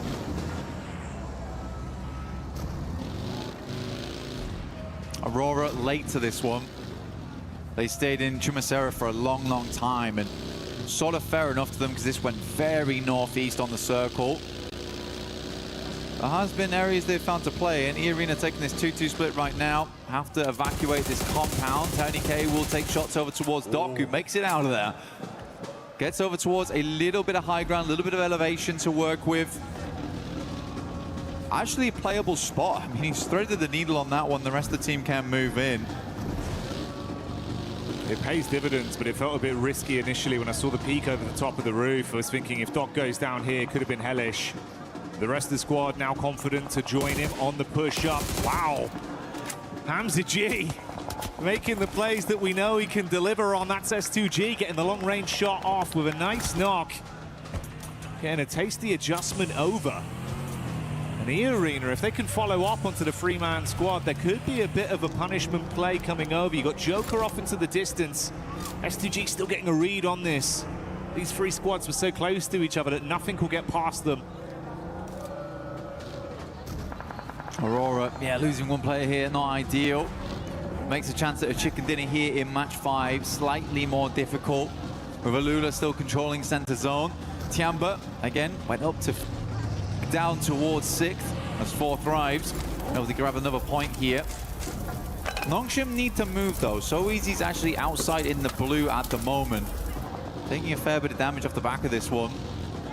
They're really racking their brains of where do they want to go, how do they want to play. I mean, he's still out there. Come on, man. Get in. Don't know what he's trying to say. I think he's waiting for Tops to get off the angle or something. I'm not sure. Finally, will regroup with the team, but burning through meds to do it. That's been a caveat we've seen happen a couple times for this team. Always feeling like they're kind of somewhat trapped in the dirt and then having to burn a lot of utility, offensive or medical-wise. See what the zone shifts from this, though. I mean, Alula's living life, right? I mean, it's clear to see that Furia knows that they need to create some space for themselves. They can't really move down towards that southwest side. They'll be on broadside to Vitality as they move in. So this is the likely position next. So a very important fight between Nongshim as well as Furia. Hyunbin takes a lot of damage. Chizzy up front right now, gathering that information, passing it back for the nades to be sent through. Maybe just dipping back down again, realizing that maybe this is not the best of fights for us. A long nade has quite hit on. So Easy will move away. Vitality giving Nongshim a little bit of life force here. Finally, a pathway's presented, but they've got to fight past teams to get into the safety zone. Oh, you can play highs on this one, yeah, for sure. It's free, it's open. All right, just beneath them, that's where Tiamba is stationed, so it's going to work out. They get tucked back in. Finally bypass the awkward setup of the Furia squadron that were advancing towards them. They're chasing somewhat. Flash keeping a bit of the attention off them. The triple threat of Aurora just off in the distance as well. Little bit of a ridge there. Yeah, tuck in, buddy. Yeah, because Furia could at any moment silhouette themselves on that ridge side.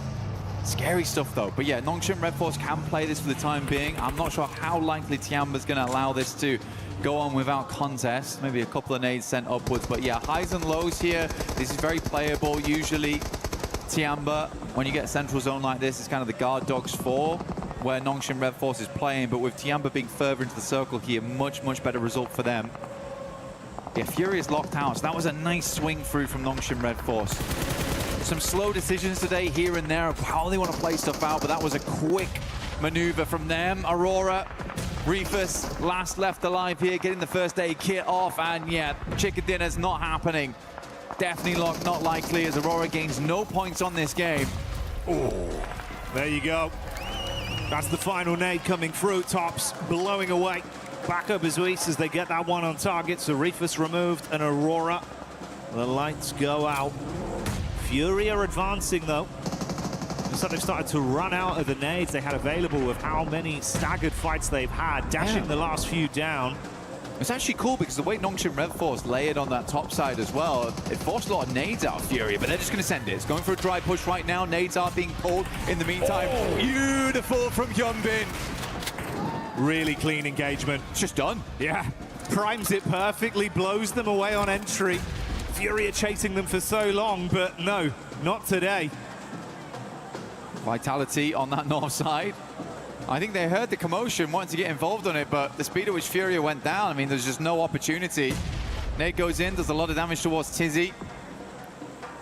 Gonna sit in the corner though, as Federalis has to move now, back over towards Aura. This next fight between Nongshim and Tiamba will be the decider of how far Nongshim gets into this game. Can't imagine that Tiamba's gonna crumble. Alula's compound becomes very, very high priority for absolutely everyone. You may see a crash on this. Risky maneuvers going to become more and more impactful. Here's the replay back over from the Fury, a crash down onto Nongshim. Look at that was nade from gorgeous. Hyunbin. Perfect utility play, over in a split second. Yeah, it was good stuff. I mean, the thing is, Vexy on that back line with the Mini 14 did good stuff. Nate's go in, so yeah, this is the fight I was talking about. They're all in one corner right now. Utility still looks good for Nongshim. Molotov towards the back lines. Does a good amount of damage towards Milu. He's burning out. Might actually go down to this. Great molly from So Easy. And Hyunbin's already set up for this. This is the go signal, but he can't actually win out on the initial fight. Aking replies back, so it's a 1-for-1 trade. Only XCY and Tizzy up for Nongshim. 3 players alive for Tiamba. Oh, the backstab though! Come Gets on! around the corner, the back nade misses as Tizzy sends them cratering down! And that's a nice spray, XCY wielding the sniper up close, the quick switch is good! But Vitality's here to play. Upstairs, the molly goes in, might just take them all down, and Nongshim is out. Vitality with a nasty third party. What a game from Nongshim though. Very, very difficult one. They made a lot of cool decisions there. Took it as far as they could, but Vitality was always in the wings.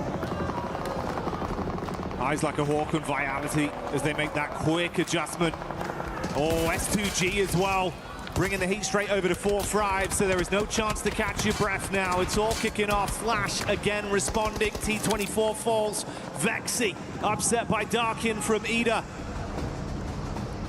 S2G gonna make that rollout now over towards Flash. 4 thrives. Looking to finish off what they started here. Zias is down. Tops is just dropping. Desperate smokes. Keep himself alive. Hamzy G will roll on through.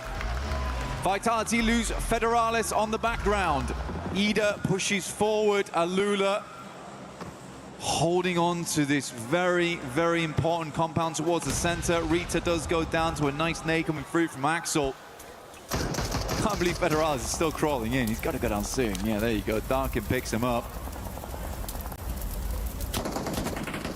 Shots back over from Razak as Vitality gets the shot on to try finish things there. You can see the split on either side with E-Arena still sitting, waiting. Absolute contrast there. S2G, they've been so proactive. 6 elims constantly in play, constantly in flux. E-Arena just waiting blank. That has been the name of the game for them. They're able to get one more point than previously. The Arena's looking for that finish, looking for that chicken dinner, playing in from that south side. They have the roadside ridge line to play around with. Solke will find another. Razak goes down, potentially. Ooh, just about lives the spray. Good backup there coming through from his teammate. Yeah, for E-Arena, they're going for the slow game. Oh my goodness me. I mean, how gifted can you get on this one for Alula? Every time it shifts, they're counting their blessings more and more. No one's taken that risk to try force them out of the position just yet. S2G from long range, that's Vitality. Getting the sight line onto them. So sad for Ida as well, because they've just dragged themselves out of 16th place. And they're about to be put back down there again. Ooh, yeah. And that might come quicker than expected. Darkin trapped behind a vehicle. Lost able to grab that one. Another Elim garnered. And this puts them on equal footing as well. 147 to 147. They're climbing up.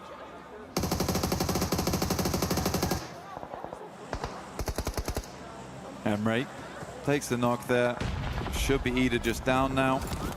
As Alula get set up towards that central side to hold off all these teams. E-Arena will clean up the rest over towards the northwest. Swain still up and kicking for Ida, though. Desperately trying to stay in 15th. Very unlikely. See how far you can go, though, on this one. S2G eyeing up that compound, looking to redeem themselves after that last game. There's certainly a chance here. Up to 8 eliminations on the match. Lost with a reposition.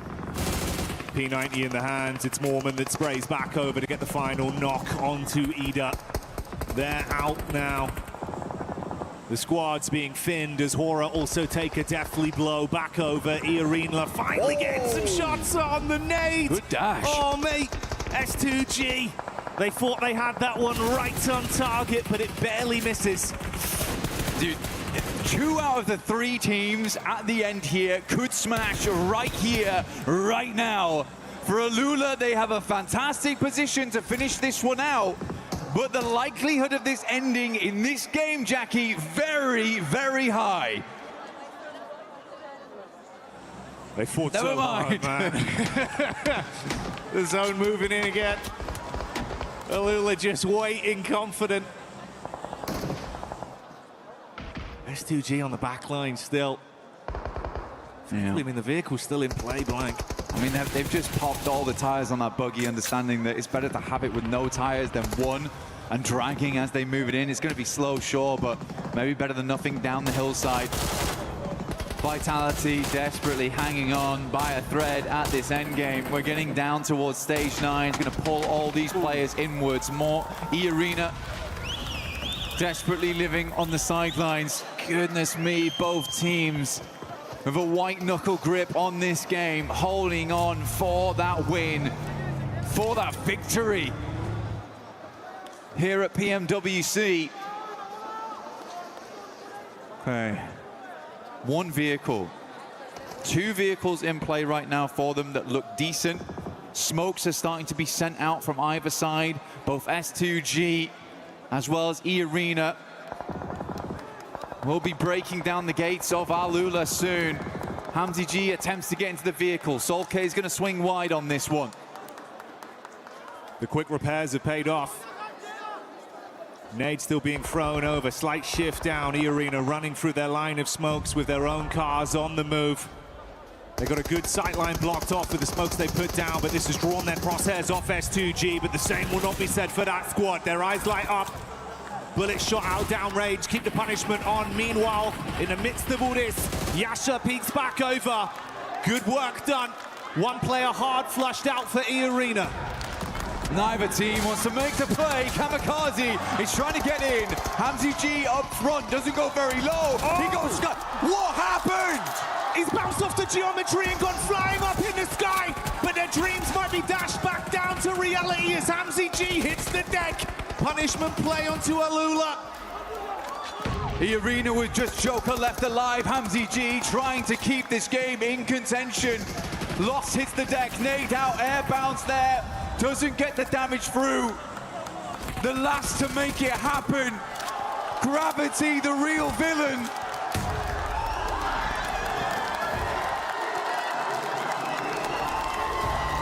What a game. What a finish. For Alula, the arbiters right there at the end. Between tournament-ending teams still being in play. Magnetized onto that compound. Orbited by 2 victors.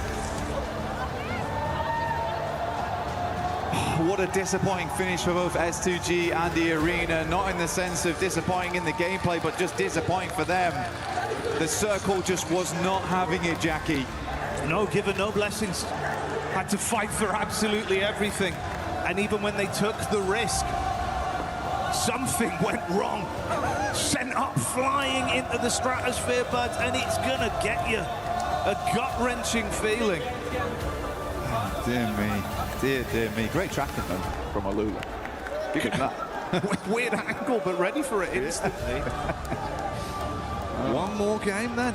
One more game. Finish on the last. Will we get a smash on that last game? There's a lot of teams in contention for it. it still could be that 4th place squad that wins it all, that takes it all. Nongshim Red Force counting their lucky stars that they were able to still do good in that game, because S2G is catching them up off the back of that one. E-Arena was also able to put up good points, getting up towards 3rd place. But at least S2G's put themselves in a position now where they could still win off points alone if they have another good match here. Playing a blinder right up until the end. But my God, unexpected twist on that one. Didn't know Arrow was going to go that way, mate. That definitely caught me off guard, and I imagine it was the same for them amongst it all. Alula, though, doing what they had to do, denying out both teams from ending the tournament early, starving off victory for at least another game. They didn't want to end in 16th place. That's what happened there. But we'll be back real soon for the final match here at PMWC.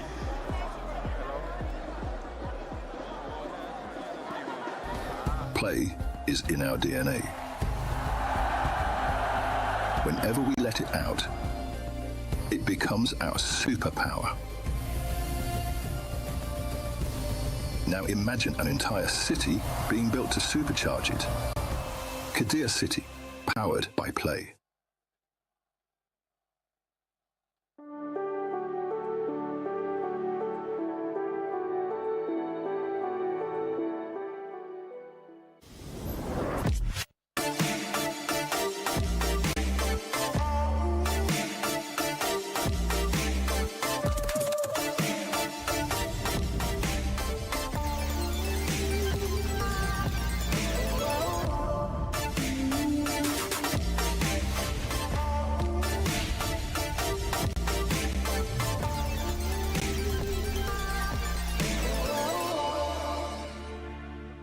نوك واحد عندنا نوك. تمام تمام. خمسة عندي. هذا هو كله من. ابي طلقة اخذ رامي وين طلقة؟ البيت عندكم بيت اصفر. يا مالك وحش. تيمين خربنا عليهم.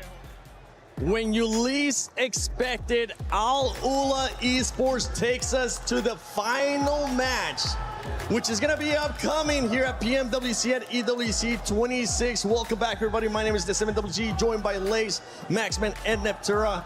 And Max, I'm going to go straight to you because another heartbreak here for S2G at the end. Oh man, I feel bad for them, man. Like the last one was like, hey, great, we got another game. And I'm like, oh, that must feel kind of bad if you're S2G or an S2G fan. But you know what? Al-Ula, they started off the day in 16th position and they are literally alone as their main team, right? Able to keep the tournament going, getting rid of E-Arena, getting rid of S2G and keeping it going with those 22 points. Also, extra prize pool. Al-Ula gonna be loving it. They are going to be loving it. We see E-Arena there in 3rd in regards to the points. Being able to secure 10 points, they're still, if for some reason, nobody else wins via the smash rule after this match, Lace, it will come down to the points. So these points that these squads are getting with S2G 15, E-Arena 10, and then Nongshim Red Force as well with 7, they could come into play. I mean, yeah, a lot of teams, you've got to realize that this is the right time to maximize all your eliminations to move you up on that leaderboard, because that's some cash money, baby. But I mean, look, from this position, even from E-Arena, they were kind of going to lose this regardless. S2G had that position to sort of push them around that west side, and Al-Ula obviously had the compound the entire time. So it was going to be denied. Denied. Regardless of, you know, sort of their movement in from that. But look, S2G and this situation flung into the air, obviously, off of that, and then not being able to get that nade of the, you know, positioning in that middle, the teammate, sorry, on Al-Ula. I'm getting it together. I'm just upset. Clearly, I'm upset, guys. I'm upset. But I'm not upset because we go one more game, and I'm very excited for this to happen. But look, we're going to have another one in this situation, and it's going to go to the mountain, guys. I'm calling it. It's going to get crazy. Which mountain? There's many. Pour a mountain. Yeah, I like that. Actually, that's where Nongshim Red Force won in PMMI, so actually. Exactly. Yeah. And guess who won the last match yesterday in Miramar? I forgot, actually. Can you No, remind you me? just said it, Nonchalant Red Force. Okay, I was like, wait, what do we do? Come on, it was an easy layup right there for you, Max. But yeah, Nonchalant Red Force, they've been able to showcase that they can actually win, not only at PMMI, but here as well in the finals when we end up going to Miramar, when we end up going to the final match. Aurora found themselves very, in just an unfortunate situation, especially with the circle, with the rotation that this team had to make. I have strong words for Aurora, which I will not be saying here, but just one play I'd like. Don't worry, I won't say it. I won't say it. Maybe later. Maybe later. No, I'm so confused because yes, it was a really difficult entry into zone. They couldn't really get a very easy way in. They were trying to thread through a couple of different teams there. But for me, they made that initial push in between EA and S2G right on the road. They actually moved in. Doc found a position, but then the entire team all came in and just went, we're just going to spread around. We're going to drive. We're going to have a little Sunday drive. It's nice. It's good weather. It's the desert. It's fun. And it's like, just stay on the position. You found a position. Stay there. Play from there. You could have won the game. They had a really decent position. EA, from the similar side of zone, got a third place. So, you know, again, it all comes down to what I was saying earlier about Nongshim in that one Erangel game where Alula went and won from the position I thought Nongshim should have taken. If Aurora had taken EA's position, we could have had a win from them as well. We could have, but one team that was able to do a great defense was Nonchalant Red Force against Furia, Max. Oh, I'm loving it. Like, sure, they don't win it, but that was such a clean, instantaneous fight. Like, I saw John for a second. He blinked, and he missed the fight. Here we go. They go for the crash. Hyunbin cooking up that nade. Look at the nade. In 1, 2, 3, boom, gone. He's done. Chief couldn't do anything, and instantly the synergy, the timing, they just go on a full-on aggression. They push, they counter-push onto Furia, and because of that, they don't lose a single player and barely take any damage. That is the Nongshim Red Force I want to see more consistently throughout these games. It goes to show that they have what it takes to be a champion, but sometimes it's a bit topsy-turvy, but Nongshim Red Force looking so good in that particular fight. And it's this kind of thing, right, that I was talking about with Nongshim, is like the presence of mind they have. Do you know how not panicked, how calm, cool, and collected you have to be to do that? And Nongshim coming into second place here. I mean, it's so close behind S2G. For S2G right now in first place, a 7-point lead. Aurora Gaming in third place, E-Arena. Nobody else was able to join the Smash Zone here as we're going to be heading into the final match of PMWC at EWC 26. Nigma Galaxy, 106 points. There's still a lot of money at stake here, Lace, between all these squads, even if they cannot win it via Smash Roll. Yeah, and even if you have a look at Tiamba and the way that they were able to move up this leaderboard from just a few games, you know, this is where the money happens, and it's incredibly exciting, obviously, moving into this. You know, obviously, we have a look at S2G, 154 points. If none of these sort of get into that position, they'll capitalize it. They have been getting those positions in late game to get those extra placement points, so it is looking good for them.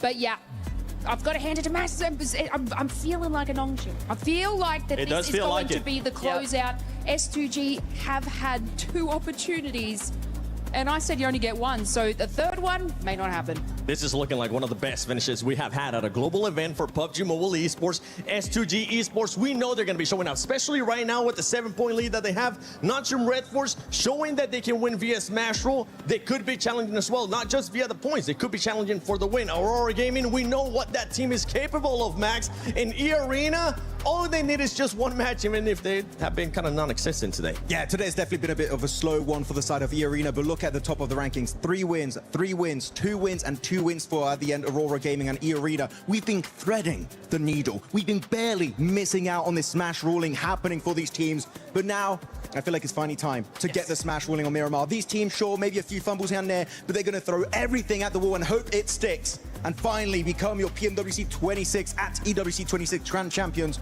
They're on the second page, and if Chura, still more money is there to be gained. And it's all still so close, right? So we're so used to seeing big gaps between these teams, but look at this. Ulf 98, Hora 98, Team Vitality 83, Alula 80 with that win big coming jump in there. Massive jump for them, up into 13th place. And, you know, when we are talking about that prize pool coming down to the final game here in Paris, we're looking at some really decent jumps up in that rank, jumps up in that prize pool. All these teams are going to be fighting.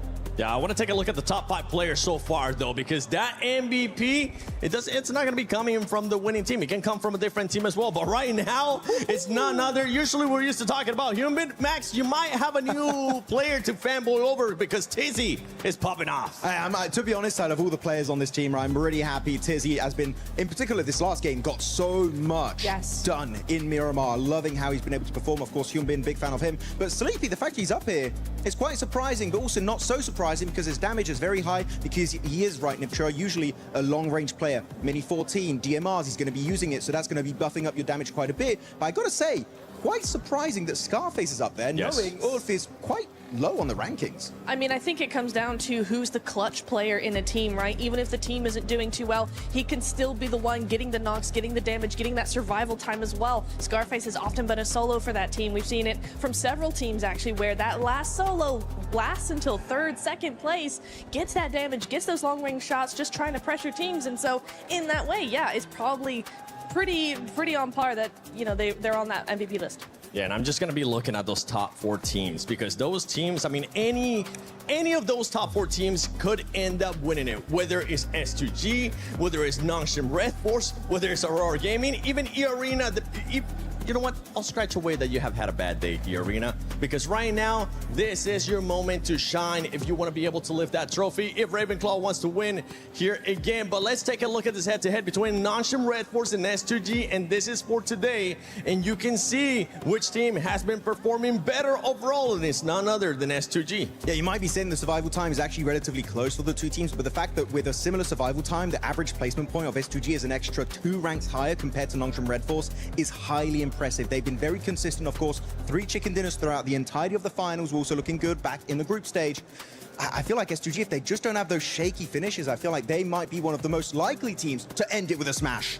Yeah, I was looking, you know, we're looking at the pre-show, right, looking at the head-to-head between Aurora and S2G, and I did say S2G, yes, they have those wins, but they're hot and they're cold, and today we've seen a different version of this team, a different side to them, one that's far more consistent, one that's always there, under pressure, in the top 5. It's really nice to see, Max. In particular, you saw in the top 4, you had Aurora Gaming. Top, you know, this has been his dream for years and years and years, and he's finally on the brink once again. Is the curse of the second place going to come back to haunt him, or can he finally wrap it up and get that win? It's going to come down to what kind of circle they're going to be getting. Are you going to be getting blessed, or are you going to have to just fight your way through all the way to that win so you can lift that trophy? S2G, Nongshim Red Force, Aurora Gaming, and E-Arena. Any of those 4 teams can win it as we're heading to the final match, the final Miramar of PMWC at EWC 26. Hot Jukes, John Allen, take it away.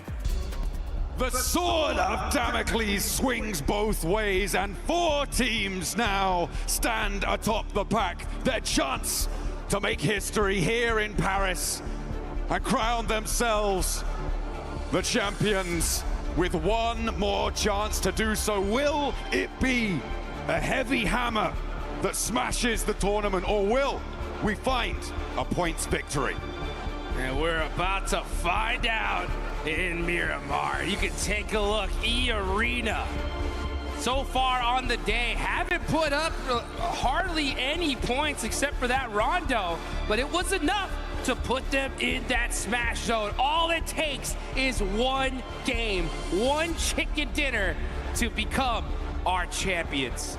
It's about to find out who's got that ice water in their veins, who's got that clutch factor, because that's what it's going to take in order to take this one home. Hey, Nongshim Red Force have won via smash rule before. Maybe they can do it again in the 11th hour, right down to the wire, but they have some stiff competition. At the top of the tables, the points matter as well. Every single point you earn, so important, and those chicken dinner tiebreakers as well. At the moment, I mean, if one of the top 4 teams wins, they win by smash rule, but there are 2 teams with 3 chicken dinners, 2 teams with 2. Those tiebreakers are going to be so important. Those placements that you've been earning over the last 17 matches will come in clutch, and every single molecule of brain power needs to be focused on one singular goal.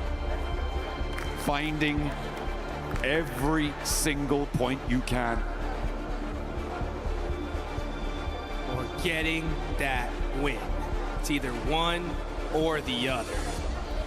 And there are still so many squads that can win this. 4 in particular, all in the Smash Zone. That's going to be the ones that we are going to be keeping an eye on locked.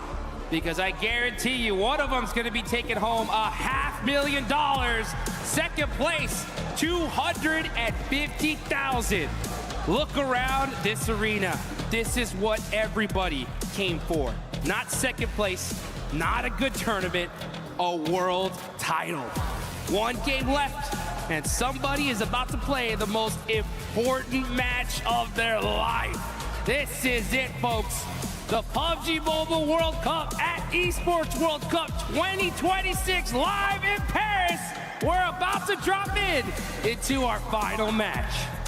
Miramar will be the final arena that our gladiators will take to for your entertainment. So Paris, make some noise. The final match is here. Let's get it underway. The plane path sends us over and into the final stretch. Let's get into it. You can take a look at the overall rankings right now. S2G, Nongshim Red Force on top. If this goes to points, they are by far your favorites right now. E-Arena, such a threat though. All it takes is the win, and honestly, it's what they need. They have to win this if they want to be crowned your champions. 21 points behind S2G right now. Yeah, they definitely need to get a chicken dinner on side to win this tournament and give that 3-time title over to Schweppes. Allow Ravenclaw to be that winning coach, transitioning from that player role. It would be a beautiful story, but E-Arena have given us cause for pause when we think about their potential to take home those chicken dinners. They have had the highest scoring chicken dinner of any team pretty much ever at this level of PUBG Mobile, but it has not been seen for a while.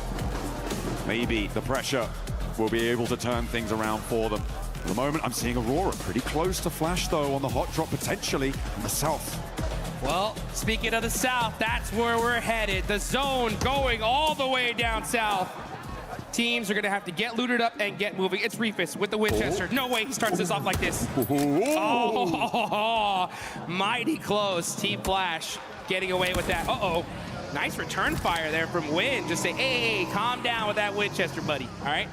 You better wait till end game to get that going. All right. I do love the Winchester. There's more damage coming on, and this is, again, Aurora harrying the retreat here for Team Flash. Team Flash, who have managed to find some late in the day points to send them up the tables.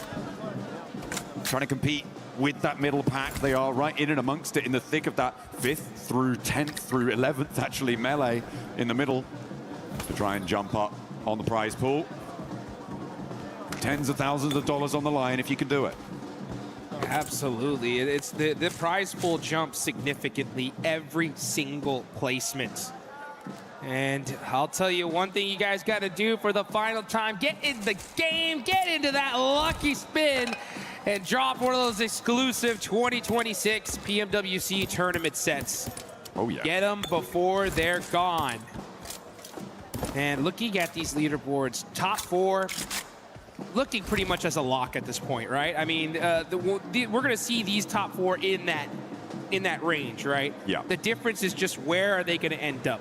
Just a reminder, folks, this is a $3 million prize pool in this tournament total. $1.7 million about to be given away in just a few minutes. First place, $500,000. Second place, $250,000. Third, $150,000. And fourth, $120,000. So all 4 of these teams are going away with a whole bunch of cash. But there's a whole lot more at the tippy top. The chicken dinner to these 4 teams is worth $375,000. That's right. That is the right price to put in your best effort to make it work. And nobody wants to step a foot out of line. It needs to come through, and they need it now. GodLike, they're taking a turn around Impala, but Tianba a little bit ahead of the curve. And down they go, finding that first elim. First blood has been drawn.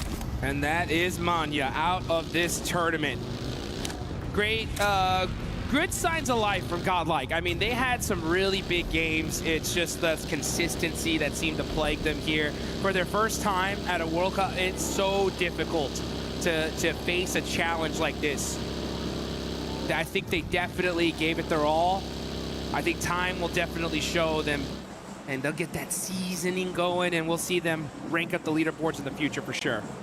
I've also loved watching 4Thrives over the course of this tournament. Yes. Topping their group stage, able to do a lot of work and really impressing here. Currently in 6th place, a chance to jump up to 5th place in that, as I said before, that 5th to 11th place melee.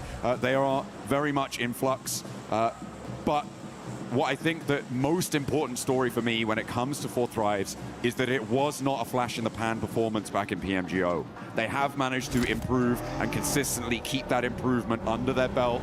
There have been times where they've got a little crazy with it. I have to say, back in those group stages, some crazy flex outs. One springs to mind over on that military finish that they were on the south side of the runway and just going for it. But absolutely impressive stuff for this 4Thrives roster. They should be so proud to be able to put this sort of a record down on this tournament. And I'm sure we'll be seeing them again. That's for sure. I want to see almost all these teams staying together. I mean, this was one heck of a tournament. I think every single squad here, for the most part, has what it takes. It's just a matter of time here. It's really tough, though, when you deal and face some of the best teams in the world that have been doing it for so long. And we're starting to see Ulf get into it with OG.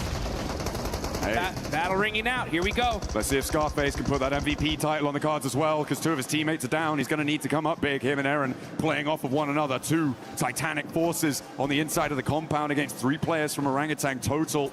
I don't know if they're all here and in the fight, though, but Ketch will get flushed away.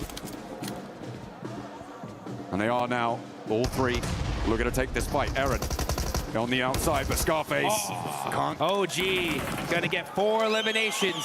And that is it for Ulf for this tournament. Give him a round of applause here, folks. Ulf, all things considered, I think people may have expected more from this roster coming into this tournament. 10th place, likely slipping down further than that as well. Not what they were aiming for, but they did manage to get to those finals. They did manage to qualify alongside their countrymen. And again, there is so much potential there. So much star power, so much still left to give. But they can't give it here. It's done for them. That is it. Gives teams like Aura, Vitality, opportunity to push themselves further up in the leaderboards and grab some more cash here, as this is one insane prize pool in this tournament. Let's take a look, though, at Nongshim Red Force, the biggest threat in the lobby, if not for S2G. They have been dominant all day long, and they could definitely take this one. Just a quick flashback for everybody that missed it. PUBG Mobile Macau Invitational, not too long ago, global event. Nongshim Red Force smashed in the last match. They have been here before. They felt this pressure, and they succumbed it over, made it, and that is what you gotta do. So out of all the teams in this lobby, Nongshim Red Force, they know what it feels like to be here. They have borne this burden before. Will they be able to raise that knee off the ground and shrug like Atlas, the weight of the world? On the western side, they are behind Aurora, one of their direct competitors, and we're going out all the way east. It's a long road, but I tell you who's already at the end of it, S2G. In the shadow of the Labendita crater right now on the southeast side, Dukes, they may have another opportunity here. They have had so many in these last few games to find those smashes. Is this the one? But they have to fight against GodLike for the compounds. Here they go, folks. S2G battling it out with GodLike. Kamikaze getting caught by the nade. A devastating blow. And the finish. It's S-Power looking to crush the dreams of S2G. Another S-Power ruining the dreams for S2G and Turkey. may have it all. Dashed here has lost the last to stand. God Power putting an end to the run, but he's still got one more player. A little bit of fire left in the heart, but it is not enough. S2G are done. A massive blow to the lobby. So close to winning this tournament in the past 2 matches, and they go out as the second team in the last game. All eyes are on those leaderboards to see if they can hang on. Meanwhile, 4 Thrives looking to tear this up as they are putting in the work onto GodLike. Oh, a little bit of burn, a little bit too hot underfoot, but it's just as power now. We've seen what he can do with these nades. Can he do it again? Looks good. Nade out the window, doesn't get the block. T24 still launching himself forwards. This is a madman. S-Power though, ain't done yet. This man is a one-man army putting in the work for eliminations. He's finding the angles. He cannot be stopped. It's S-Power, baby. We stamp our mark here on Thermopylae. S-Power, Leonidas, a king amongst kings. They can't quite make that top spot, but my God, they can give it a thrill. Woo! S-Power showing the whole world he's got the stuff. He's got what it takes. And refusing to go down here in the last match of this tournament. Meanwhile, teams across the board are making their way to the zone. 3 teams still in that smash potential. Nongshim have lost a player. Through all of that chaos, they are down to 3. Aurora out on the western side. North Hills of Los Leones. E-Arena, they're in the shadow of La Bendita. Right near to this fight on the northwest side of this, where S2G used to be. S-Power now has to deal with Orangutan. Woo! But this man is I'm telling you, by himself, putting in so much work, but IQ finally shutting down the monster that is S-Power. Finally taking a final breath within the lobby. And Admino now, the Lone Ranger for GodLike, to try and ladder up. Maybe jump past Ulf with 6 elims on card. They might have a chance here. Orangutan looking to do the same, but they've only got 2 players. You can see off in the distance, though, a crash from E-Arena. Moving over towards Ida. Ida really not providing of much resistance over the course of these finals, but maybe they'll be able to find it. Finally, digging deep, and down goes Schweppes. The top teams are getting devastated. Nongshim Red Force lost a player, and now it's Ida. Oh, but Joker shuts down Darkin. A huge 1v1 play, keeps his team alive, and it looks like they're gonna hold on to 3 for now. Nade over. Swain cooking a nade. Wants to answer. Doesn't connect with it. Darkin off in the distance. Emre also still in action, but not quite on the angle. Oh, bad nade on the bounce. Doesn't quite find it. As GodLike do get eliminated, but there's one underfoot. Dashes back with the MG3. Needs to find something. Needs to get a big cannon spray down, but not to happen. Emre now, the last for Ida. And he's completely off in the distance. No way he can get back to this. So for E-Arena, they managed to make their way south, but Nigma Galaxy are cresting the ridgeline. Here comes Nigma Galaxy. And I'll tell you one thing, folks. S2G fans everywhere are rooting for every single team to take out these top squads, because right now they're still at the top of the leaderboards here.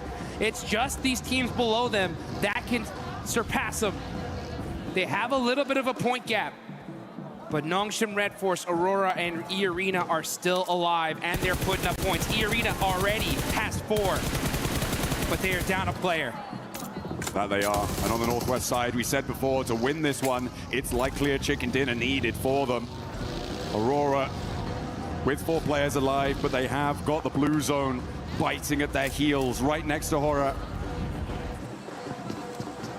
They will need to push up a little bit further and get into the fight. In the meantime, IQ, the last player alive for 4 Thrives. This has been a devastating position for so many, and IQ wants to dish out a little bit more pain here. Around the corner, spots the shotgun-wielding player from Orangutan, but nobody steps out through the threshold, goes for it, darts in, and nobody's connecting. Jukes They're not figuring out whose turn it is. IQ putting in the work there with the shotgun. Ends up getting some more shots on the Wisconsin. Finds the angle. Nice. IQ making the plays here at the end. Next circle coming on in as well. The circle shrinks pretty central here. Does not favor Aurora or Nongshim Red Force, two of our really crucially placed teams, but gives E-Arena a little slither of it on that western side. The difficulty for E-Arena, though, the surround on their position by those roads. They act like rivers on Miramar, very frequently finding it very difficult to get across. Let's see if they can hang on. They know they need to do more if they want to take this tournament. Meanwhile, S2G just having to wait and watch. Hope that they did enough and can hold on and take this tournament. This zone, though, proving to be very difficult. Enigma Galaxy, Coops ends up getting caught out.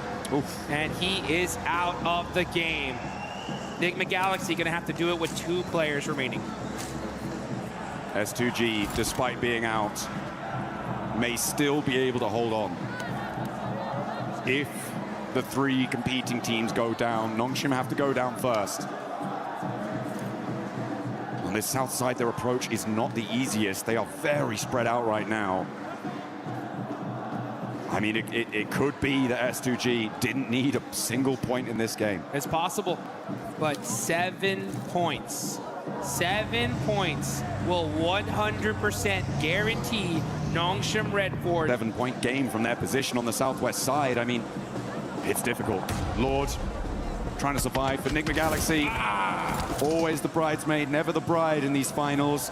They've always been present, they've always been relevant, but have not been able to find those clutch moments, those glimmers of greatness that really step you up to those top spots. Man, great tournament overall for Enigma Galaxy, considering that they're in 7th place, dealt with a lot of hot drops off the rip. True. I can't wait to see what this team does in the future, and it's interesting to think about those 2-2 splits in Erangel, you know? If they maybe made some adjustments, who knows what could have happened, but still, you know, a good, solid finish from this squad. But at the end of the day, they always end up wanting one of those top 3 positions. Only a few can have it, though. Hey, talking of comebacks, I mean, Tianba, what a resurgence today. They have done themselves so proud. And I am so pleased with the fact that they've been able to dig so deep today and put so many points back on the board. They're in 6th place right now, and with 4 drives on 1 player alive, there's a real chance they could jump up into that 5th place and take that spot away from them. As Enigma Galaxy do go down. They are out 7th place right now. Pretty likely that they drop down further with both Flash and Furia behind them. It's going to be interesting to see. Oh, here we go. Nongshim Red Force versus E-Arena. The biggest fight in this tournament could be happening right now. Nongshim Red Force do have the high ground, though, so they should be able to get this res. But they will. They put 2 players out there. It goes away from this position. Everyone's going to have to leave. Meanwhile, 4 thrives do finally fall. They will go out. But again, very, very pleased with their performance over the course of this tournament. Happy to see them here. Hoping to see them again. Meanwhile, whilst Nongshim and E-Arena have their standoff, Aurora have their challenges on the other side of the circle. Alola, who spoiled the day for our 2 teams that could do it last time, now have Aurora to battle off against. They're a little bit pressured as another knock comes on through. Quick already down.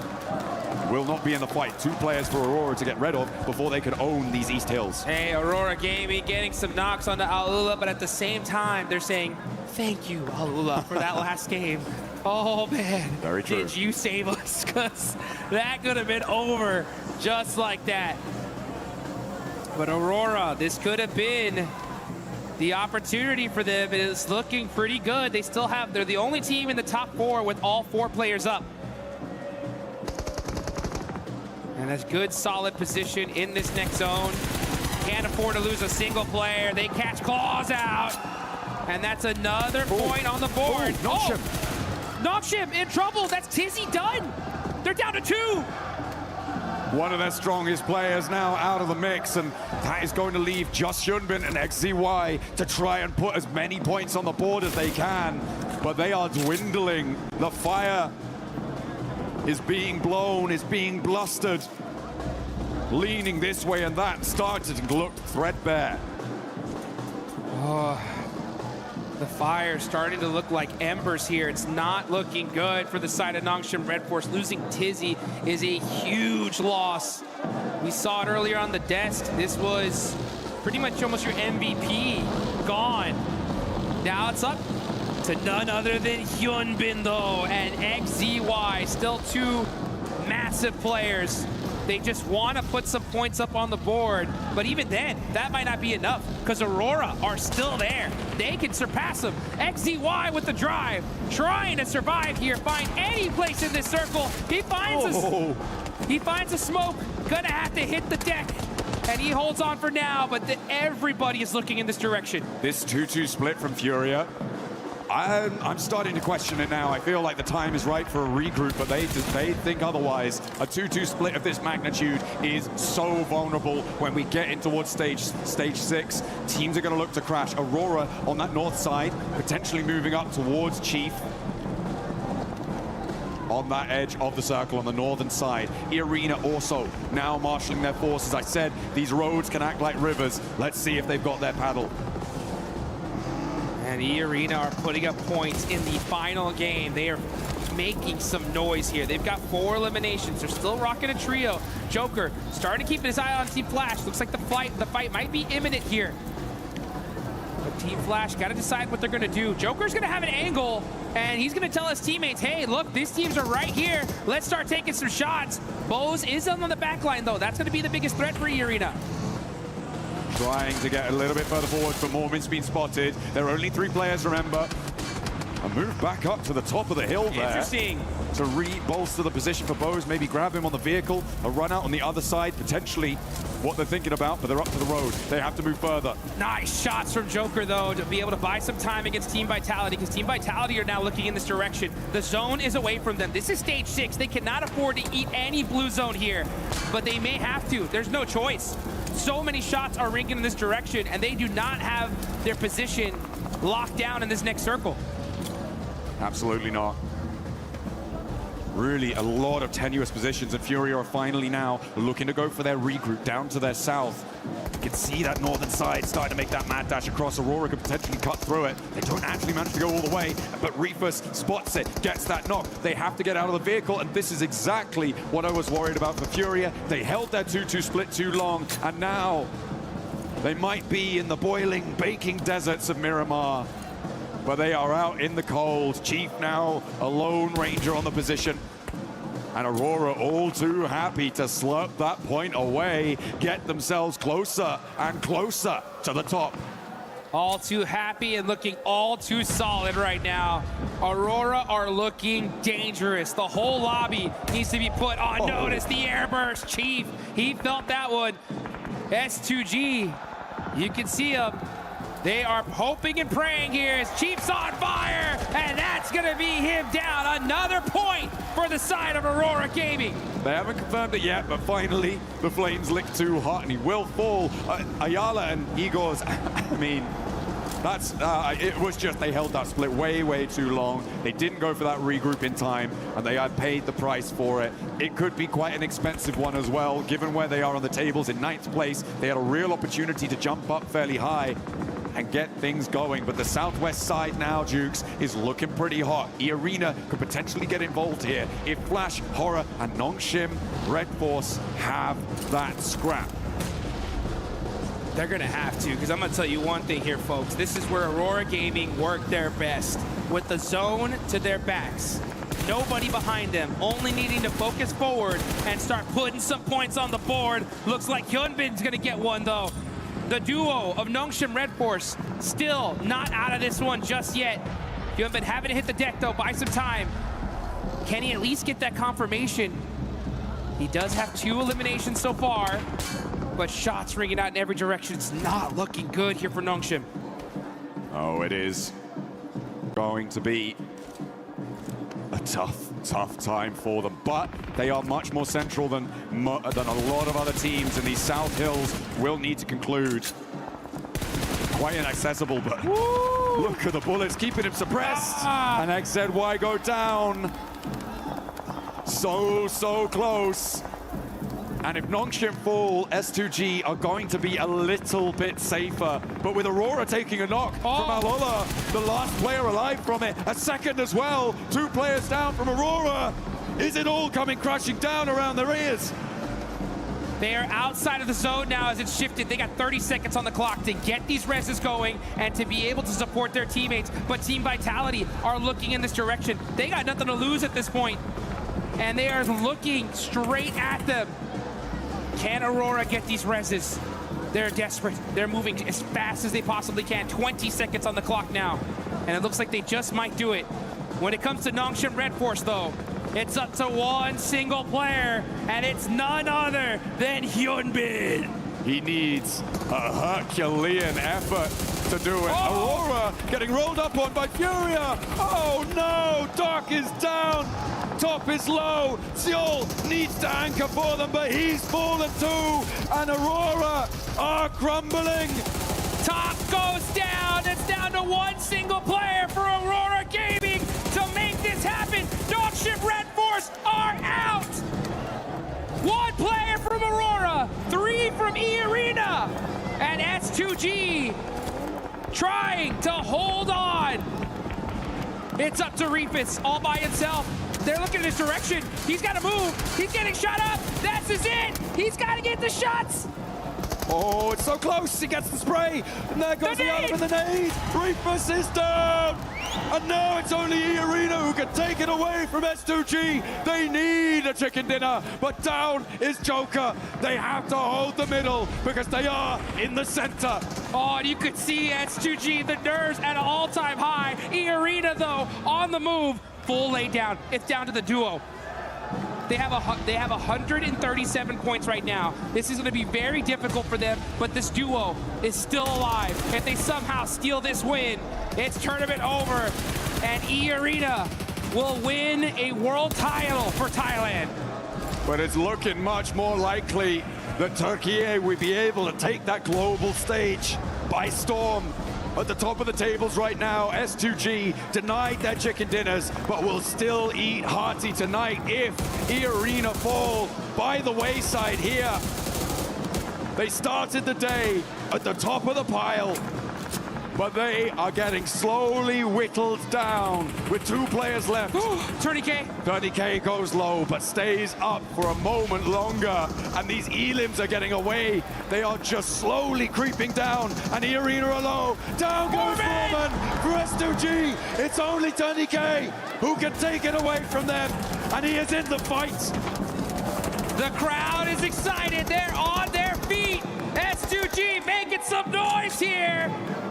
As it's 1 player left, 1 Tourney K that is in the way of a world championship title, and that is it! That is it, folks! Your PUBG Mobile World Cup at Esports World Cup 2026 champions are S2G! The Titans from Turkey will reign supreme in Paris.